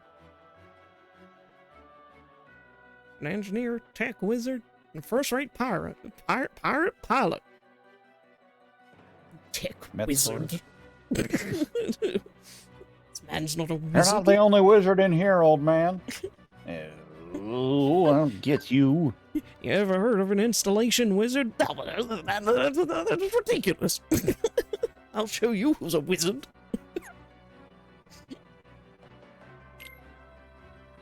I love Merlin so much. He's letting the Hall of Ashen community use his house as a meeting place. Merlin has wisdom and magical powers that are second to none. He taught Donald most of what he knows about magic. He also has a mysterious bag that can hold anything, no matter how big it is. He's got a bag of holding. This man's got baggage. Mm-hmm. No, this is good. Merlin and Sid fighting is very good for me, actually.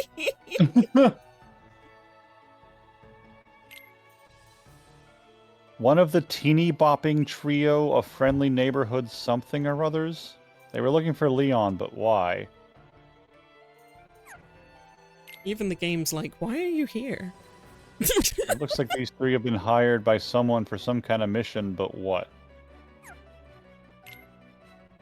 They claim to come in peace, but really, what are they? Damn. Localization team was just like, we got nothing. I don't know. They're here.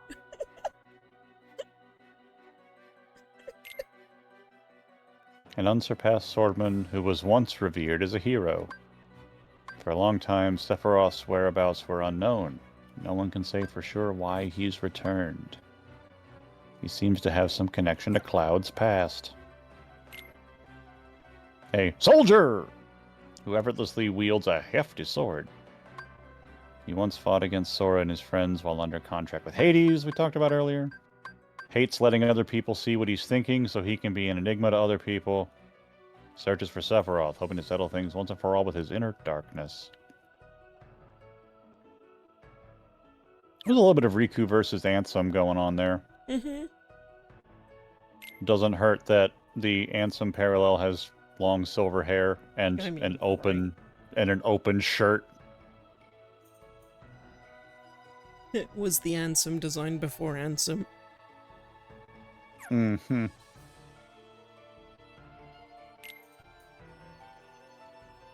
His quiet eyes belie an unbreakable will. Like Leon, she met Sora while living away from her hometown and helped him now and then on his journey.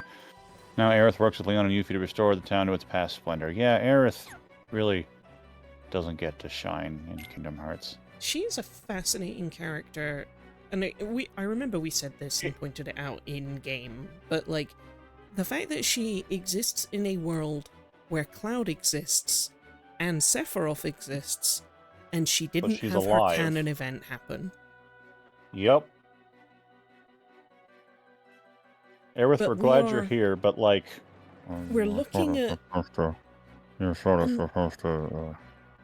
And like, we've got Aerith, while Cloud and Tifa are in their Advent Children outfits, canonically way past that Post point. Aerith.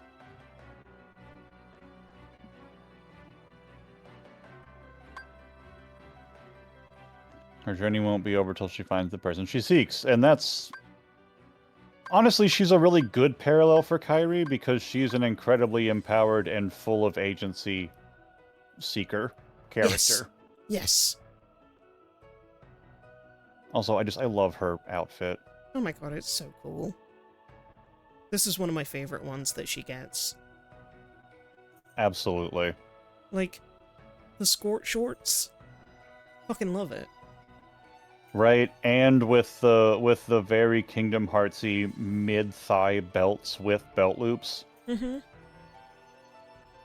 I mean, shit, Looks at Sora's Ro and looks KH3 back at pants have Tifa. exactly those straps. Yep. Oh, really? You're gonna make fun of me for mine? Yes.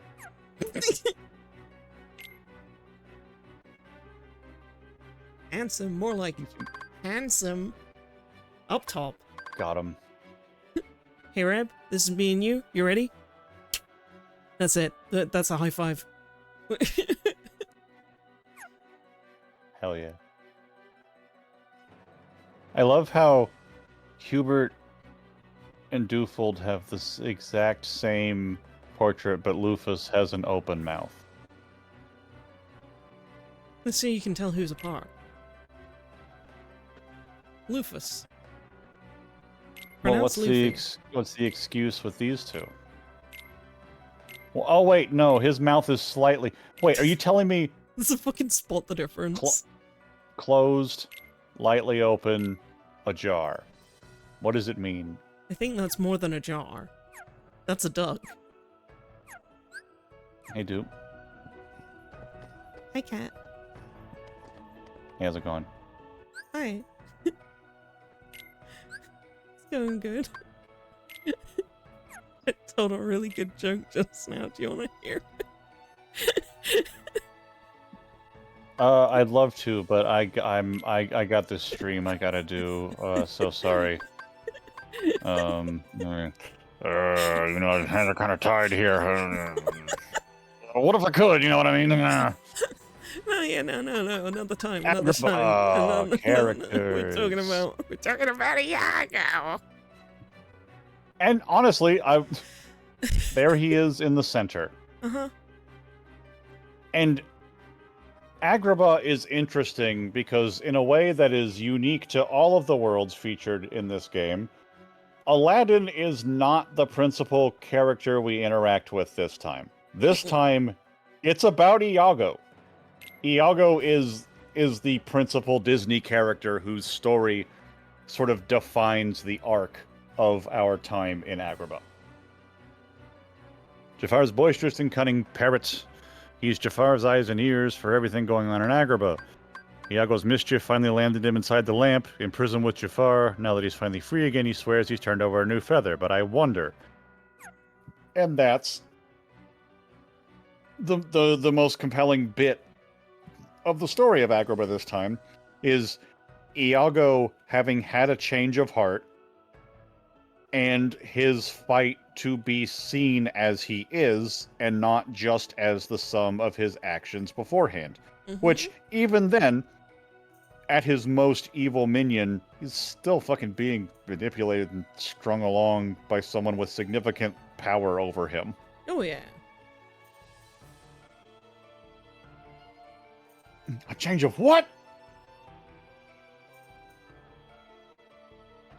Yeah, exactly. You want security and companionship, and he bungles his way through the story in terms of, like, doing what's good and what's not good, and is still manipulated to... Yeah. Oh yeah, he doesn't do it gracefully. He fucks up big time a couple of times, but it's never because he's secretly plotting. It's because he's still learning how to not be manipulatively afraid of someone with power over him. Which, again, is a really interesting lesson for Sora to learn, which is patience with someone who is trying. Yeah, patience with someone who is changing for the better. Mm-hmm. And, like, how to guide someone who's on that path.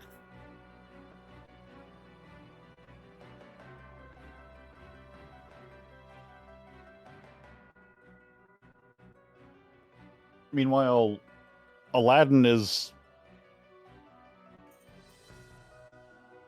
I mean, he's the ally character, but it's not really any of his personal struggles that define the story this time. Nope. But again, that's sort of in line with, we're not doing Aladdin, we're doing Return of Jafar. Mhm. And in the movie, it was much more about Iago's redemption as well. And as a kid, Return of Jafar was one of the VHS movies that I watched a lot. I think I have probably stronger memories of Return of Jafar than I do of original Aladdin, even though I had both movies. Ooh. It's in hindsight, it's not the stronger of the two movies, but Iago's story is still very interesting. Oh, absolutely.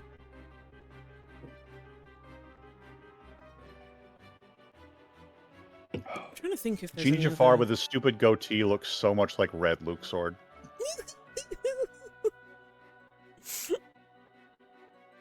How about I'm glad when he turned into a genie, his mouth moved back up into the right part of his face. Jafar's mouth is trying to escape his head. Just trying to... It's like he's go grimacing down because he's collarbones. trying muscularly to keep his mouth on his face as it's slowly sliding off. No, no, no! No, you don't. I shall have you back upon my face by the end of the day if I have my way. Easy there, Mr. Burns. Welcome back from Goat Town. Turtle Power. Welcome back from Goten. He's doing mouth Someone on jingles.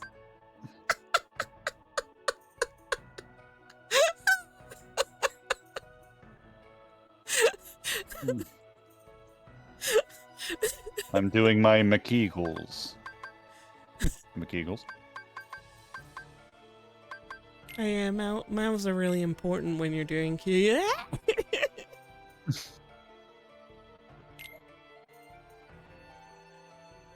Ah, Syx. He's so hot in all of the art, but his model sure does give him eyes too close to the nose face. Hmm. I also resent that Barry drew him as a Muppet. Relentlessly chased the renegade Axel. Gee, I wonder fucking why. It's also he who caught Kyrie after she eluded Axel and threw her into the castle dungeon. If Syx sees something he can use, he will, and without a second thought. Yeah.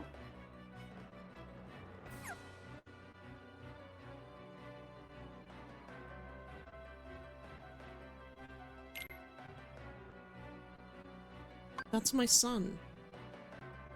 The That's boy. my baby boy. I'm a big cheese. My sweet cheese. My rotten soldier. My Like a good time boy. boy.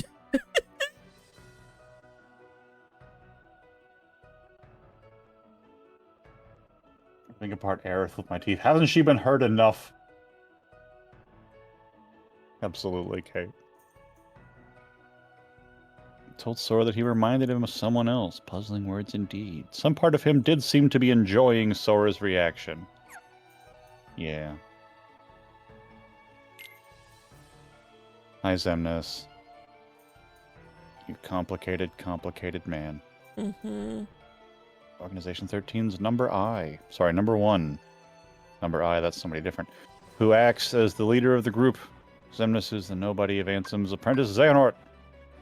He used Sora and his Keyblade to collect hearts from the Heartless and see Kingdom Hearts to its completion. Xemnas is another one that has a really fascinating point when talking specifically to Ansem the Wise. Because there is a point where Xemnas actually starts... The voice actor is very, very, very particular with his readings of Xemnas. So it's very slow, very deliberate, very sort of... Yeah, there's a video of him talking about how painful the process was of trying to record some of the line reads. Mm-hmm. Like, he no was like... longer. You think that you have to be, like, linger on these words for as long as possible, and then they wanted longer. Like, they really wanted Ansem the Wise. Or even just something as simple as, yes. Right? Like, he's incredibly deliberate. But there is a point when he's talking to Ansem the Wise where he breaks out of that pattern and actually starts talking a bit more like someone else. Mm-hmm. Master Ransom. Yeah, I know he starts speaking in Apprentice Xehanort's voice. Mm-hmm.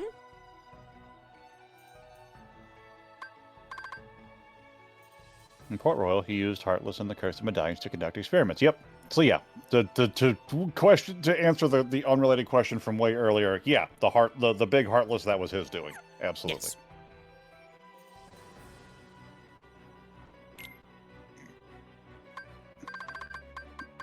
True Ransom once studied hearts and the heartless, but soon ceased his research for fear of disrupting. Yep. Betrayed, robbing it. Tried since that time. Okay, nope, that's all still the same entry. Yeah. Some of them are different on this world, some of them aren't.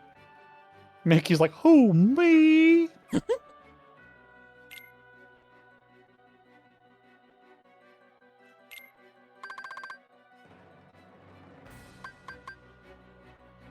And now at last he has passed through the alternate Twilight Town and darkness itself to reach the final battleground. Beyond it, will he find light or something else? Destiny rests on Sora's shoulders. What did he find in there? Nothing. Da-da-da-da-da.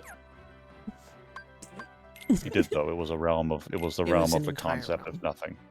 It was a realm of nothing.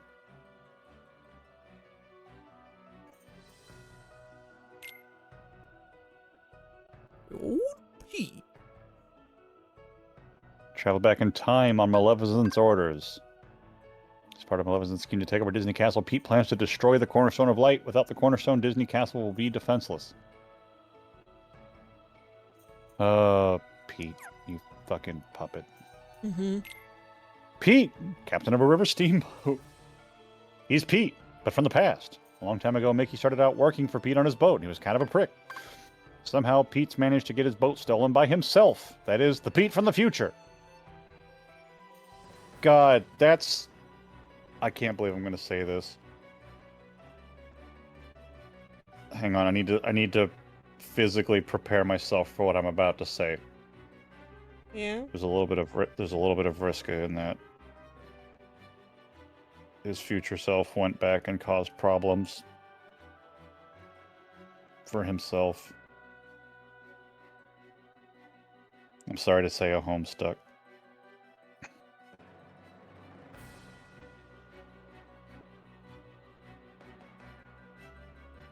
It really is, though. It just, yeah. Mm-hmm. Yeah, Yep. Yeah. What if they were Yeah. actually their own parents?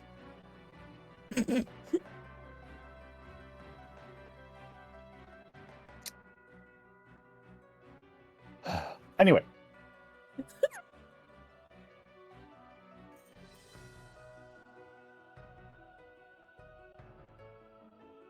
Is there anyone else important we haven't talked about? I am becoming soup because we've been really diving for, God, 5 hours now.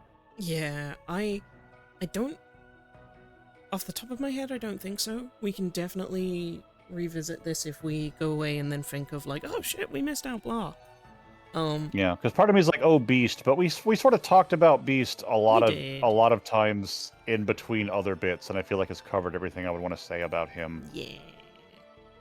Because again, Beast is someone having to come home to self and remember who they are. In his case, his courage, while being blinded by the fear of losing something.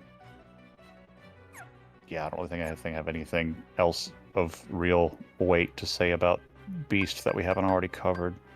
Well, I think this sounds like a good stopping point for us. We go D-Soup, and then we continue some KH Untangled, next Monday. Not next Monday, because I have a dentist appointment, but maybe Tuesday.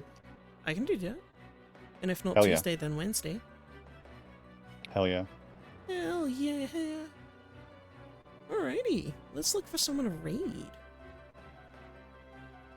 Oh man, my brain is soup, but I feel good about everything that we covered today.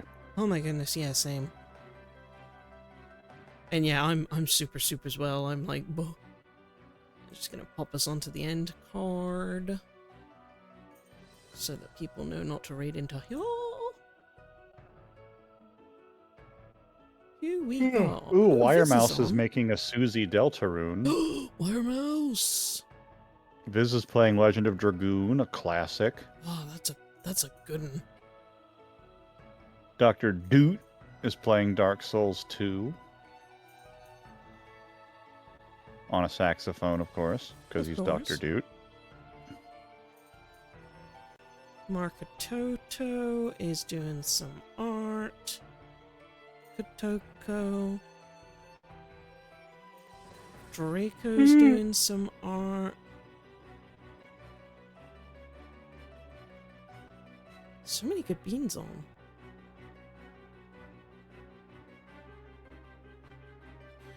I'm thinking we go and say hi to Wire Mouse. Yeah, that's kind of where I was leaning to, and I'm like, I don't want to be too biased, but they're making a Deltarune. They're making a Susie. This is a really good Suze. Okay. Anybody got any suggestions for raid message? Aside from a classic, you've been duped. Oh my god, I really want this Suze.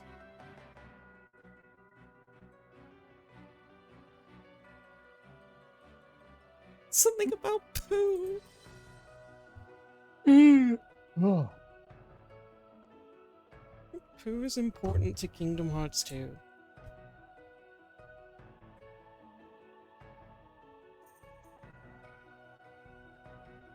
This is a really good Susie. Right?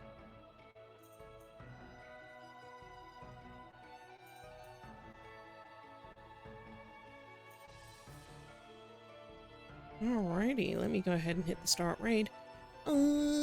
Cat, when can the lovely people find you next? Tomorrow. And what do you plan on doing? We're playing Coded. Yeah. We're going to be playing Recoded probably the whole game this week, so I'm going to be streaming quite a bit this week, probably. Hell yeah. And of course, you can find us both on Thursday over on Splash's channel doing some Sunken Valley. Sunken Valley, episode 18. Yeah, yo. Oh my goodness, we're gonna be...